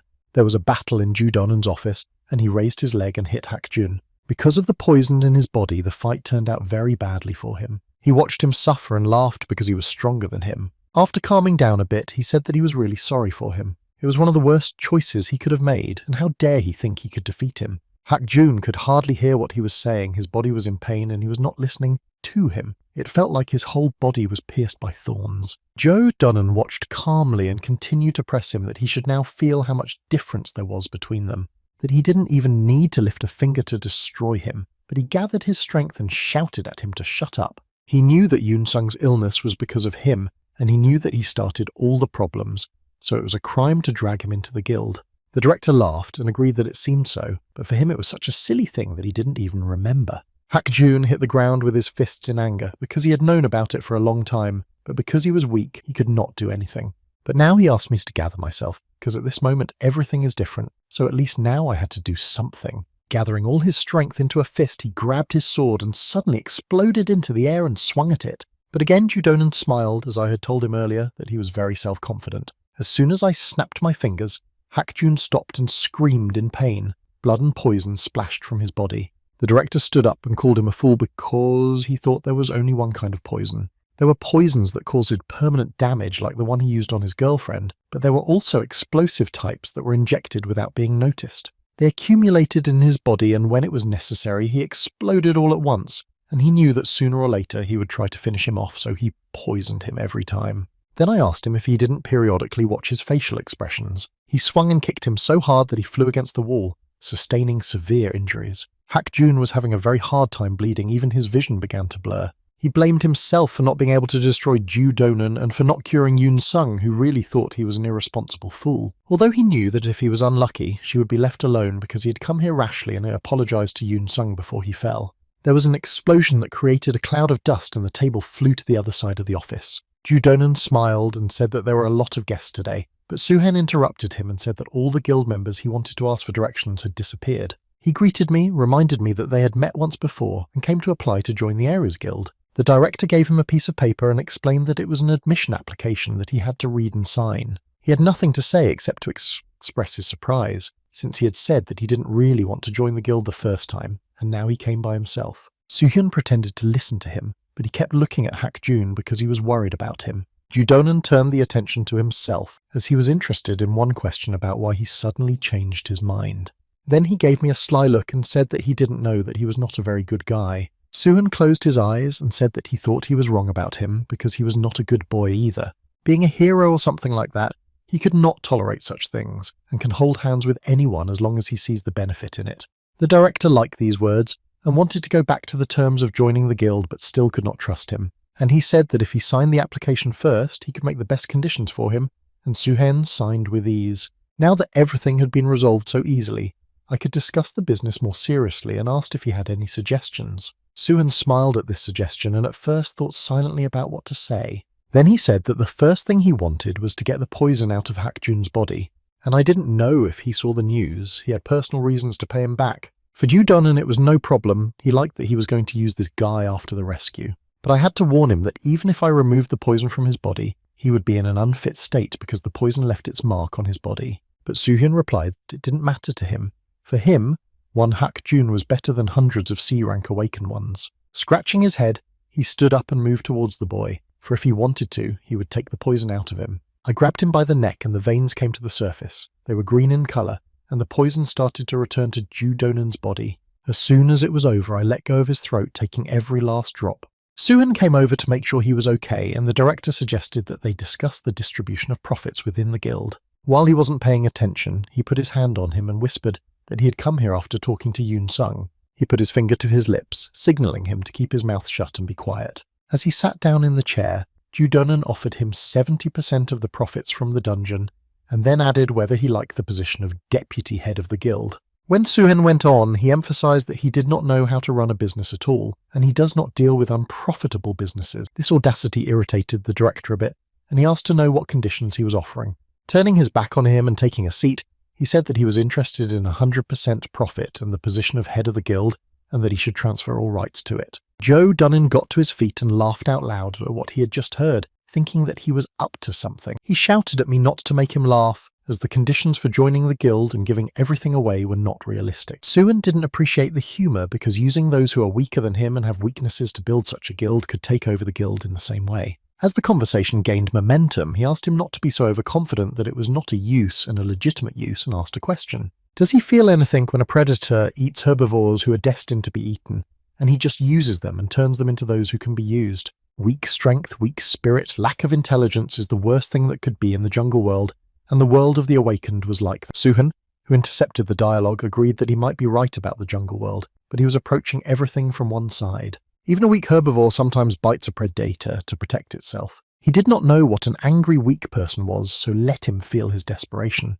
Hak-jun, in his rage, hit Joo-donan in the back. The blow was critical and the wounds were very severe, so he flew motionless in front. As soon as the body fell, the room became very quiet. They did not say a word at first. He grabbed this bandage on his face and asked if it was over. Then I looked at Soo-hyun and asked him how it happened, because he remembers lying there and the life leaving his body because of the poison. Even when he took away the poison, my body was still without it, but my condition was bad, as I had a feeling that my body was numb and my eyes were foggy. And then I felt a hand touch me and my body was restored to normal, getting to the bottom of the question of what he did to him, and most importantly, why. Just like when they first met, and now why he helps him. But Soo-hyun only quietly said that now was not the best time to have a dialogue because it was not over yet. Joo-donan began to get up and cough heavily, his body surrounded by green energy. As soon as he stood up, the first thing he said was that it was a very pleasant surprise because he had managed to properly educate his student and he had become mean. Such abilities with poisons and medicines, as well as the use of healing skills, immediately caught my eye. Hak-jun asked his mentor to give up because in a 2-on-1 situation he could not win, but if he stopped there, he would be spared. He said that he would pay for all his sins in prison, but he just laughed and said that he had no right to talk to him like that. He also added that he was trying to find out who was going to be spared, and used the green zone ability, and liquid began to spread around him. Knowing this ability, Hak-jun shouted for them to climb something as it was the mentor's strongest skill, the poison swamp. The range of the swamp and the damage from the poison is proportional to the level of magical power, and the spread over the territory creates a kind of swamp, hence the name. Judonan turned to Sukin because he agreed to some extent with his words as that he was using the weak for his own purposes. But this is how it should be, and he probably knows that exploitation is the privilege of strong people. As soon as he got tired of talking, he got down to business, raised his hand, and the substance was directed at them. They had to jump in different directions to save themselves. Suin saw that the mud beneath his feet was moving as it pleased. But when he saw Hakjun defend himself with a sword, he realized that this substance only works on living beings. Therefore, using the table, he was able to lift the poison into the air and direct it at its owner. But Judonan had a smile on his face and asked if he thought he had found a loophole. He raised his hand, said the word acid, and the colour of the substance on his hand changed to purple. Realizing that it was no longer safe, he changed the angle of the table so that the substance would fall to the bottom. Suin appreciated that the poison skill of the green zone simultaneously makes both attack and defense, and the acid skill of the purple zone blocks sudden attack. Joe! Dunnan shouted at him that for the strongest hero he was very predictable, and thus he was unlikely to be able to take the Errors Guild away from him. He agreed that he had made a mistake, then raised his hand and a drop of blood formed in the air above him. Drops like this began to appear all over the room. Hakjun couldn't believe his eyes. He had seen the creature on the back of the dragon in Anjan also use this ability. Suin called the word transformation and then the property of the blood spear, and the blood took a sharp form. Holding them in the air, he smiled and said that now he should try to dodge everyone if he was such a strong man. Half of the spears hit the same spot and Judonan managed to jump aside. He even managed to take the initiative, stopped, threw the substance into the air and tried to counterattack. Just in time, Hakjun intervened and cut the attack down with a single swing of his sword. Then Suin took hold of his comrade's shoulder, rose into the air and was ready to send the other half of the spears into the attack. The director's face showed that he was being trapped and began to get nervous. It was not a predictable attack from behind that nearly took his life. Quickly thinking of further actions, he lifted his leg and pointed it at Hakjun, who managed to stop the attack with his sword. Turning around, he punched the ground, which created a wall of mud, and the spear attack crashed into it. The fact that they failed gave Judonan confidence. He laughed and said that he could only wag his tongue. His poison was perfect. Suin looked at him calmly and told him that he was right, that his skills were difficult to deal with, but he could have just burned everything around him, and the blue fire would have caught fire all around. In the next movement, he directed the holy fire at the enemy, and it instantly burst into flames. Such an attack brought him excruciating pain. Even he could not cope with it, and in order to completely inflict critical damage, he hit him so hard that he flew into the wall on his backside. It made his body feel like it was glued to the wall and he lost consciousness for a few seconds. Then they saw that the poison swamp skill began to return to him, probably because he was seriously injured. Like a cornered rat, he shouted to his student Hakjun that he could do a good favour. He could have made an antidote for his girlfriend because even if he was destroyed, the poison in her body would not disappear. I wanted to make him doubt it by repeating that it would definitely not work and that it was not worth betting the girl's life on it. Tired of listening to this nonsense, Suhen approached his friend, took him by the shoulder and asked him not to fall for his words. Leaving him, I went to see Judonan to clarify something. Then, on principle, I stepped into the poison that was still a little bit on the floor. The poison quickly began to spread through the body, causing the veins to turn green and swell. Judonan was delighted with this because no matter how strong the enemy was, his poison was strong. But he abruptly stopped talking without finishing what he meant because he saw a golden energy appear around the guy. Suin closed his eyes and waited for this effect to heal his body completely. Hakjun stood in awe of what he saw because he had never seen anything like it before, and he even felt his mana begin to recover. When the effect had done its work, Suhen opened his eyes and said that his poison did not work on him, and he got the treasure of the Charles clan, which was his reward for the test on the second floor, but to get it you needed the 10th level of difficulty. This item healed everything and removed all bad effects, but it could be used 5 times, the first time being on the 10th level of the tower. The second one on the 15th floor was used once before to cure Hakjun and just now to cure him of the poison, so I used it 4 times. Well, the last use was not for him, and he threw the necklace to his friend. Suin stood watching the puzzled boy as he stood there holding the necklace and trying to say something, but he said the first one knew that he would know better how to use it. From these actions and words, Hakjun bit his lower lip to try to keep the tears from falling. He turned around and ran toward the exit, thanking Suin and not hearing his mentor shouting. To silence Judonan, he grabbed him by the throat and squeezed his fingers. He could not hold back any longer, and said so directly to this monster. The man smiled and said in a hoarse voice how he was going to finish him off. He reminded me that he was still a master of one of the largest guilds, and that even if he was the most famous newcomer, he would still have to be responsible for his actions. Suhen agreed with him again, because this was something that would not be easy to get out of. But what if that guildmaster was involved in a dubiously well-known criminal organisation of garbage collectors? and I was just conducting my investigation between these two organizations. Then over the phone, Juho said that he had found common combinations of the Ares Guild and the Dome Guild because the Dome were based in other countries. They still couldn't spread their influence in their country. They had a plan. To facilitate their infiltration into Korea, they chose the Ares Guild as a route. In addition to this, they used the information network and the capabilities of the Ares Guild to destroy anyone who knew or suspected anything about them. And just now, the Garbage Collectors Guild has drawn attention to him, Kim Soo-keng, blackmailing guild members and committing serious crimes, as well as collaborating with the Dome Guild and killing innocent people. Didn't he think that he had enough reasons to take his life and knew that he was their target, and it was a great chance to kill anyone who showed up? To put it very simply, he will now be a bait for him. To do something, he remembered that he no longer had that necklace and tried to attack. But it was all in vain. The poison just bounced off and came out of his body. There was panic in his eyes as to how this happened and why his perfect ability did not work. Soo-eun smiled because he was only pretending that the poison was working on him, that the poison was not working against his magical resistance. But there was one thing that was very interesting, his famous poison, and it became interesting what if it was used against him. He said the word transformation and chose the characteristic poison, and it began to enter Ju-donen's body. He fell off the wall and fell to his knees, screaming that it hurt and that he could not stand it. The sooner he reached into his pocket, the sooner he took out a jar of antidote. Soo-eun couldn't let him drink it, so he took his sword out of the inventory room and struck the flask. I was also sure that he was having fun luring people with this antidote. So wouldn't it be fair if he also went through the same pain as those people? With a tearing scream that he was in pain, Ju-donen jumped to his feet and ran. Going out into the corridor, I saw him breaking a window and falling down to end his suffering. Soo-eun looked out to make sure it was over, thinking it was disgusting because it was too painful for him to endure, but he calmly injected the poison into the others. But now everything was over, and he called the Phoenix to him for one more thing. I pointed it out into the street and let it rapidly gain height above the skyscraper. Everything that this man achieved through his dark ways had to be erased from this world. The Phoenix passed through the house, dividing it in half and leaving a trail of fire. Hak-jun, running home as fast as he could, put the necklace on Yun-sung, sung and activated it. The effect of the treatment ended, she opened her eyes and was very surprised. He abruptly approached and hugged the girl as he saw that everything had worked, and he said that he received a lot of help not only from her but also from others. Therefore, he was going to reject all regrets, and to the extent that he was helped, he was going to repay in kind. Yun-sung also told him that she had always emphasized not to carry her burden alone. Of course, she cannot fight alongside him, but she will always support the path he has chosen. The bell rang and Juho went outside and Soo-kun called him to ask if he was okay. He replied that there had been no further movements and that Hak-jun had made it to him and that Yun-sung was also safe. I also added that they were a great couple, and even looking at them I was a little jealous.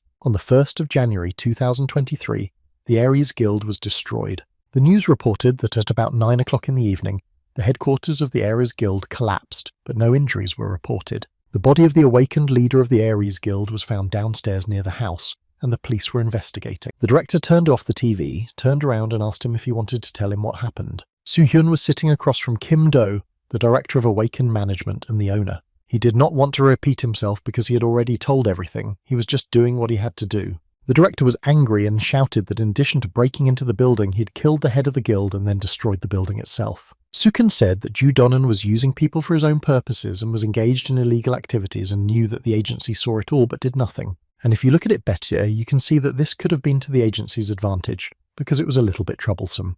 The director turned around because just like the last time in Anyan, he saw that he was preparing different options for the run, and in any case, it was too much. But I became somewhat curious about the Dome Guild because there was some evidence about them. Because if the Ares Guild was doing something illegal, how can they be condemned? And he should not even think that if people applaud because of the events in Anyan, he can call himself a hero. With his head bowed, Soo-hyun closed his eyes and said irritably that he had never asked to be called a hero and that they were all the same, and that he was very tired and at the same time very bored. The only thing people didn't know was that he was far from a hero, risking his life to save the world and help others, or was it because he wanted to be a hero but he thought about it all the time, and it was not like that at all. He just wanted to do everything within his power and constantly thought in this way. However, he warned them both to be careful, because if he wanted to do something, he would even make a human sacrifice.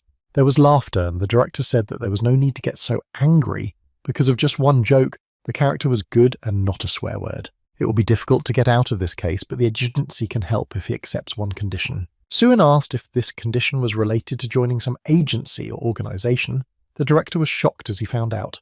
and he said that his soul was visible through and through, and that it would not be possible to lure him into the organization to lead it under the pretext of this case, and he refused.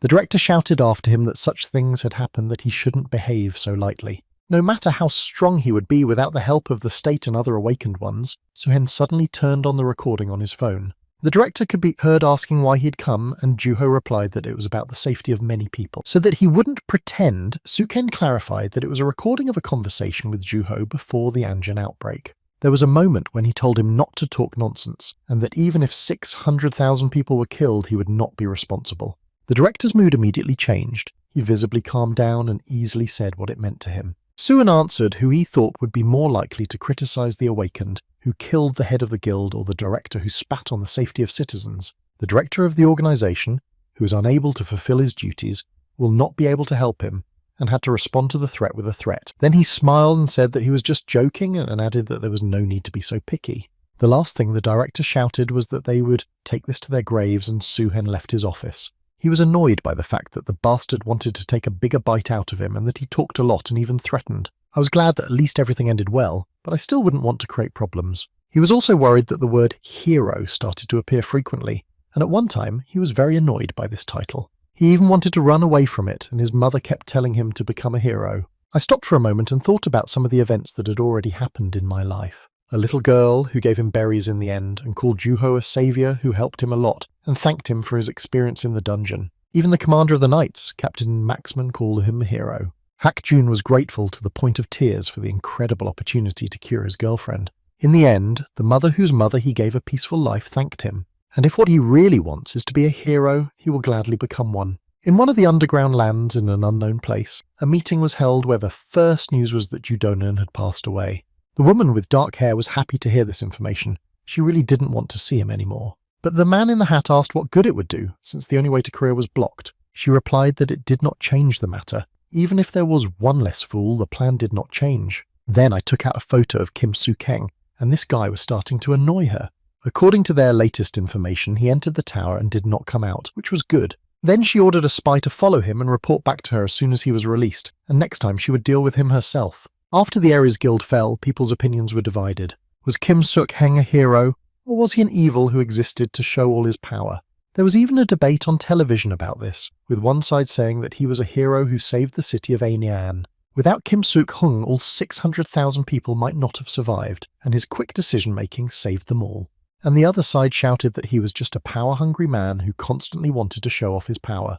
The Ares Guild was an important part when it came to exploring the underworld, but since he didn't like the guild, he destroyed it. However, he was not punished and continued to receive special treatment in the form of a pass to the dungeon, which proved his connection with the authorities. But the other side countered with arguments that the dungeons he cleared were already counted in dozens, and if he wanted power, he would not have done it and just stayed in the tower. Heated discussions continued all the time he was in hiding. However, despite public criticism, he did not care. Suan continued to gather around the test tower, destroying various creatures. Each time his skills grew, even though the monsters became stronger and fell under his pressure. In this way, as he went through the rest of the test, he thought about what he wanted to do, and what he could do, and what he needed to do. In one of Seoul's cafes, Juho was sitting at his laptop, looking for various information. Hak Jun joined him and asked what he was doing here, and he hadn't worked here before, despite having come all this way. Then I asked how he was doing, and Juho said not to ask him. He didn't have time for anything because he went to the association and went to the tower and sometimes to the dungeon.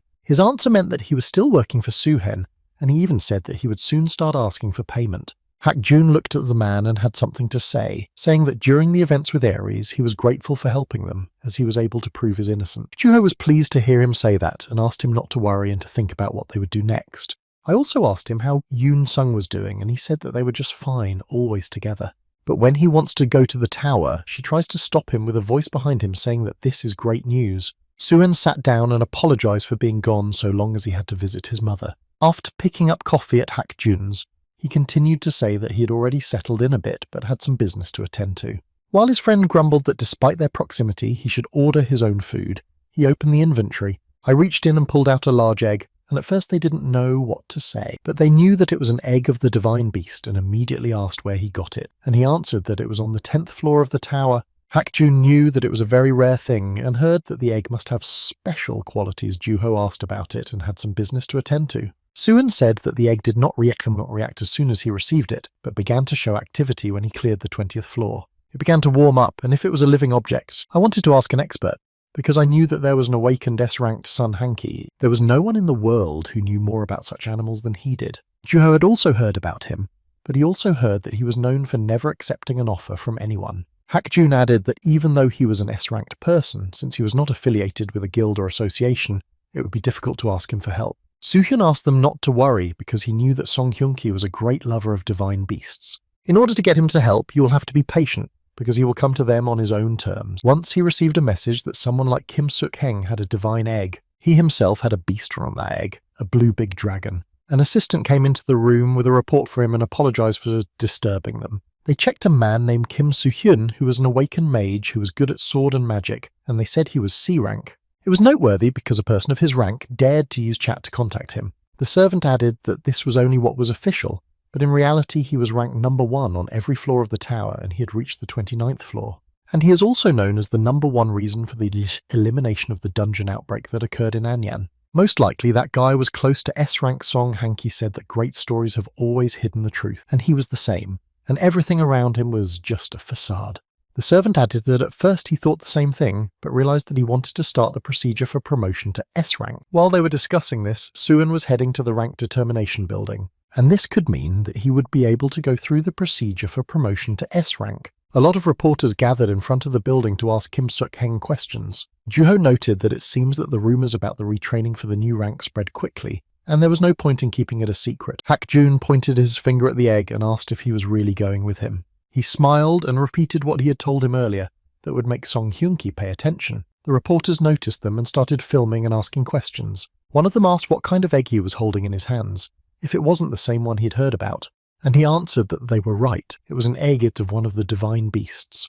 And since he wants to learn more about him, he told the camera that if there is someone who understands them, to contact him. Satisfied with the result, he thought that this should be enough, since he had shown that the egg was really there, so he had to come. One of the reporters shouted at him to answer about the Errors Guild, because he had a source who claimed that he was a terrorist. Seeing that people were getting braver, he replied that even if he was a terrorist, what were they going to do? This response shocked them because it was short and very threatening. Hakjun liked Juho's answer and asked him to be more direct for the sake of his reputation, while Soohyun didn't care about such things. Now that the bait had been cast, we could hide the egg and just wait. There was a security officer standing in front of the entrance. He greeted me and said that before entering the certification room. He could have chosen someone to watch. Soohyun immediately said that these two were coming with him, and the recruitment agents who did not let the rest in stood there in shock, and they had to explain this to their bosses somehow. Behind everyone, leaning on the car, a man was talking on the phone, and said that he refused to allow anyone but his friends to watch, so he would continue to watch. Before the test, the employee had to explain all the conditions he would accept if he passed the S-rank assessment. First of all, such awakened ones receive payments every first day of each place, but in exchange they had to visit special dungeons. Alternating with the other S-ranks as the assigned duty, then you can start talking about the test itself. A man came down the stairs and interrupted me, saying that he would tell me everything. Sukan asked Kim what he was doing here, and he replied that he was a member of the Association of the Awakened and had the right to join any test. And most importantly, he cannot miss to see what he's capable of. He can explain the rest of the procedure and you can move on to the next step. The S ranking is not like a normal ranking. He had to pass a test similar to a tower of exams. Suan understood that the test would test the rank's physical abilities and magical abilities and the ability to control magic. They will check not only the general indicators, but also all the factors that can affect the battle system for this test, and the stage itself is all the abilities of the Awakened. This was the ability of the American Awakened personality of the highest rank, Johnny Brad, known for his hallucination-based abilities. Regardless of time and place, he is able to create a field where an awakened person of the most different rank S can demonstrate his capabilities. Kim Do asked that he try not to resist the magic he would feel and just accept. Suan closed his eyes and was brought to the computer screen and told that they were starting the test. Then I felt that I was lying somewhere on the ground, as if in the middle of a field. When I opened my eyes, I thought that even after a while I could not get used to the feeling of this incredible hallucination. Suddenly, a huge fist of some unknown monster appeared in front of my eyes and was rapidly approaching. Quickly gathering my thoughts, I was able to jump to the side, and just in time because the blow was powerful. There was not even time to look around. The huge monster was not alone. There were many smaller ones. Suan was excited to take out his sword and thought it would be a good warm-up. To evaluate the S rank, the ability to complete the dungeon is checked for general performance and the ability to survive in difficult conditions. During this process, the endurance and strength used during the attack and even psychological stability were also tested. Decision-making, self-control, vision of different situations, and predictability. Of course, they also checked the level of courage and bravery of the awakened. However, we had to be careful not to fall for the illusions created by the estimates that the number of heroes who died because of weakness and pride was counted in the hundreds. As soon as the awakened one realizes what he is capable of, he has to break through into an unpredictable future in order to survive. And in this whole process, you could prove to yourself that you were a hero. The first test was completed with a stripping time of 15 minutes and 48 seconds. Kim-do smiled as Soo-hyun's time was not much better than the rest of the S-rank awakened. But still, even those who were so awakened could not pass this test. What was striking was that he went through it like that and made it look like he was having fun. Soo-hyun was also looking forward to the second test, although I thought there would be more time to rest before the second exam. At a distance from him, the first creatures began to appear as if created from darkness. The second test tested experience and talent for managing magic. To make sure of something, he threw a fireball at one of them in the head. As soon as the fire stopped burning, the place where it hit immediately healed. This made me realize that even if you defeat them, they regenerate thanks to their cores, so you need to destroy the core in one blow. Magic endurance, speed, accuracy, and focus all had to be perfect. In order to accomplish his plans, he looked at the creatures and surrounded himself with holy flames. The monster that was attacked ran and jumped to attack. The enemy was destroyed by an instantaneous strike without any regret, and we managed to get the core out of it, and then we had to destroy it so that it would not recover. I was running out of time, so I decided to finish as soon as possible. The total cleaning time after the second test was 17 minutes and 3 seconds. Jo-ho asked Hak-jun if he really intended to fight a guy like that, and he scratched the back of his head nervously and said that he had no choice. They both agreed that Soo-hyun was incredibly strong, even stronger than before. Jo-ho was sure that they had to see it too, and he realized that Kim-do wasn't just here to see how strong he was. And most likely he was sent by the director to watch the test and find Soo-hyun's weakness. The worker was shocked that this time was quite normal for the first test, but it was hard to think that the second test would be completed in a minute. Park Jin-young's old record was 40 minutes, and he couldn't believe he had seen it with his own eyes. Kim-do called him incredible because Soo-hyun could be the best hero in Korea, or even the whole world. In an instant, for some unknown reason, the screen turned black and showed that there was no signal. Panic immediately set in as the signal was interrupted, and they did not understand why. Hak-jun asked Jo-ho to look at his hand, which sparkled with some kind of energy. Soo-hyun himself was still in the middle of the illusion and was shocked by what he saw. The way the monster grabbed onto the tree reminded him of the events of his past life. He couldn't understand what was being done and why someone was doing it, and he clearly remembered Fafnir grabbing the building with his hand and looking at him. This monster in the illusion was almost the same size and shape as Fafnir, and it was too much to joke about. The monster opened its mouth, sucked in the air and roared with all its might, creating a wind. That the dust rose around him and Soo-hyun had to cover himself. In the exam room, they were still trying to fix everything and contact everyone possible for help. We even tried to get in touch with the Awakened Agency in the United States to get in touch with Johnny Brad. It was very strange because no matter what abilities were manifested, Johnny's ability was never interrupted, even when the system had to throw the spirit back out. It felt as if someone was preventing Kim Suk-heng from returning. On the other side of the screen, the battle continued, and the monster hit him with such force that after the blow, Soo-hyun flew away and formed a smoking hole with his body. He knew for sure that the test had to end on the second stage, a phenomenon he had never seen in his previous life. Watching him run toward him, I had no idea how this creature had gotten here. This time, he did not allow the blow to hit him, stepped sharply to the side and began to run along his arm. Then he shouted that he had met the wrong enemy and swung his sword with holy flames through her. Not going to stop there, he used a jump to get higher. He swung his sword over his head, intending to put all his skill into this blow. The blow hit the target and the creature growled loudly in pain. But while he was on the ground, he was watching to see if he could overcome it in this way. The hand he had cut off earlier grabbed him and squeezed him tightly. Then the monster calmed down and stood staring at him as if he was planning something. Soo-hyun gathered his thoughts and saw that a powerful attack was about to take place. The creature opened its mouth and began to inhale air into itself, and inside it appeared a purple fire that could not be pulled. He got a device from the store that increased the magical power, which allowed him to instantly gather all the power outside the body and release it to the maximum. He squeezed the crystal in his hand to activate it, so he had to release all his magic at once. He ran his hand over his sword, lit it, and looked at the enemy, waiting for the moment. Then he gathered all his thoughts together and swung his sword, directing the attack at him with fire. Just at that moment, the monster also opened its mouth and spewed fire. two forces collided and one tried to overcome the other. However, the holy flame was stronger and dispelled the fire of the creature, and it passed through him with such force that it knocked him down, burning him instantly. The hand became lighter and began to dissolve in the air, freeing Suhan. I went down to the ground and wondered if it was over, then closed my eyes tightly.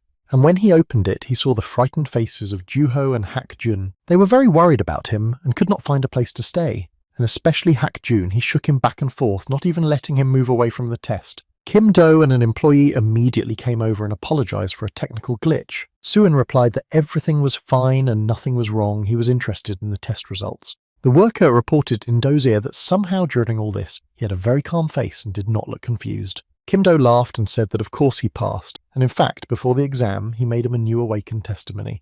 Then they handed him a new certificate and congratulated him on his official S rank. Thus, now he will have priority access only to registered dungeons, and even get a loan from a bank against the deposit of the income received. Suhan appreciated that with the S rank he received many advantages, but there was one reason to get it, the opportunity to participate in raids around the world. Then he asked himself whether he had finished preparing to become a hero. While he was rejoicing at his new rank, Song Hanki almost arrived at the building. As soon as he landed on the building, it shook sharply and they felt something pressing on them. Kim Do could not believe what kind of incredible magic power was working on them. Suhan realized whose hand it was and was glad that his bait had worked. Song Hyuk descended from the dragon and told Kim Soo-hyun to come out slowly to him. When he got up to the roof, he did not hurry to get to him very quickly. He noticed that it was a rather loud appearance, even though many people were watching him. So he wasted no time in opening the inventory room and taking out an egg for him to see for himself, because he realized that his coming was connected only with the egg of an unknown divine beast. But I was pleasantly surprised that he decided to act so quickly. Sung-hyun smiled and said that he had simply decided to respond to his provocation.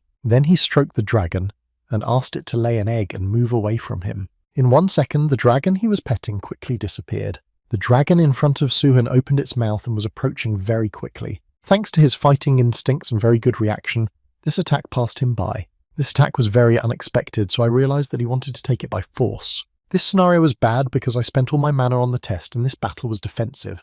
And if they can get to him, he will lose immediately. It was necessary to protect the egg at all costs, and the best place to hide it was back there. Before he could even move, Sung Hank was at his side and calmly offered to take care of the egg himself. In a moment, it got very hot and started vibrating in my hands. The next thing that happened was that the egg started to crack and the shell came off. As soon as the top of the egg fell off, there was a little red dragon sleeping sweetly. Dragons were considered one of the best divine beasts. Thought he was incredibly lucky. The kid opened his big eyes and smiled when he saw him. He immediately threw his arms around my face and did not want to let go for a second. Sung Hank stood there looking at them with his mouth open in great surprise. His dragon flew up to them and began to sniff his smaller relative. Then I went to the owner, because I could smell something in him. He asked what had happened and why this kid had just accepted him as his master. Realizing the behavior of his dragon, he turned to Suhan and asked to change the place to discuss everything. Sung Hank asked if it was true that he had received this baby as a reward for completing the tower, and he said yes. Then he said that his dragon Yong says that this is a higher ranking baby. Suhan didn't know that there were also ranks among them and asked if he was still planning to take it, but the guy said he had changed his mind. Then he asked the guest if he knew how long dragons live.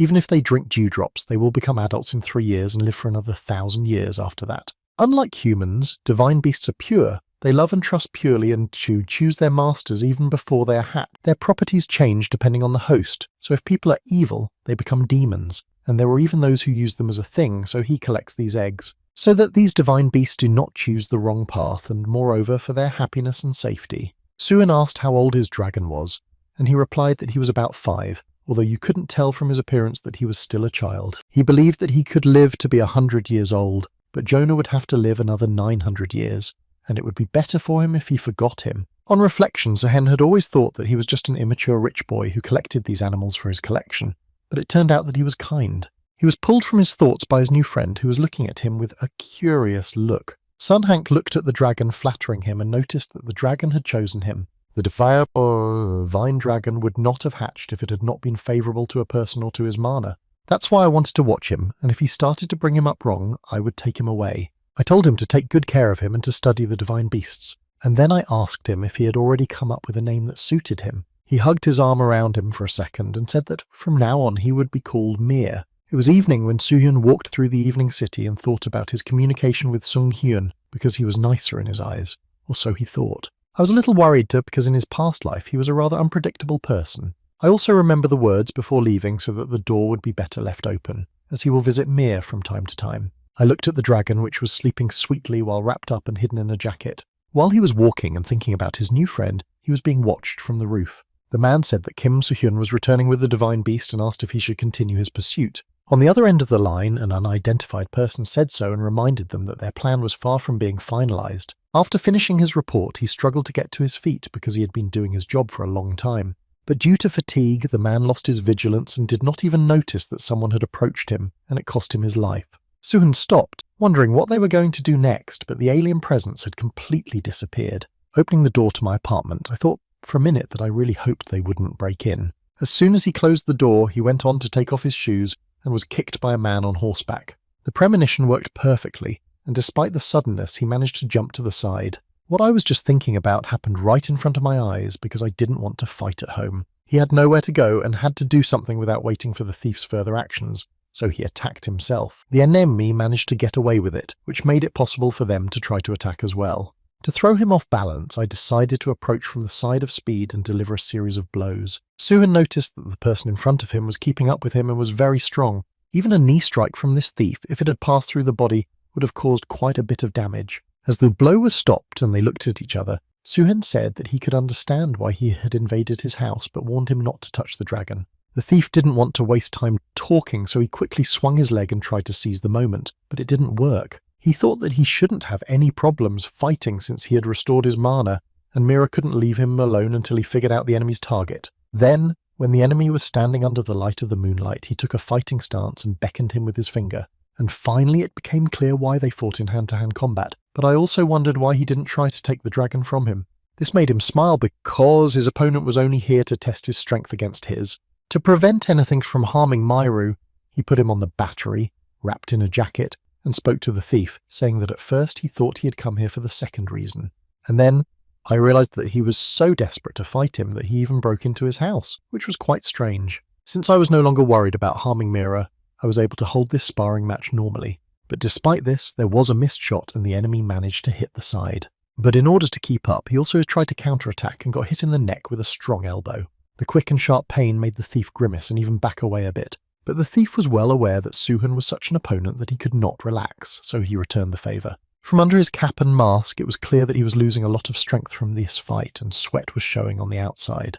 But Soo-hyun was not happy either. In addition to sweat, he lacked oxygen, and was breathing heavily. Then the enemy laughed, and the next thing he did was to take off his mask and cap. A girl with long, beautiful hair appeared in front of him, making his mouth drop open. With a smile on her face, she suggested that I join the Reapers Guild, and she was the head of that guild named Park Ji-young. She was not patient and did not want to wait long for the question, so she immediately asked him what his answer would be. Soo-hyun asked her if her recruitment offers necessarily come from sudden attack. Park Ji-young said that if he was alive, it meant everything was fine, but it caught my eye why he didn't speak to her officially. Looking at her, I thought that she was not such a simple person who had come just to compete. After all, she is the head of the guild. She is an S rank, awakened with excellent skills and good looks. In her past life, she always attracted people and was called the leader of humanity. However, before the flower could fully bloom in an all-out battle with the Dome Guild, it lost its life. Judging by this experience, one might think that Park Ji-yen and the entire Reaper Guild had hostile relations with the Dome Guild. And he is a person who, although not for long, used the name of that guild, so he asked what the real reason for its appearance was. Looking at her and her expression, I could see that there must be a clear purpose in her appearance. She put her hands to her sides and asked the same question, to which Soo-hyun replied why she was asking him. I remembered that in her past life she was a bit of a weirdo, so I said that if there was no other reason. She was a little bit offended that he left because he had no intention of joining her guild. But Soo-hyun thought it was a bit of a pity to let her go like that, so he wondered if he should try something once. And he spoke to her, asking if her appearance had anything to do with what she was interested in learning about the Dome Guild. She said that she was curious, and I could tell by her appearance that I had hit the mark. Then the pressure in the air increased sharply, and it was hard to get used to it. It was incredible anger.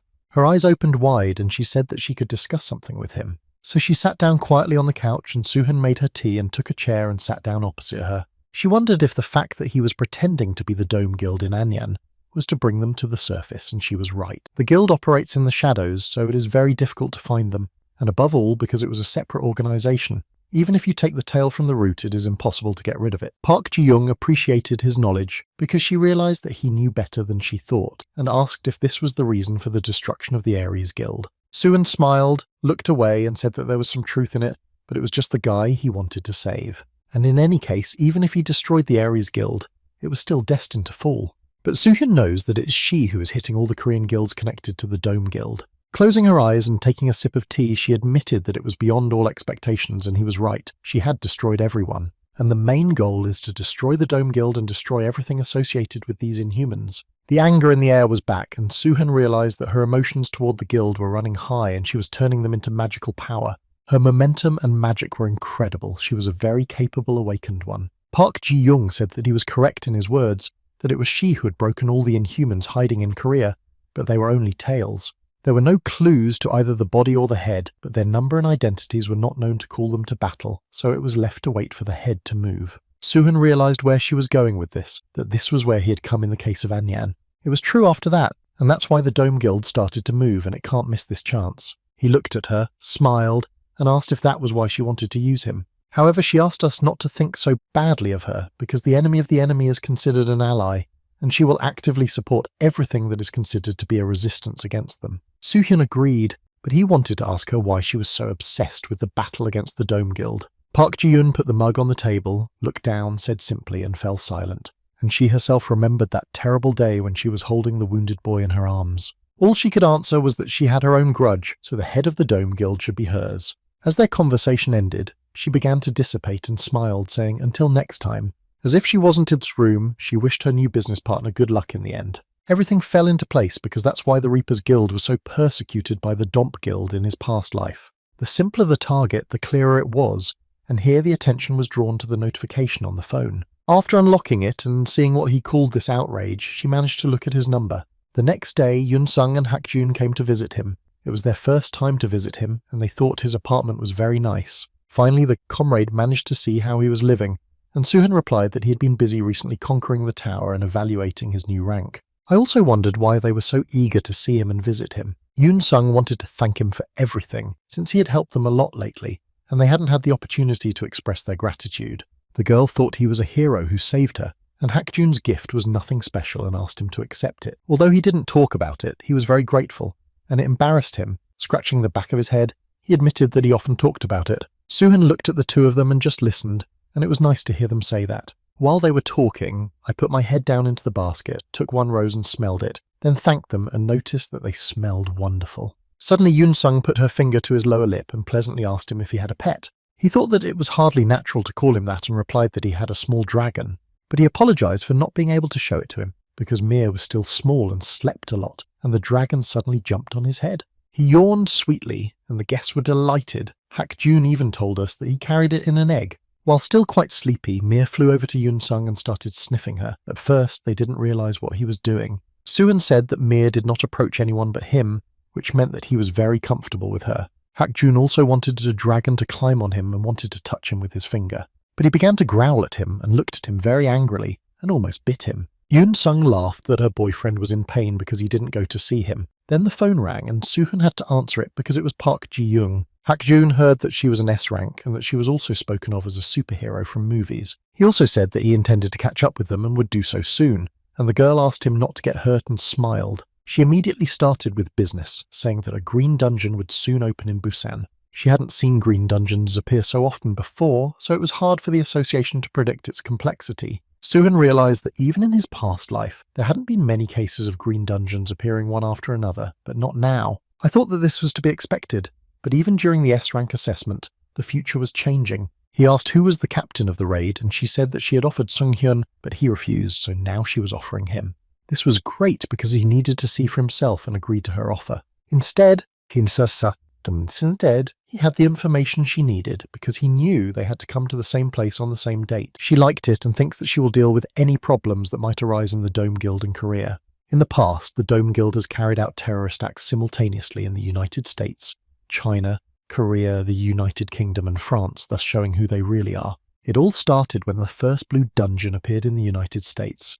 When they cleared the dungeon, they destroyed all the awakened S-rankers, after which the dungeon was gone. The cleared and monsters came out into the world and many people died, so wanted to investigate himself while she was busy with the dome. She asked him to be careful because he might not come back from there. Suhan asked him not to worry and to send her all the information by text. He said goodbye, jokingly saying that he would stop bothering him and to be careful, and Park Ji-young turned off the call. She looked up at the many bodies around her and said to herself that she would have been dead long ago if it had been so easy to destroy her. Park Ji-young told Soo-hyun about the guilds that would be participating in the raid, and he wondered if they would even listen to him. The first person who was not happy was the head of the Papian A-rank guild, Lee Kang-hee, who believed that a newcomer could not command them. Kang Sung-chul noted that despite the fact that the S-rank newcomer still had S-rank, this did not violate the rules. But the man didn't care. He said he would not accept his candidacy and let them call someone else. Hearing this, he replied that he could come to a conclusion and tell the management that the Papian Guild refuses to do so, and his veins were crawling with anger. Kang Seung-chul laughed out loud at his reaction, but it wasn't funny because people's lives were at stake. He was amused by this reaction and went on to emphasize that his past achievements in the tower meant nothing and that he was very far from Kim Suk-hung, and he was also chosen by Park Ji-young herself as the leader of this operation, and A-ranks like him would not understand this. Before ending the conversation, he suggested that we just keep an eye on him. And who knows, maybe he will change his mind and attitude when he sees him live. Stretching sweetly, Joo-ho yawned and noticed that it had taken them a long time to get to the beach in Busan, and Soo-hyun asked why he'd come with him. The reason was that it was the first time he'd commanded a raid and he thought he could help, but he said that he could handle giving orders himself. And the reason for the trip was that as a more experienced person, he could not keep up with him and Hak-jin, and should do everything to become stronger. Soo-keng wished him luck in that case, and Joo-ho thought he was mocking him, but he wasn't. When we approached the gathering place, we saw that there were about 50 to 60 people there, which was not bad for the first raid. They noticed them and turned their faces in their direction and gave them not very kind looks. You could tell right away that they were not happy, but there was nothing to do in their eyes. He was just a newbie with no experience in raids. A man approached them from behind and shouted loudly for their captain, Kim Soo-hyun, to look. It was the head of the Papien Guild, and he introduced himself as Lee Kang-hee, and shook hands with me, saying it was nice to meet you. Soo-hyun pulled him and reciprocated, but he didn't listen and started talking. That he has little experience and is probably very nervous, judging by the fact that he came here with a bodyguard. Joo-ho was immediately angry and shouted at him how dare he say such a thing. But he laughed and patted Soo-hyun on the shoulder, saying that he was just joking and that if he needed help, he could tell him because he was a veteran of raids. He looked at him and made a cute face, thanked him for the offer, and hoped that he would follow his orders. These words made the veins pop out on his forehead and he could hardly contain his emotions. And the two men who followed introduced themselves as the head of the Red Devils Guild, Kim Tae-young, and wished them all good luck. He saw that he had already met the head of the Papillon Guild and hoped to understand them as they were very proud of themselves. And now that I've met him, he asked me to meet Moen. She was Park Moen, the head of the Gamblers Guild, and she shook hands and said it was nice to meet her. Soo-hyun saw that it would be quite difficult because some people were running out of mana despite their smiles, but there were those who knew how to hide their mana. And even if you try not to pay attention to it, you can try to hide mana, but you can't hide the smell of blood. He asked if they were ready to go, and Kim Tae-young said yes, and when they would be ready too, but Soo-hyun interrupted him and said let's go. It's time for them to move, and it doesn't take them both long to prepare for the raid. As soon as the battle began in the dungeon, the first enemies were monsters that looked like fish. Lee Kang-hee was pleased with the result as the monsters were easy, despite the fact that it is a famous green dungeon. The Gamblers Guild was still silent even when they were busy with their business, but Kim Tae-young found it strange that one of the guild members was carrying a lot of sword blows, and when he got tired of watching, he told the man that the creature was no longer alive and that he shouldn't beat it. Then the man stopped. His eyes were crazy, but he said nothing and disappeared. While Soo-hyun and Mir were exploring the cave, they were interested in one place on the ground. The world reacted very strongly to where its master's hand was, and they both agreed that something was there. Joo-ho was there and asked what happened, and if it was a trap, and the answer was that it was, but a little further away. Then he shouted that there could be traps and that they should not let their guard down. Chairman Papien thought the news was funny and smiled at them. And then I remembered that Joo-ho had just recently become an A-rank, so isn't he happy to work with an S-rank? Soo-hyun started to get up and turned to Lee Kang-hee, although he started to say that it was all a joke. He grabbed him quickly by the collar and pulled him aside without him even realizing what was happening. As soon as the head of the guild flew to the side, a beam of light fell on the place where he was. Soo-hyun shouted that everyone was careful and avoided the rays with all their might. After that attack, a water wall appeared in front of them, illuminated by rays. The entire raid was in the water, but they were safe and not swept away by the water. And there were incredible views of the place where they were, because instead of a cave, by some miracle they ended up in an ancient underwater place. Many people christened that place Atlantis and did not understand how a dungeon could be so luxurious. Juho found it interesting that they could breathe and even feel the effects of water while underwater. Kim Tae-hyung thought that it was very suspiciously quiet here, not like a mythical city, but like a creepy abandoned city. Then Park Moen pointed her finger and shouted for everyone to look there. In the distance I could see a wooden ship, but it looked very shabby. When he saw the world, he became very wary and visibly angry, as if he had sensed something. People suddenly began to feel cold and shivering. Something was obviously wrong with that ship, and they froze in place when they saw the ship turn toward them.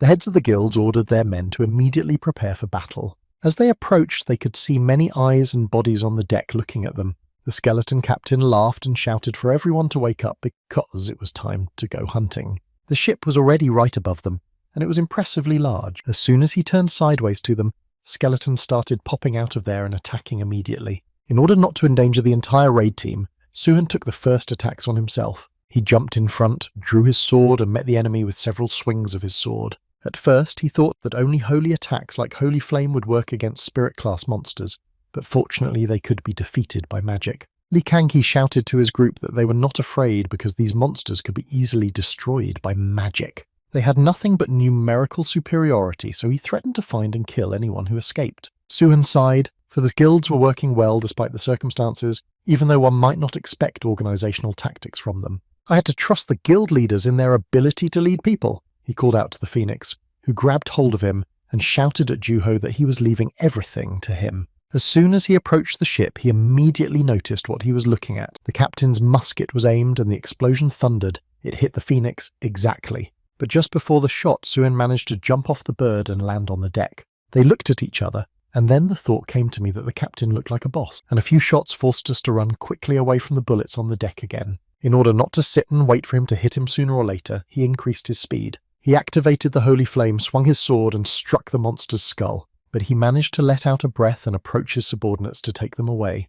What the monster was doing reminded him very much that he was taking their souls. From the place where the captain's head was, there was a strong glow and the skull appeared in place. But this time, as he absorbed the 3 souls around him, he shouted that he needed more souls. Suhan stood and assessed the situation, as the enemy had the ability to absorb souls to restore health and increase strength. With at least 100 people around, it could have easily turned into a battle of attrition. Looking at the captain with a slight smile, he threatened that he was beginning to irritate his nerves. In addition to regaining his strength, the monster also grew in size. He took out his sword and swung it with quick movements in an attempt to hit the enemy. This was his key mistake, and Suhan managed to use the situation to his advantage. And the monster was cut in half, and it happened so fast that he didn't even realize anything. He thought that it would work and the monster would be destroyed, but he pulled out a gun and started shooting. Jumping up, he pierced the sail with his sword and stood on it from the top and went down to the bottom, cutting the sail in 2.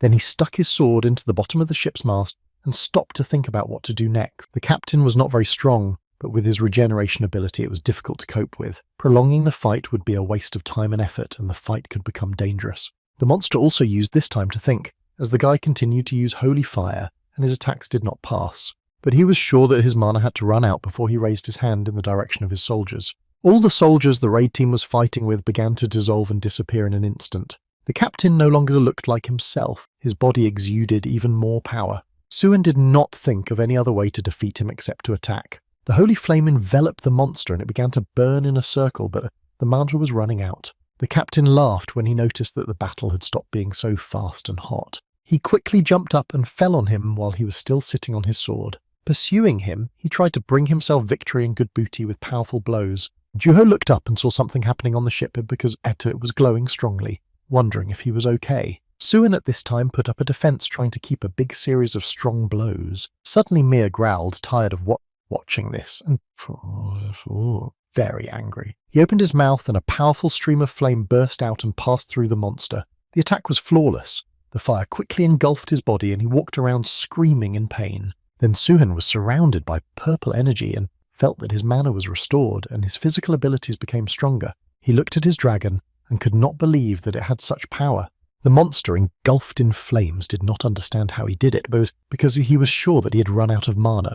Approaching him, he saw that the captain was still alive and said that he would continue to torture him until he was dead. His sword burst into holy fire, and he attacked the enemy. There was a powerful underwater explosion of blue color and a loud but dull noise. Juho smiled at this beauty, and thought that he was 100% sure that everything was fine. Even without a sword, his fists flew into his skull, destroying one soul after another. Even his size was not a significant obstacle, as he had nowhere to run. As soon as I realized that I had used up all my souls and would soon lose at this rate, I shouted out to stop. He began to tell me that King Leech had given him an order to kill anyone who came near the ship because his favourite lived there, and he was just a servant of the king who fulfilled the order to feed him and was here not of his own free will. Suin didn't wait for the next words. Tired of his chatter, he swung his sword and killed the captain.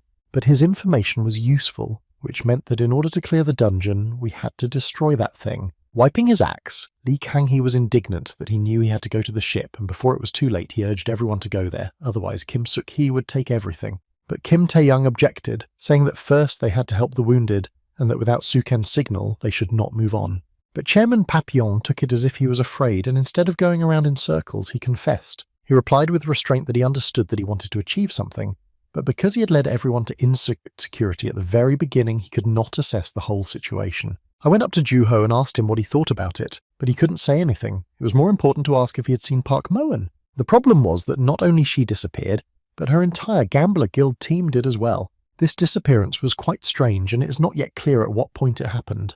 Whether they went on exploits, and if they went there, someone would have noticed them. We had to try to find them. Meanwhile, while scouring the ship, Suin managed to find an obscure hole that led to the bottom of the ship. As soon as I got down, I noticed a crystal floating in the air with skeletons lying around it. Inside the crystal was an eye, and Suin guessed that it was the captain who had raised the kraken. I also noticed that the vital energy of King Lich was emanating from him, albeit faintly. I looked and made sure that everything was fine with Mir. He only felt it, but it did not harm him. Thanks to divine protection and magical resistance, this energy did not affect him. But most of the awakened would not have been able to cope with the energy, and would have died. It turns out that this ship is like a cradle for growing a kraken. The captain and his men destroyed people and took them inside their souls, and the thoughts of the destroyed people became food for the kraken's growth. Everything is arranged in such a way that if someone enters here, they will lose their life from the monster's energy. It was necessary to teach them control and make them stronger. They had prepared well, but now he was sleeping under the seal and could be destroyed by using all the magic in the world. He thanked King Lick, whose seal made everything easier.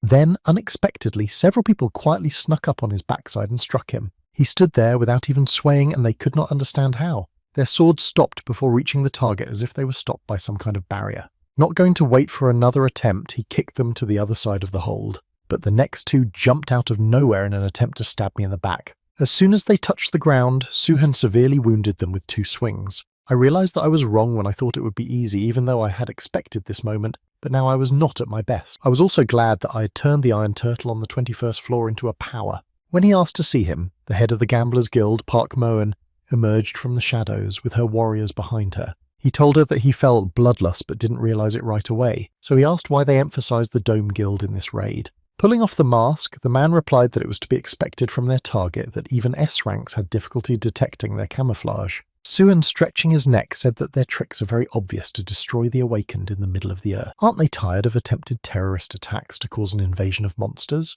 And then he knew that they wanted to make a monster invasion of the United States and put all the blame on him. The chairman did not understand how he knew this information, as it was forbidden to tell even his relatives, because few people had this information and confirmed his rightness. A blood festival in every country could not even imagine how many people would have died, and the culprit of this tragedy will be Kim Soo-hyun, who destroyed all Sranked warriors during the passage of the dungeon. Simultaneously smiling and exhaling, Soo-hyun added that this idea could only work if they could defeat him. He asked if they would be able to do it because they were acting too confident. Pulling out a dagger, he took a fighting stance and said that he could talk as much as he wanted because he was going to finish him off. Sukan activated the holy fire and prepared himself, thinking that not only they, but also their leadership had arrived in Korea. So while he was dealing with these inhumans here and there, he left everything to Park Ji-young. The man came out of the gate and said on the phone that he had arrived at the place. He said that the advance team had entered the dungeon, and if they failed, they would be able to finish him off later if he did get out. The other side agreed, and said that all preparations were not yet complete, and the man accepted the information and said he would call later. As soon as he hung up the phone, he saw that a girl was sitting at the end of the room and asked who she was.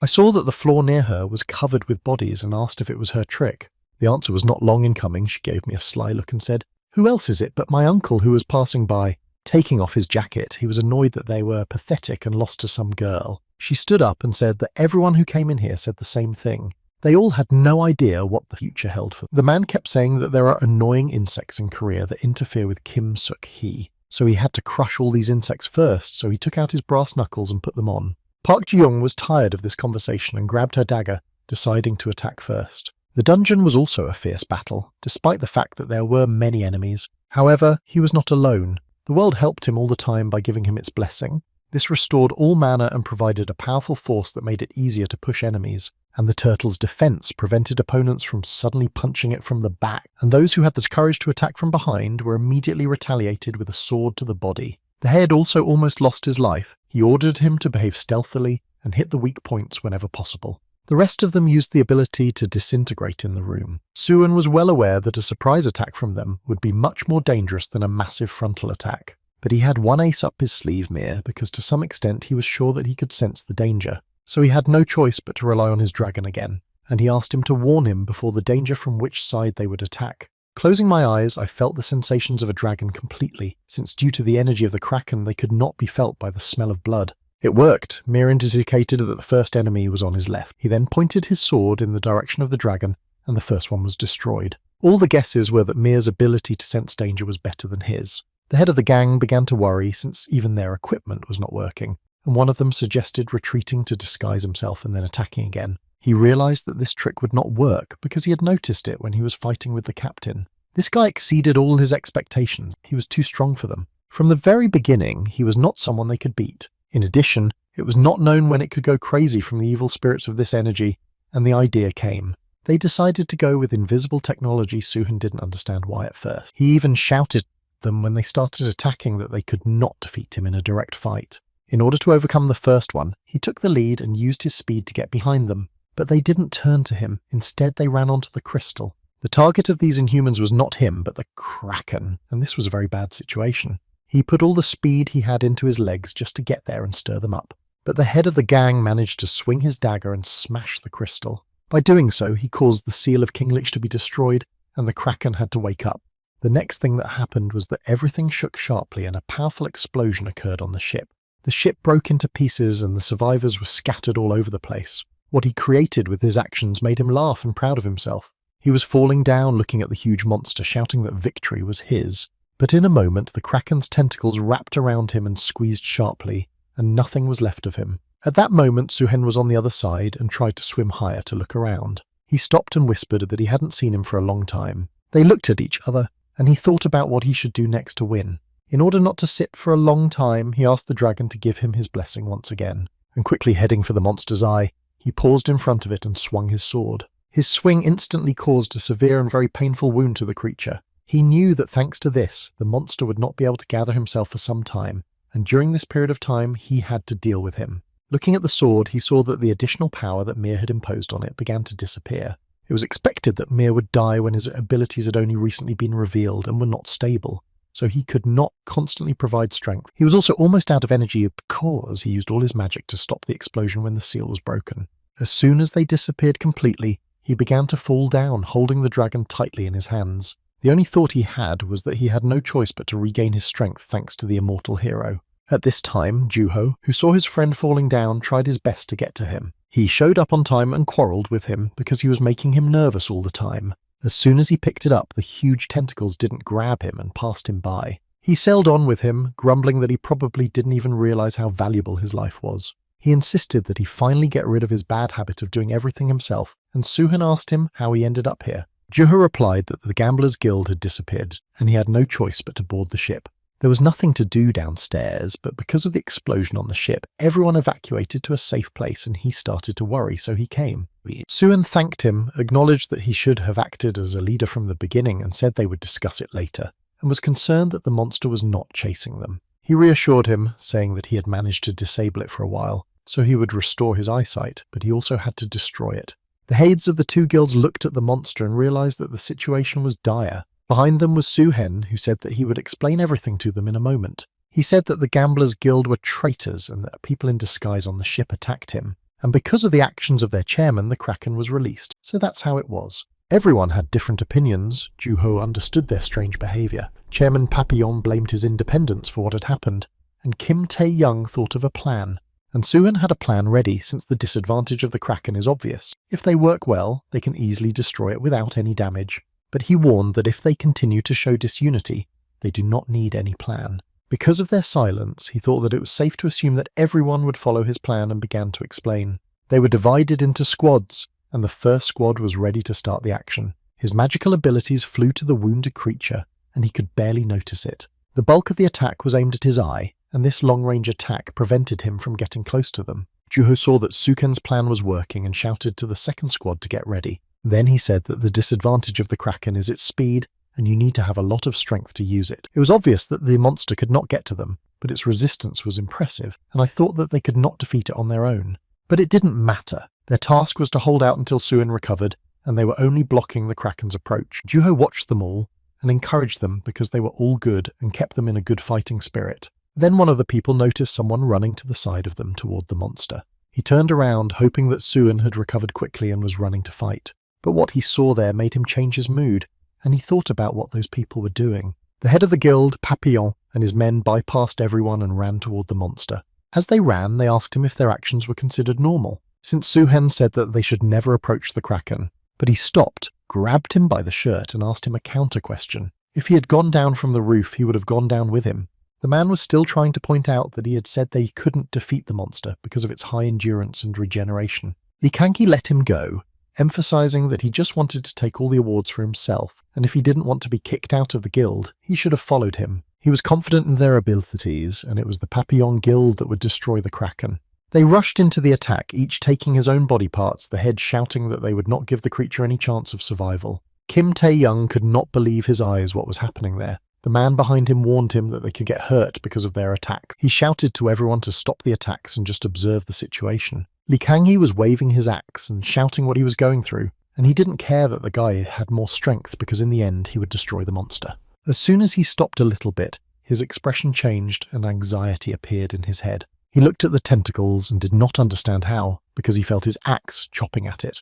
The next thing that happened was that the monster opened its mouth and a very loud, nasty sound came out of it. This loud sound caused him to lose his hearing for several seconds, and he grabbed his ears. And his entire force was destabilized, and he realized his stupidity and shouted to retreat. He fell on his ass and watched the monster's tentacle fly at him. In time, several lightning strikes struck, cutting it into several pieces. Suin was holding a sword in one hand and clenching his other hand into a fist and walking toward it. Li Kangyi came up and asked how he managed to recover so quickly, but he looked at him with a very angry look and asked if he was tired of living. The chairman saw that he was getting closer to him and shouted that now was not the time for that. The fist hit him in the head so fast and hard that the skin crumpled under it.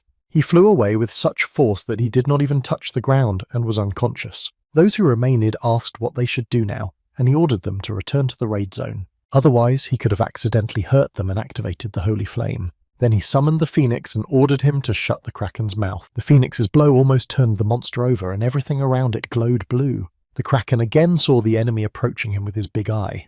And to prevent that incident from happening again, I lifted myself up a little bit so that the blow would pass by. Whether Suin was interested or decided to dodge it himself or it was an accident, he knew for sure that the monster was very angry because of their attack. Running away from the tentacles, he realized that in such a situation it would be difficult to suddenly attack him. I had no choice, so I decided that I would have to cut off one tentacle at a time. Those who attacked the Kraken could not believe it as they could only scratch it. Joho shouted to Kim Tae-young to see if he was okay and offered to leave the Kraken and deal with the weapon themselves. But he didn't understand what he was talking about. Didn't he see that they wouldn't have to fight anymore? Suin will definitely destroy the monster and their raid will end in victory. He watched him fight and thought that before he met him, he was confident in his skills and thought that in 2 years he would be an S rank. At times I even thought that it was a year, but compared to that, it looked like an empty space. Then he turned to Juho and told him that he should think about it. He added that maybe he doesn't feel it yet, but Suhin can become the best in the world among the awakened.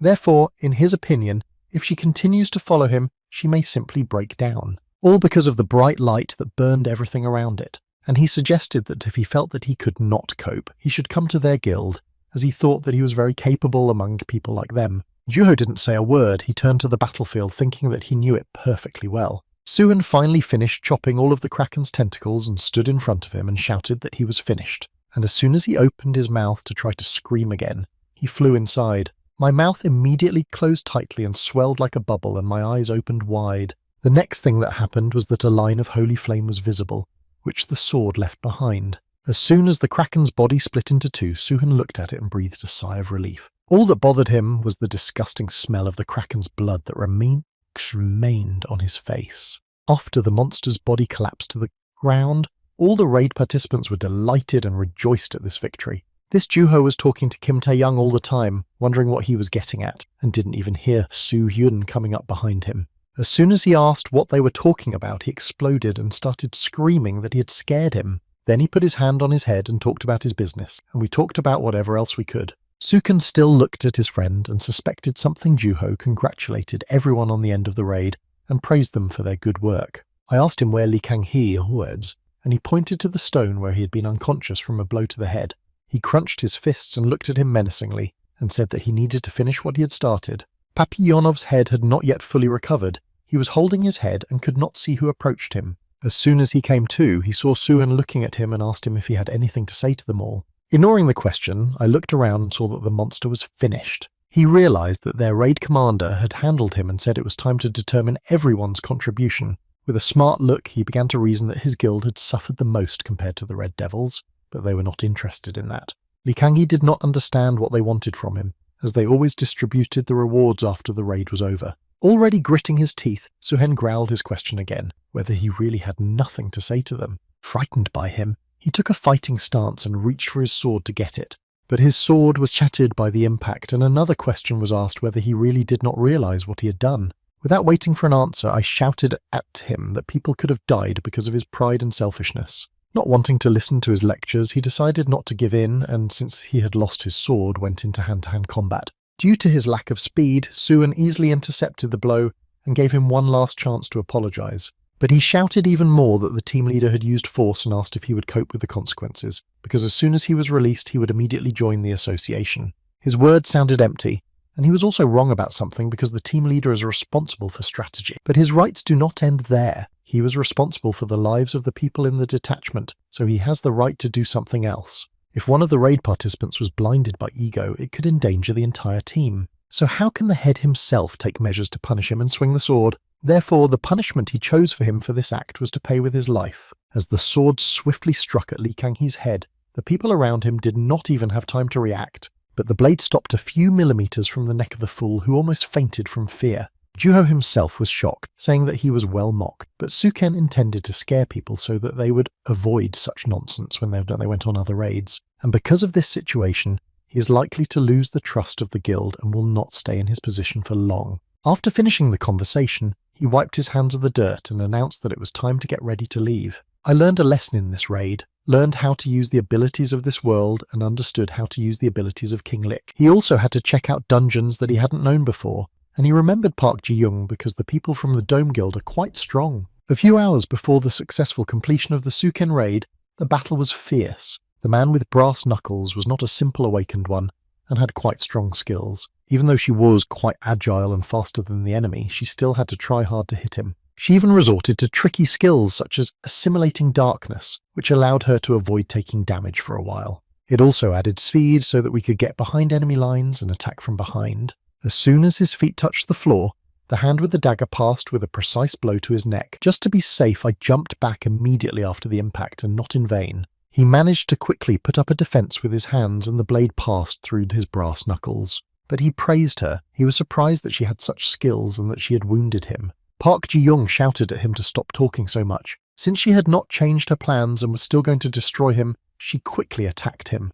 This only made him even more happy that she decided to attack him head-on, and he took a stance. All of his skills were sharpened to resist physical harm, so all of her attempts were in vain. Park Ji-young herself was fiercely angry, so his words only made her attack even faster. She tried to strike after strike, but noticed that there were no scratches on his body. And he also realized that, of course, it was annoying that her skill was fast and accurate, but he had a weakness. So I just waited for her skill to run out very quickly. As soon as he noticed that the speed had slowed down, he hit her with his right fist first. Even without the skill, she managed to block the blow with her right hand, and when he tried to hit her with his left, she managed to move to the side for a counterattack.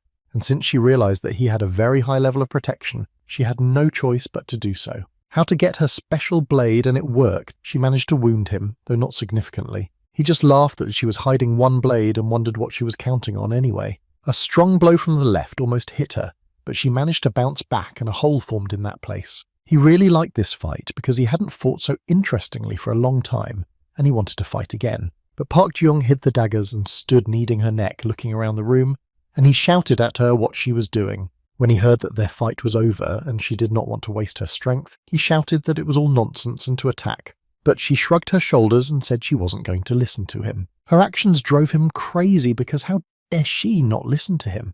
And if she has lost the desire to fight him, he will make it reappear. His fist stopped in front of his face, a stream formed from his speed, and Park Ji-young's braids were whipped back. Her opponent did not understand what happened, why his body did not listen to him and did not move. Then he fell to his knees, and no matter how hard he tried to do something, it was in vain. When she saw that the effect worked, she slowly walked in his direction. She leaned down and whispered that she had already told him they were done and sent him to the ground with a strong left punch. A stream of thoughts passed through him, overwhelming him with why his skills had not worked and why he had no strength left. Park Ji-young pulled out the dagger and said she was sure he was wondering why the body suddenly stopped obeying, and it was all about the secret weapon. He had a limitation, so he can't use it often, but this dagger is capable of binding magical power inside the body.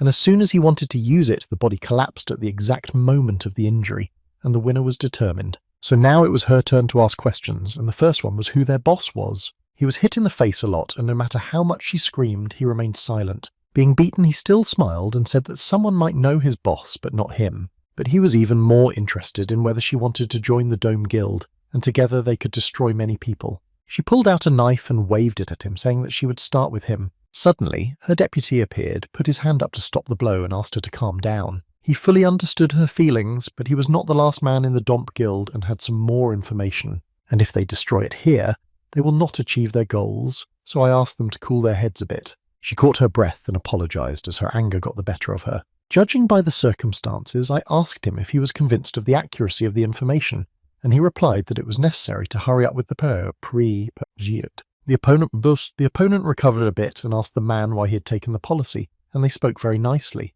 Because of his insolence, Park Ji-young kicked him in the back of the shelves. Then the deputy said that all the information provided by Kim Soo-kang was correct, and it was confirmed that the first blue dungeon had appeared in the United States. We also found out the terrorist attack prepared by the Dome Guild in the blue dungeon was also true. She asked what happened to Soo-hyun, and all he knew was that he had cleared the dungeon. The man was very intrigued by their conversation. At first he was interested in the fact that they were working together with this newcomer, but this was not even as important as the problem of how he knew their plans. It was a big problem, and he didn't even bother to warn the guild. If things went on like this, he realized that his boss's plans would fail, and he needed to buy time by any means necessary. When Park Ji-young wondered aloud how Kim Soo-hyun managed to find out, he came up with a plan to buy time with the Sisway. Out of the blue, he started laughing at the top of his lungs, attracting their attention. She asked what was wrong with him, or if her blows had made him crazy. He calmed down and asked her if this situation wasn't fun. They are cooperating with the Dome Guild to destroy it. The deputy immediately asked what he meant.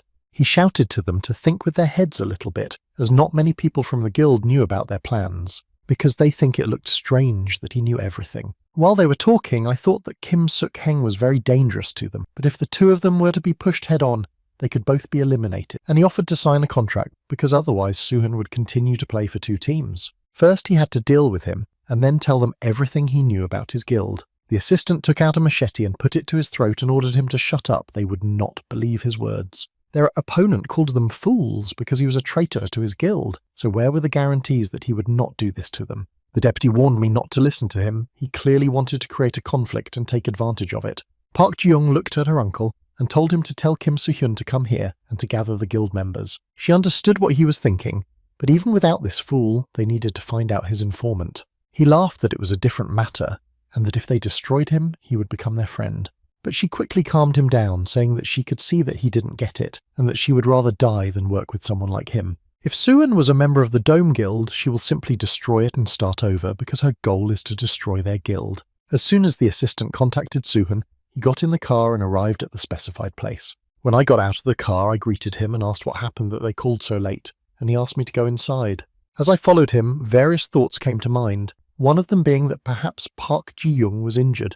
The doors of the warehouse opened, and he stopped in front of them, thinking that he felt nothing. And as soon as he entered, a bunch of knives approached his neck from different directions. Soo-hyun did not move, and asked what it all meant and thought he needed an explanation. He also appreciated her skill of assimilation with the shadow, an ability that combined the body with darkness at will. Usually this skill is used to hide in the dark, and it was also possible to cover the space around you with darkness and thus hide other people. She replied that she had no particular reason to call him, but her opponent said something interesting. The man shouted to him that he was a member of the Dome Guild at that very moment, saying that he hadn't seen him for a long time. Suin said to her that he didn't think she was so trusting of such people. Park Ji-young said that she didn't fall for it easily, because judging by what he had done before, she didn't think the guy was telling the truth. But she was interested in one question. How did he get the information about the Dome Guild?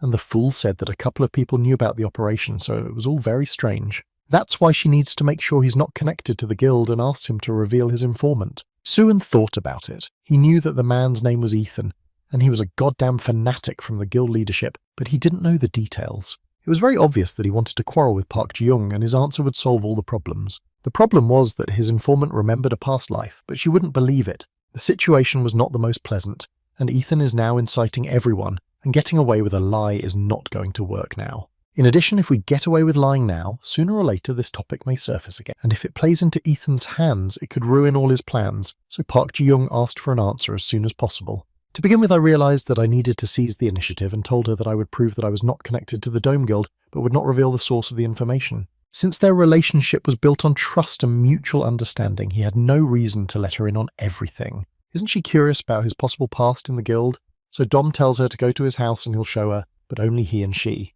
The assistant pressed the knife harder to his throat and threatened that hardly anyone would agree to this. Her people also shouted that she shouldn't go because he was going to catch her and get away with it. Park Ji-young thought about what to do and looked at Soo-hyun for a long time. Then she raised her hand and ordered her men to let him go. She would go with him. She asked people not to worry so much because even if he lied, she will not allow herself to be offended, and whatever it takes, she will make every effort to destroy him. When they came to his house, she was shocked to be greeted by his mother, who was very kind.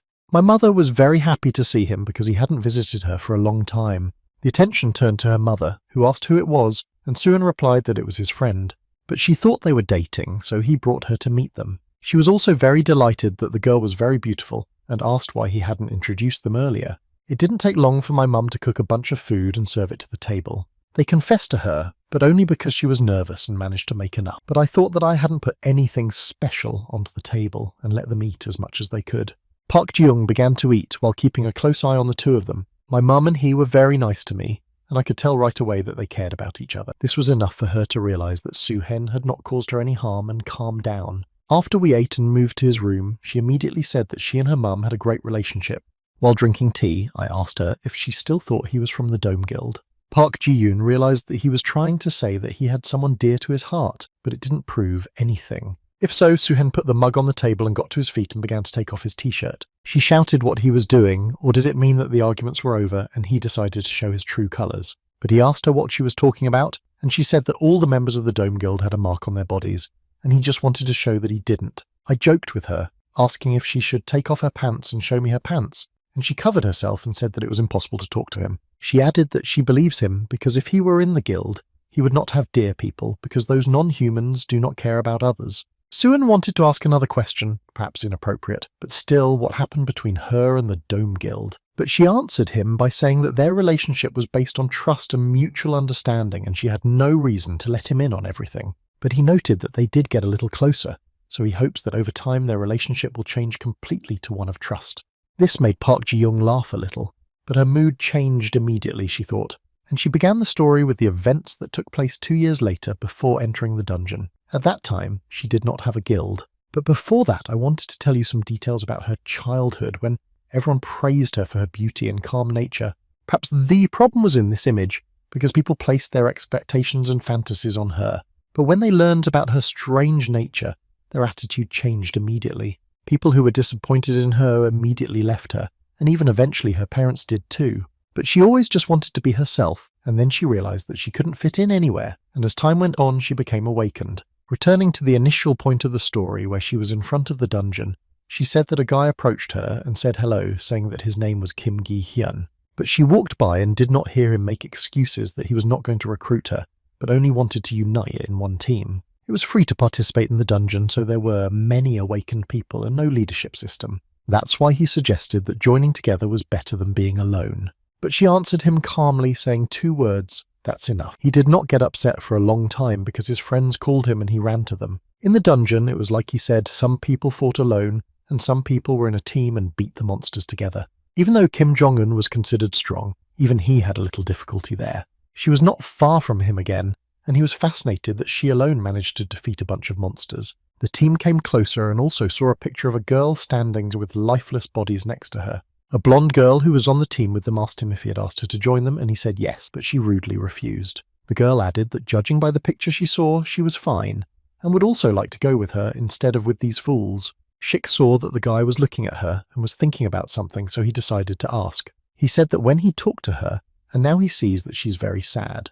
A new invasion of monsters began, and their team joined the battle. Kim Gi-hyun fought skillfully. The girl paid attention to him for a minute and shouted that there was a monster behind him. He was too late to react. He had already swung and was ready to strike. Thanks to Shik's quick intervention, he managed to avoid danger and knock the monster down with his shield. I immediately asked him if he was okay, and Hyun replied that he was just distracted at the wrong time. To bring his friend to his senses, he turned around and put his hands between his eyes. He told him to go to her because he would regret it later, and realized that his reverie was connected to her. At this time, Park Ji-yoon had already made her way far into the dungeon and killed a bunch of orcs. Thinking about it now, I realized that I did not want to stay there. But at the same time, I couldn't say that I wanted to live very much and took risks every time. This orc was not like the others. He managed to attack very strongly. She felt that he was pressing her. His huge axe forced him to retreat from time to time because of heavy blows. Even before all this, I realized that my fatigue was accumulating and I had almost no strength left. And when the orc came close to her and swung his axe, she was ready to meet her end.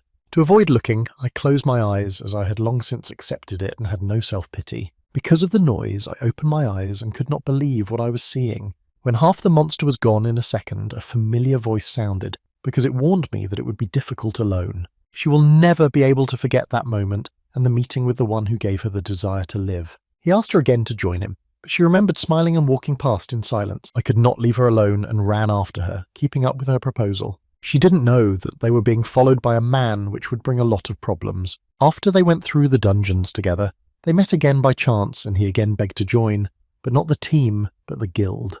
And he doesn't know whether it was on purpose or whether they met in each dungeon by chance. At some point, his offers to join their guild became white noise to her, but seeing how he didn't give up and followed her, she eventually gave him her hand. And when I joined the guild, I became part of their team, even though I didn't realize it at first. Shik asked him how the girl was doing, and he said that everything worked out. They walked in front of her, and she walked alone behind them until they called to her. The whole team waited for her, and Hyun asked her to hurry up like a dream. At the time, it seemed to her that she had finally found her place with them. The first dungeon they went to as a team was a stone dungeon, and over time their bond grew into something more. After the raids, they sat in the park eating ice cream, even though it was cold outside, and Hyun turned on the news. She looked at him, and also heard them say that the number of missing dungeon awakenings had recently increased dramatically. Suddenly, she touched her hand to the place where her heart was because she felt it start beating sharply. This happened several times, often when she was near him and very nervous. Since the sensations were new to her, she could not understand why her heart was beating so fast next to him. Hyun looked at her and smiled, knowing that she could not find a place for herself. And I made the first step and put my hand on it and wanted to offer something. Doesn't she want to go out with him tomorrow after the raid to unwind together? Even though she was sitting and barely able to make out the words, she said yes. The news then reported that not only monsters, but also other awakened people were involved in the disappearance of the awakened ones, and she did not know that it would be her last happy moment. The next day, they finally cleared the dungeon and were happy to be on their way out. She was so excited that she couldn't wait for them to go on a date, and just before they left, a man stopped them, apologized, and drew their attention to himself. The man said that he was from the association. They were investigating the crime of the disappearance of the awakened and whether they could help him. Hyun remembered hearing something on the news yesterday about this, but he didn't know that they were exploring the dungeons as well. She was annoyed at the time because she wanted to go on a date as soon as possible. He agreed and asked how they could help him. The man replied that it was nothing serious, and then his hand clearly went to Hee's throat. She managed to notice this movement and quickly moved to him and pulled him back, and I blocked his attack, remembering how surprised he was at the time. She was irritated and wanted to find out who he was as soon as possible and end the argument. But he replied that who knows, maybe he was an accident that would bring them bad luck. He then easily managed to throw his arm away and managed to try to attack again. Although it was only the beginning of the fight, it was fierce and she tried to block those blows. Their opponent liked fighting her and even called her amazing. Even her team was surprised that she was able to repel all his quick attacks. They didn't know she was so strong. Hyun had assessed their strengths in a different way. He realized that at first glance they seemed to be the same. But this guy was pushing her in all respects, and even she realized that the enemy was stronger. And if it goes on like this, they won't be able to win as soon as she thinks about it. His attack destroyed her blade. The hand was already in front of his face, a split second away from the end of his life. But stop. He said he'd changed his mind, laughed, and invited her to join his guild. Since he wanted to pull off something and it would be difficult to do it alone, he created the Dump Guild, a place where he hires the best psychos. So he offered her one, since she looked quite interested, and she asked what would happen if she refused. He looked at her. His gaze changed to one of almost madness, and said that in that case he would destroy her. A scream came from behind him, and with a sword in his hand, Hyun rushed to save her. The attempt was good, but the criminal ducked sharply down and the sword blade passed over his head. Their comrades joined them and quickly took the initiative to launch long-range attacks. Park Ji-eun warned him to leave because the enemy was very strong and she could buy some time. But he refused because he couldn't leave her here alone, because they were friends after all. He shouted to Hyun-jung and Eun-jin to listen to him carefully and not let the enemy use their skills. Hyun threw himself back into the fight to distract him. When he stopped the attack, I had the opportunity to ask him why he wanted to destroy the Awakened. Without a single emotion on his face, he answered, "Without a single emotion on his face." He added that he was very annoyed by him and turned around and punched him. It was part of a plan to distract them so that a gap in the defense could be created, so that she, hiding in the dark, could stop him with just one blow. However, this plan only succeeded in easily breaking his neck without serious injuries. This development was foreseen in advance because if she didn't succeed, they had one. Shik, who appeared on the backside and while he was wiping the wound, picked up a hammer and pointed it at the criminal. This caused an explosion in the cave and the wave from it spread in all directions. As soon as the dust settled, he managed to stop Shik's strongest finger strike. After laughing, he shouted that the jokes were over and now they were over. Then, as if in a fog, he was able to turn it off, and that's what he managed to remember. And when she came to, she was holding the wounded Hee in her arms. He was glad that she had finally regained consciousness, but she was in shock from his injuries. As soon as she looked around and saw the rest of her comrades lying on the ground, she asked what had happened. I heard someone come up behind me and say with a sarcastic voice what a touching scene it was. She shouted with tears in her face that she would not forgive him and would kill him. As soon as Hyun's hand, which wanted to run to the battle, managed to catch it, he shouted no. I gave her my pendant and told her that if she ran away on her own, she would be saved. With the last of his remaining strength, he got to his feet and walked a little forward. He took the sword in his hands and, being badly wounded, said that he would stop him. She wanted to disobey him then, but after he shouted to run away, her feet ran. He only remembers how Hyun ran to that monster to fight to save her. She was the only one who managed to get out of there, and then she started chasing that man, and in the end she couldn't find any traces of him. Turning the bracelet over in her hands, she asked him if he told her the truth. He must know something. The person who is the boss of the Dome Guild is asking her to tell her who it is. He remembered the first time he met him. Everything was on fire. He was holding a girl in his arms, and the same man was standing in front of him. There were no long conversations. The battle began as soon as I drew my sword and rushed into battle. Even in his past life, he was very difficult to defeat. He had strong abilities. He was a first-generation awakened one who bathed in the rays of glory. The head of the Dome Guild was Chinese Hollywood actor Huang Zhangfeng. When I heard his name, I opened my mouth and was in shock for the first few seconds. She immediately thought of all her comrades whose lives were taken by that monster, and tears rolled down her cheek. Finally, she had a known name and could fast for the people she cared about. Soo-hyun asked him not to do anything else, and Park Ji-young reassured him, knowing that there were reasons why he hadn't done anything to stop him. That's why I didn't want to destroy anything just because of my emotions. He silently looked at her with an unarmed eye. Even though she said that everything was fine and it was clear that she was holding on with the last of her strength. Huang Zhang was a very scrupulous person. He hides even the fact that he is an awakened one and uses disguise skills even in the guild itself. In public, he was a very nice person and liked to receive a lot of attention. But as soon as he was alone, he immediately changed, speaking of people as annoying insects. In addition, even knowing his personality, provoking him is not a good idea because in the worst case scenario, he could hide in the test tower. You need to follow the plan carefully, because their goal is to completely destroy the Dome Guild. And while he would fight the Dome group in the Blue Dungeon, she was supposed to attack their base with the Reaper Guild at this time. Huang Zhang returned to his office. He asked where Ethan was, and they said he hadn't come in yet, and judging by the fact that he didn't answer his phone, he was attacked. The woman smiled and said that it was even better because she was tired of watching him hold up his nose. A man sitting next to her told her that this could be a problem because he could turn them in. She laughed because she thought that Kim Soo-hyun would not do anything to them.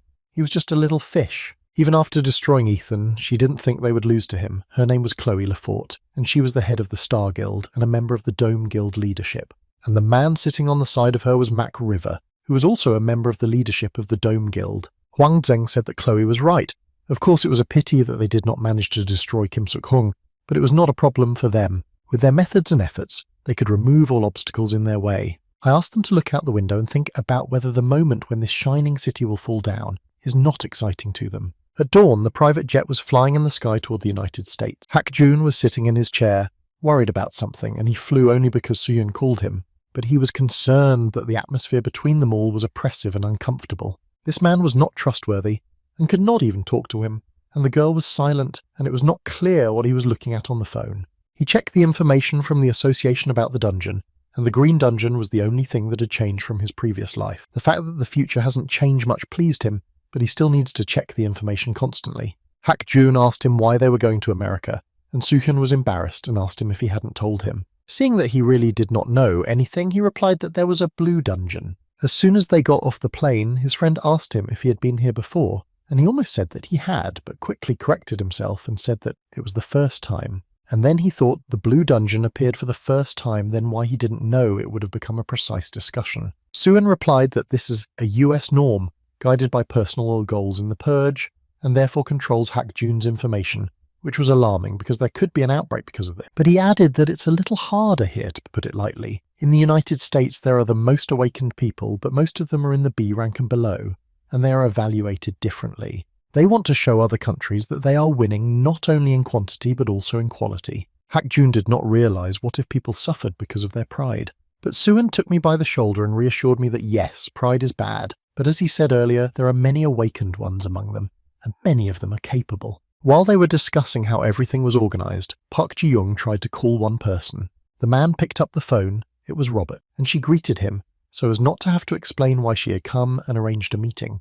They were all sitting at a large table, and the man in the centre of the table served everyone coffee, and noticed that they had come a long way. The man was the head of the Medical Robert William Guild, and he recognised Soo-hyun, and admitted that he was a fan. He listened to him and thought that in his past life this man was greedy for the merits of the awakened ones, so he could try to throw a bait. Park Ji-young thought that he didn't know English, so he would translate, but Soo-hyun spoke to him freely and asked him to participate in the Blue Dungeon. The head of the guild scratched his neck and had no idea how they knew about him, but it was a very difficult request for him. But to interest the man, he said that the situation was different now, and if he fulfilled the request, he would give him half of his rewards. He froze at the suggestion and did not even put the coffee mug to his mouth. Soo-hyun smiled and added that such an agreement would be beneficial for him. The head himself understood that the S-rank awards are equal to the number of guild levels, and what was important now was that they lacked an S-rank, and if their guild put it up, they would become American heroes, but half was not enough. He said that it was definitely a good proposal,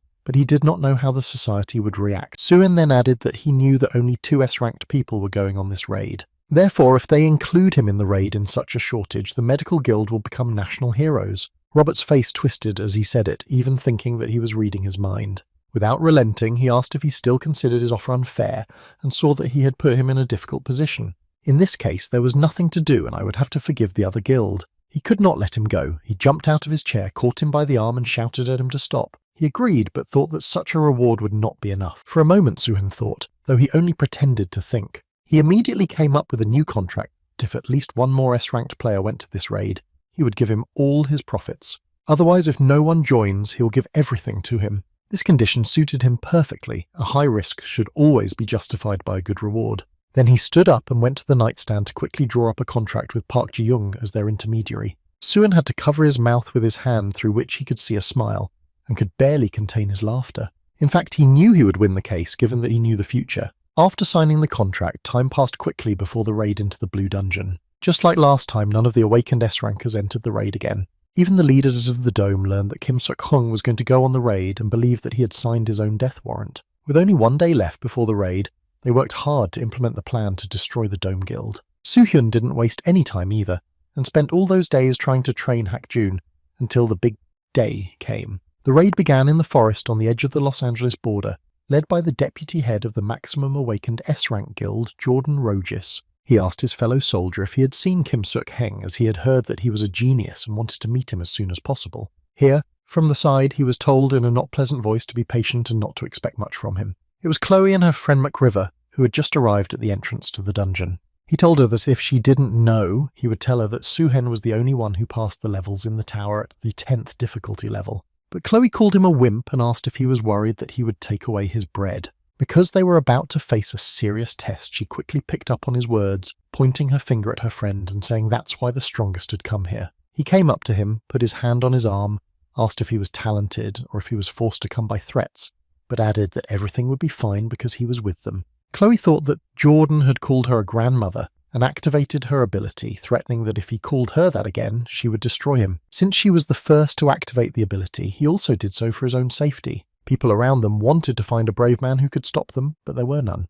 At that moment, Suhen appeared there, apologizing because he wanted to go to the front, and as soon as I passed, I went in their direction, despite the fact that they were very powerful. McRiver was on her ass, and knew full well that if they didn't get through, the plan would fail. Releasing some of my strength, I shouted at them to stop and to stop quarrelling because they had come here for the raid. Therefore, this behavior is not normal, and then he, Kim Suk-heng, will have to intervene. Jordan raised his hands and said that was enough and that he was not going to fight him and asked her to finish. McRiver also came over and took her by the shoulder and told her to calm down. Suhen knew them, and just like in his past life, all the elite had gathered here, but Hwang Jun could still be an unexpected change. He had only two options. The first was to take part in the raid, and the second was to prepare for unforeseen events and wait in the guild. Once the two of them were alone, Mac asked if she felt the same way he did. He managed to destroy her magic and most likely destroyed Ethan, so they had to change their strategy. They decided that Jordan would be dealt with later by their main target, Kim Soo-hyun. The head of the raid came up to him and spoke first, and it seemed to him that he didn't even notice him.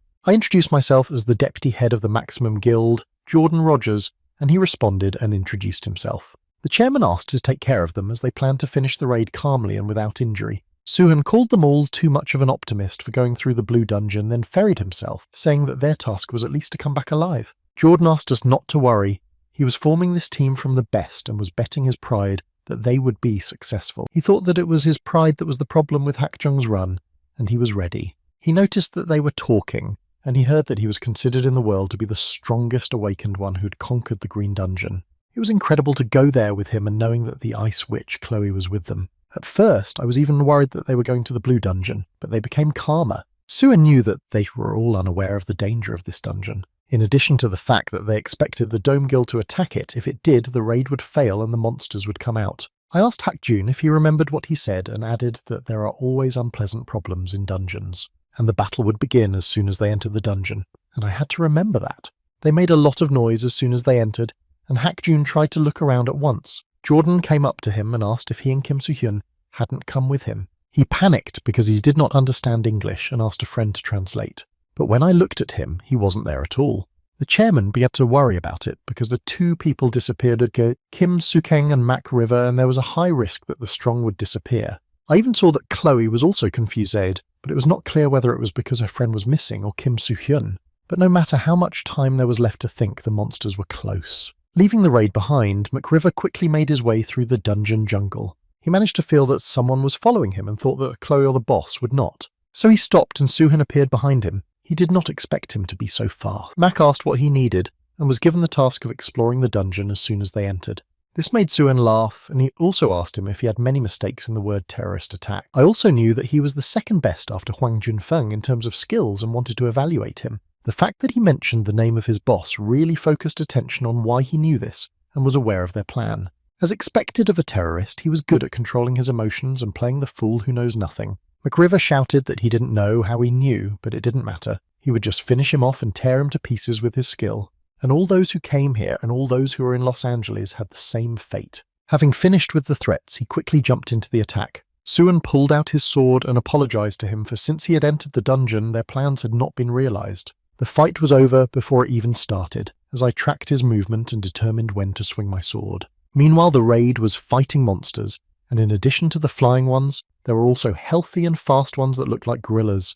Chloe, with her ice skills, was good at building defense, while Jordan used his fire skill to attack. Hakjun could not take his eyes off them. In his eyes, their abilities were incredible. Chloe worked as a shield to protect the attackers from injury, and Jordan acts as the spear of the team and was the sharp end of it, leading everyone. The other members of the raid were also doing a great job with the monsters, but these two were no match for them at this time, as one of the enemies approached from behind. But thanks to good training and natural abilities, he managed to sense and split the attacker in half, and he could not keep up with them. The chairman managed to see how he managed to do it even then, and saw in him a high potential, and how he would become incredibly strong if he honed his skills. After finishing the fight, I looked around and thought that the blue dungeon would be harder, but I was wrong. Chloe, who came up, said that it was good and the attacking team showed its best results ever. He even agreed with her and added whether there were any dungeons that a unit of their size would not be able to clear. Here she stopped, turned to him, and remembered something that she was sorry for. But this raid had already failed and a powerful explosion occurred. Many people were injured as a result, and they did not even have time to realize what had happened. Hak-Jun felt the danger in time and protected himself, and if he hadn't reacted in time, he would have been in danger. While the others were looking for the source of the attack, he knew that it was Chloe who attacked his head. Two ranked awakened ones clashed in battle, and an explosion occurred. One of the participants asked the Star Guild to help move the wounded, and not to stand there like a bunch of idiots. They came up, and the first thing they did was to attack them instead of helping them. Their plan began when people were not prepared for such events. Hak-Jun stood watching, also without understanding, until danger approached from behind again. He turned around, and a huge sword passed through the traitor like a knife through butter. They quickly realized that they couldn't handle him alone and decided to attack him together. He looked at them and tried to figure out why the Star Guild attacked the Maximum Guild, even though they didn't have the best of relationships, but this was too much. Then I remembered that Suhan warned that the battle would begin as soon as they entered the dungeon. Perhaps he knew for this, but whatever the case, his task was to survive now. After the attack, Jordan saw that he had been injured on his right hand, and now he would not be able to use it because he had lost his vigilance. I thought that no matter how much Chloe saw him, she was not stupid enough to do something like that, unless it was her plan from the very beginning.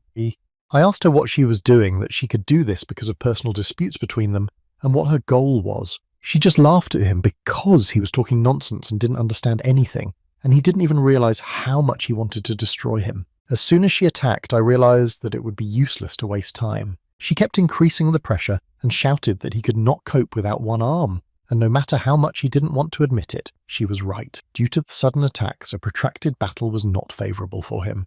But there was still one advantage, because if you compare his abilities with hers, he has higher abilities, so he had one chance to put all his strength into it. Chloe calculated his move and put a lot of ice walls in front of her. Jordan knew that he would not be stopped by her ice. It was just a waste of energy, since it will burn it completely after all the protection has been passed. The shot hit the target and burned a hole, but she was smiling for some reason.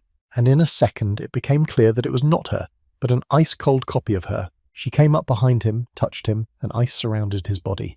It was a trap to lure him. He only wanted to ask her one thing, despite their relationship, whether she really thought she could make it through this raid alone, but she asked back how it was possible to be so stupid and not realize that her goal was to fail the raid. Jordan shouted that she was saying that, because if the raid failed, the monsters would escape and there would be an outbreak, and now in the United States all S-ranks are on missions. And because few people knew about the outbreak of reinforcements from other countries, it would take a long time to get there, and Los Angeles would be buried alive. In the worst case, the whole of America then shouted out that if it wanted rewards, it could have him. She patted his hands and said that she expected him to be so sweet and imagined it very vividly in her head. She raised her hand to her chest and pulled back her dress with her finger, showing that there was a tattoo of the Dome Guild on the left side. She asked him how he was doing and whether he had surrendered yet, and also asked him to imagine how many people would die.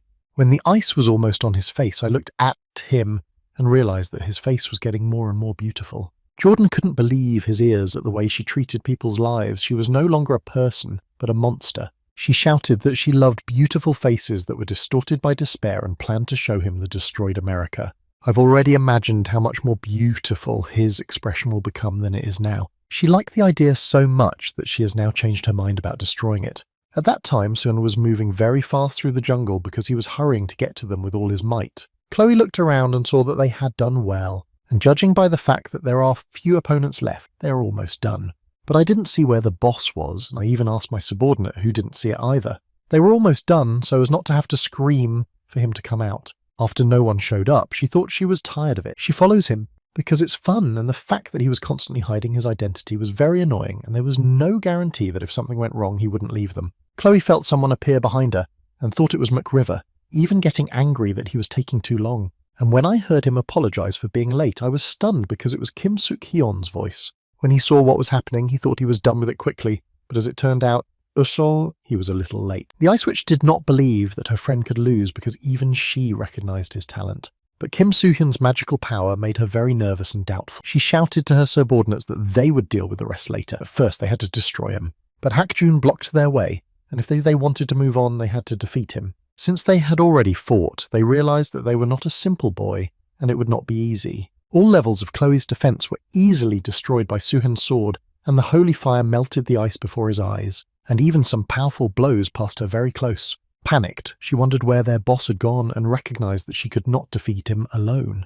No matter how much she didn't want to admit it, this guy in front of her was very strong. She didn't understand why the boss didn't show up or was just waiting for a chance, so she wanted to give it to him. And she created a huge ice golem, which was her strongest ability, thinking that it would not be destroyed so easily. But Soo-hyun jumped up and chopped it to pieces, and as he approached her, he asked if she was done. Chloe had expected this to happen. She had the ability to control even the body parts of a golem. And when the sword barely touched her, the monster's hand grabbed it and she smiled, saying he really thought she would fight such a monster alone. She moved her hand to the side so that the attack would not accidentally hit her. I took a breath and shouted to the boss to attack him right now, but nothing happened. No one came out, let alone started attacking. Meanwhile, Hwang Jin was at the Star Guild headquarters looking out the window. Being wounded, Chloe hoped that her boss would come out and help her. She shouted as much as she could hide. This was their chance to defeat such an enemy. As soon as I realized that he had abandoned them, tears came to my eyes. Soo-hyun stared at her silently, waiting for him to appear. Since it was worth checking as soon as I got tired of easily breaking my arm, it looks like he really wasn't here, and I couldn't track his energy. The man sitting across from me asked his boss why he had decided not to act according to the plan and returned. He started with Jordan and Chloe running into each other in front of the dungeon. I stood behind the rest of the people and watched them to assess the enemy.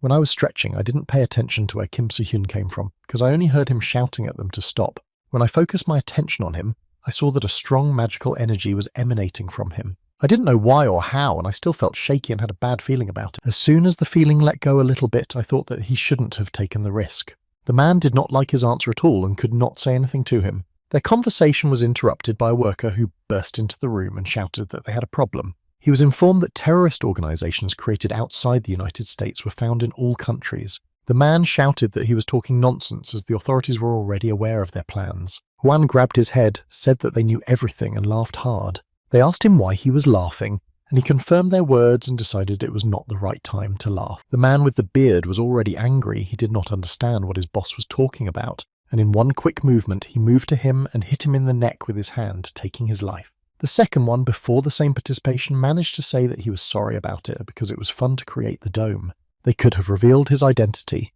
and in that case he would have had to hide. Of course, it was a shame about their lives, but the desire to play on stage was higher. As soon as Jordan opened his eyes, he saw two of his comrades yelling at him to wake up.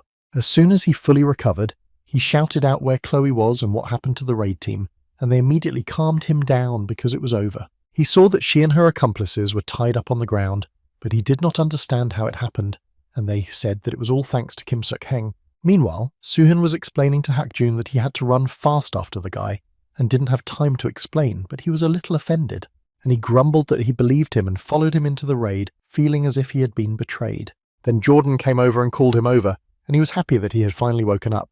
The chairman himself guessed that the guy knew about the plans of the Dome Guild, and it didn't matter. He blamed his pride. Soo-hyun asked him what the strange atmosphere was, and why he was looking at him so strangely. If he had something to say, let him say it. I had a lot to say to him, but I wanted to start with one thing. He saved them, but he also ferried himself, and without him America would have plunged into chaos, so they thank the hero for saving America. Such words were unexpected for him because, knowing his position and power, it was not easy for him to put aside his pride. When I shook his hand, I realized that he was an incredible person. After thanking him, he was a little embarrassed by the attention, so he offered to search the criminals and the area. At that time, a monster was already watching them and was trying to start hunting. Soo-hyun managed to feel that they were being watched and followed by something strong.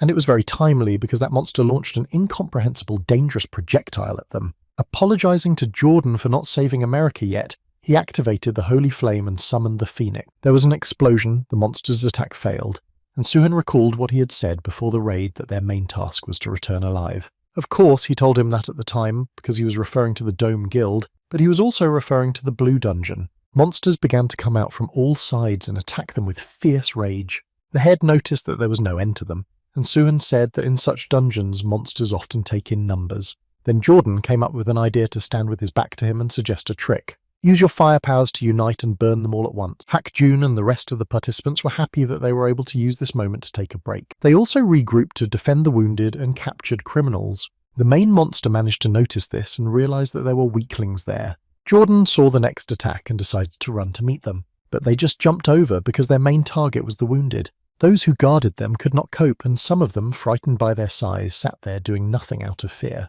The man was lucky that Suhan saw his helplessness and managed to save him. Standing in front of them like a wall was not supposed to give them a single chance to pass. With one ability in his pocket, it was time to use it as soon as a powerful explosion sounded as he approached them. In the underwater world, he managed to take away one of the Kraken's powers through transformation, and it was his defense. Hak Jun immediately ran to him because they had been blown up, and he was worried about whether he was okay. He asked why they suddenly exploded, and Suhan replied that it was the boss's ability to make the monsters around the target explode.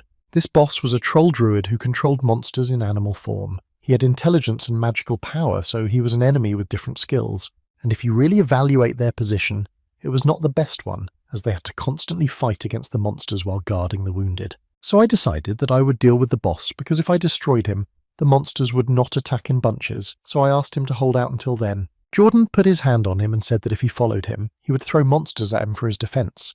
No matter how strong he was, it would not be easy. Suhan asked him if he hadn't called him a hero himself a long time ago, and he told him that he hated the word. But when he and the others called him that, he was even a little happy. That is why this time he's really going to become a hero. There was nothing to do but go, so I asked him again to hold on. Jordan thought that he was now ashamed because he also considered himself an American hero, even though the real one was there all the time. Suhan was facing a wall with a huge number of creatures, but he still rushed into battle without fear. But this time I wanted to use the help and open the inventory. A very sleepy Mir came out of there. He was sleeping all the time to gain strength. I immediately put this dragon's blessing on him, and his strength and speed increased, and his resistance to magic increased with it. Jumping from monster to monster, they had no chance of survival and were lying down in packs. The druid saw this and decided to increase the zone of influence on the monsters and summon even more of them to hunt. He decided to send one group to the people and wounded who were left behind, and the rest of the army was to attack the one who was breaking through. Suhan has finally destroyed the last monster of the Great Invasion. I jumped up on a tree branch to rest a bit because I was exhausted. But despite his fatigue, he still thought and realized that they had made it halfway. The next ones appeared in front of him, and of course he knew they would focus on him, and this time there were 300 and 400 of them. Then I came up with the idea to distract them a little bit, and even earlier I acquired the ability to clone them. They scattered in different directions to confuse the monsters. The druid could not see where the real one was, so he ordered them all to be destroyed. Using this trick, he thought that the druid would choose one target, but it didn't work. He figured out how to easily defeat the creatures that were before him and raise the world before him. He sucked in air, opened his mouth, and a powerful jet of fire burst out. In this way, he impersonated a real druid and ordered everyone to follow him. He even opened his position, and this allowed us to attack him with flames. As Suhan had previously thought that he was facing a strong creature, he picked up tree roots from the ground to protect himself. Looking at him, I wanted to come up with a plan to overcome the opponent because he would not lose so easily. After the attacks, I could feel my strength leaving my body a little bit. The druid also realized this, and when he took a break, he wanted to surround him with monsters to blow them up. This time, without taking any risks, I decided to withdraw because even Mir looked tired. In order not to endanger him and to give him a break, I sent him back. After getting a second wind, the survivor exclaimed that now they would check who was the prey. He ran to the attack after all. From the very beginning, he knew perfectly well that the difficulty level of the blue dungeon was 5 out of 7.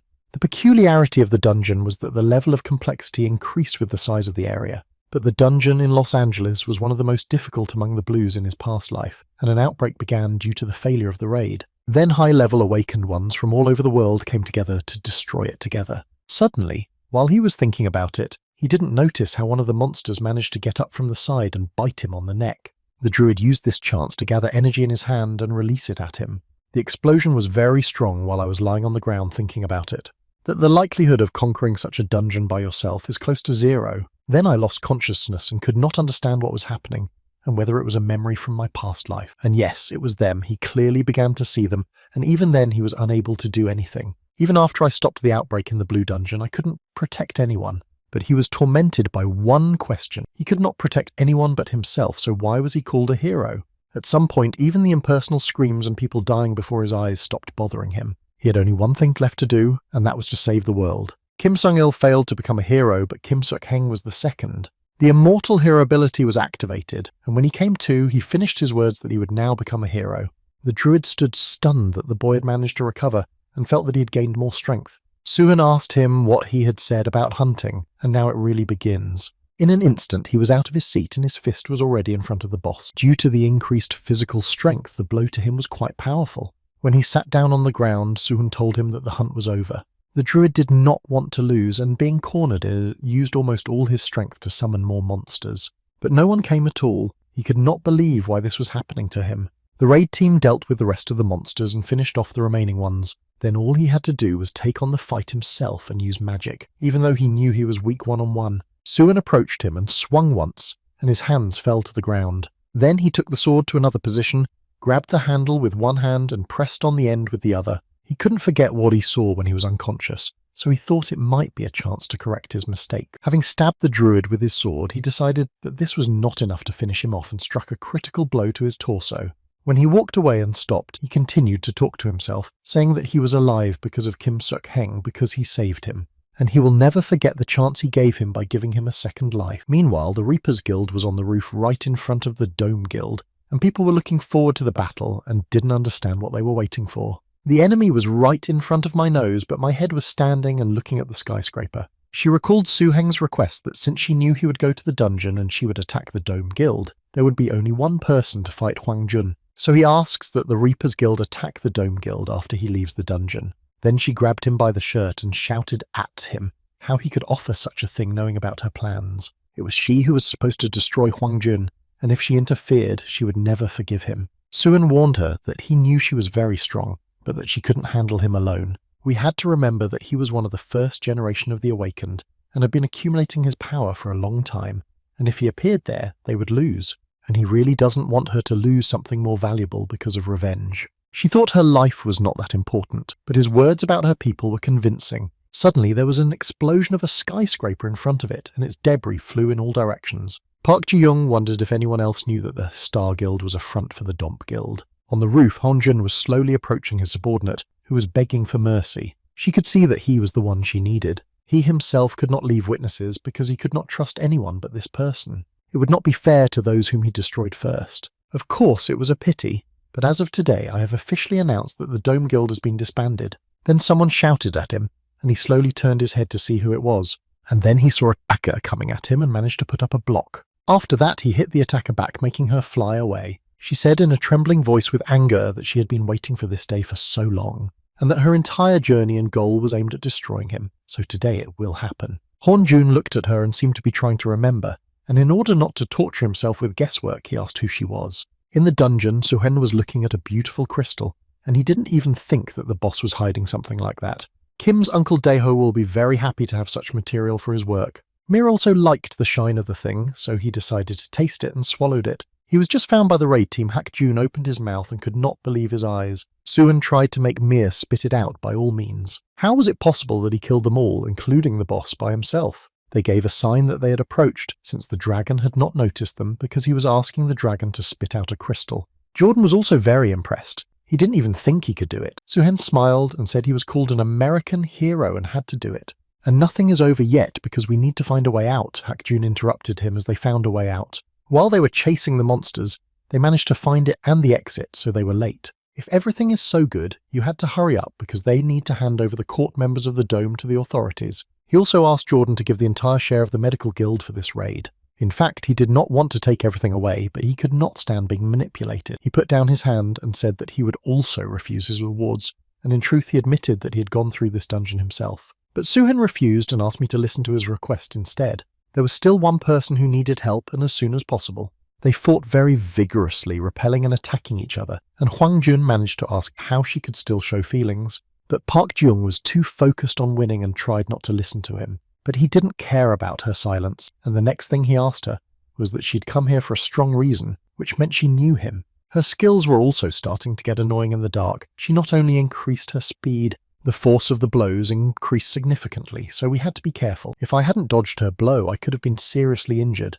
Now, the fact that she did not control her emotions would be very much in his favour, and he could mock her a little. He shouted at her to calm down a bit because she was offended by him, and he didn't need to know who she was. He wasn't sure, but maybe he could get a memory from her reaction. Changing his face, he asked her how she was doing, and if she had seen this face. Park Ji-young looked at him for a second and became even more angry. During one attack, she shouted out whether he was going to lie until the very end, so we managed to find out that his face was different. I changed it to another one, but again I couldn't guess the face. After a little thought, I changed it to the same thing and saw that I had finally hit the spot.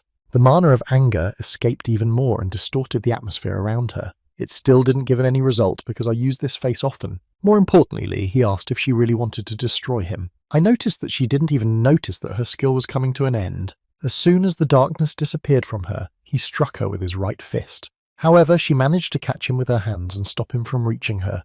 This allowed him to take a closer look at her, and he remembered her. He changed his face to Guy Heng's and smiled at her against the setting sun. Judging by the despair and tears on her face, he hit the nail on the head. To make sure, he looked at the reflection on his phone and remembered that this guy had annoyed him to death back then. He also remembered that there were 3 other people there besides her and him. He abruptly changed his face to a white girl and ran to her, shouting why she was sitting down and needed to get up. The next was Shik's face and even his words, which he shouted that the enemy was too strong for them to handle. And the last guy with red hair who saw him destroy Shik. Park Ji-young was hysterical. Tears were rolling down her cheeks, and she was screaming at him not to dare to offend them. She also begged him to stop mocking her and them, but for him it was only the climax of the scene. He turned back to Hyun's face as he thought he was the most pathetic one for him to look at. I conveyed his same words that at least she should have been saved, even at the cost of his life. Hwan roared with laughter as he outdid himself and was pleased with the result, which was exactly what she needed to see. Park Ji-young stared at the same spot. All these memories threw her off balance, and he laughed even harder than before because he was so amused by her face. In any case, she already knows who he is, so we will have to destroy her, although I am sure that Kim Suk-heng knows too. He offered her to deal with him together because he had just disbanded his guild and was going to create a new one. This time, it will be beneficial for her to enter it, so she can see this face all the time and save her life. Maybe it was because he was so absorbed in his playing that he overlooked the fact that she could play too. She pulled out the dagger and waited for him to get closer and closer to her. And as soon as she waited, she intercepted the dagger and swung at him. Her plan was perfect, and she controlled her emotions well, even when it seemed like the blood was freezing in her veins. So she had a chance to use her hidden card, but she didn't take into account something. The moments of memories and the past that Hwan showed her made her doubt. Since she refused him the second time, he decided that the games were over, and now he will also start attacking her with the first blow he can hit her with. Her team was downstairs all this time, and before she left she asked her assistant not to follow. Their task was to evacuate people from the back, and a man came up and asked if they were the Reapers Guild. It was Jordan Riggers, who came to help them with the evacuation at Kim Suk-hyung's request. The assistant asked where Soo-hyun was, but he didn't know, only realised that he was in a hurry. Hwan lifted her by the throat above him, appreciating that she was the first to fight him for so long. Unfortunately, there was no more time, so I had to finish it. Suddenly, Soo-hyun appeared and punched him in the face so hard that he flew away. The place where it fell created dust, and pieces of the floor flew. While there was still some time, I took her in my arms and moved her to a safe place. He was shocked that Kim Suk-hyung himself had come in person and had a lot of questions for him. Soo-hyun, pulling out his sword, also told him that he had questions for such a crazy inhuman like him. He asked if he had fun acting as a deceiver on behalf of other people. Even when it was not enough, he took the shape of the faces of people he cared about. He insulted and ridiculed people right and left and asked them if they were having fun or not. Hwan answered quite honestly that over time his reaction to such things became less and less, and the previous stimulation was no longer enough. But it was the best possible thing, so he can't stop for anything. Soo-hyun thought about it and said that he needed an incentive and he could give it to him. In a second, his sword passed through Hwan's left side, and he did not even have time to react. He added to him that the incentive he would give him would be much more interesting than his poor performance. In order to stay alive and not fall from the wound, he decided to use all his strength and fell on one knee and surrounded himself with golden energy. And in a few seconds he turned into a big black dragon. He attacked, threatening to tear him into tiny pieces. The dragon's skill of turning a person into a dragon has been considered one of the strongest powers in the history of the Awakened.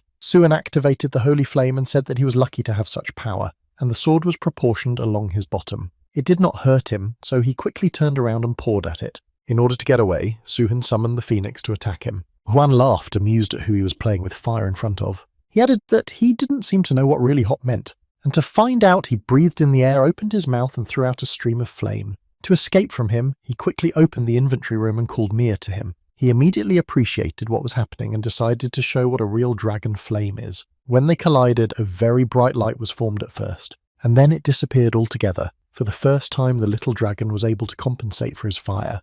The world did well, but because he looked at him, he was a little scared. Suhan replied that everything was fine, he had helped him enough and could return. To help his master in the end, he gave the blessing of the divine dragon. While Suhan was distracted by his dragon, Huan decided to seize the moment. But he was already ready to fight him, and was only waiting for some action with full faith in his abilities.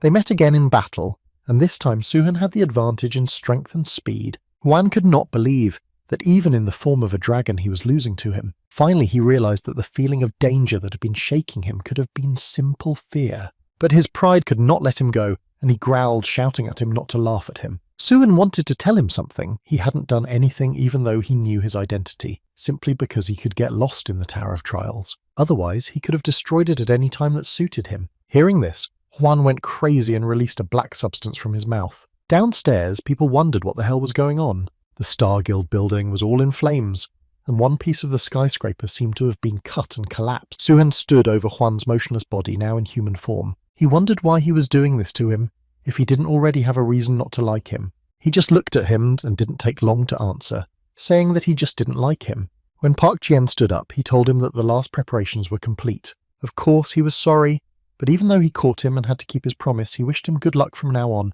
and wouldn't lift a finger. To make it more interesting, he sat down and added that if he managed to defeat her, he would let her escape this time. But if he runs away now, let him realize what will happen to him. Huan asked him to do the same, just so he wouldn't say he changed his mind later. He laughed because he thought he was dead, and this way he would definitely be able to save himself. Changing my face to her boyfriend's, I thought that this stupid girl would definitely not attack him with this face. But her blow was very close and she was wounded. She told him that he had no idea how long she had been waiting for this, and that she had only had to doubt him once. When he returned to his account, he denied it, because in his opinion to win, he needed to grab it. I threw my strength into my fist and hit her with all my might, but she managed to put up a block. Then, to seize the initiative, she swung her leg and kicked back. Their fight was very fierce. Huang Jun fought as if he had never fought Su Heng before. Watching them, he was once again convinced that this man's abilities were almost the best. The world also watched their match with delight, and it was clear that he was rooting for Park Ji-young. And to support her, he gave her the blessing of the Divine Dragon. Because of this, her strength increased, and because of the increased speed, she hit him in the face again. Huan returned to Su Hen as he had promised not to interfere with them, but he asked me to understand him correctly that he did nothing. I only asked how he had so much time to look at him. Feeling the danger approaching, he suddenly bent down. Although he jumped back to keep his distance due to the increased speed, she was already near him.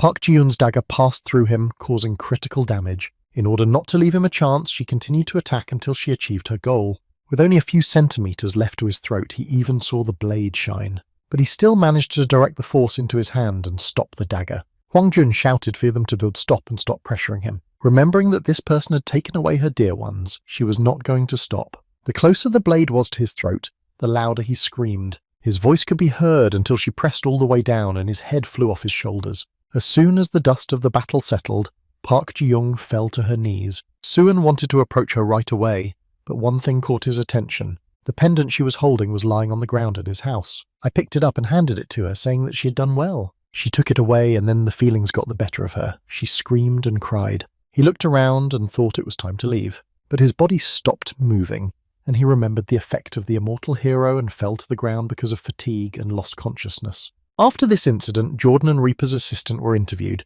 because it turned out that the largest guild in America, the Star Guild, was a criminal organization. The captured members of the Dome Guild in the Blue Dungeon, including Chloe, were handed over to the US authorities. In addition, it turned out that the guilds that cooperated with Domp were still active, and no one expected that Domp's activities were so widespread. It also turned out that the Chinese Hollywood star Huang Junfeng was the head of the Dome Guild. This was reported by the head of the Star Chloe Guild, and the community was shocked by the information. He participated in raids using the skill of disguise and destroyed the Awakened. Turning off the news, Hakju noticed that Suk-yeon seemed to know what happened in the dungeon. Juho replied that it was possible and asked me to tell him earlier if something happened, but he again put everything on himself. Suddenly I felt as if the atmosphere around me had become heavier, and I had to fix it. Turning my head, I saw a marker on the table and it immediately caught my eye. I came up with the idea when I took him to Suin because I wanted to write something. Yunsun grabbed him by the face and tried to pull him away. Juho was also annoyed that he was always silent about something, so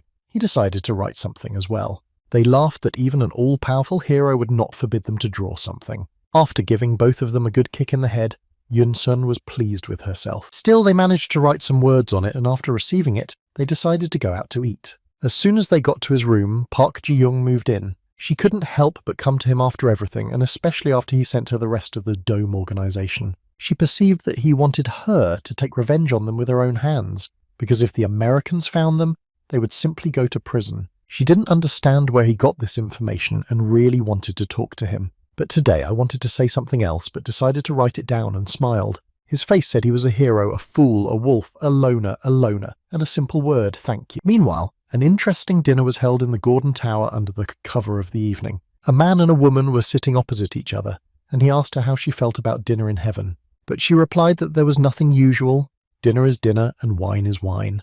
And yet usually it's always noisy outside, but here there are no vibrations or rumblings. The man said it was all because of the high amount of ethereal stones. In his opinion, about 10% of the stones of the United States were put into this building. She looked at him with the blank stare and said it was a waste of money. He addressed her as Ashley, and said that he always thought he was the best. But it seems that the world was of a different opinion in this world. There were a lot of awakened S-ranked ones with the title of hero, and he wants to show through matches that he was the best Gordon Rohan.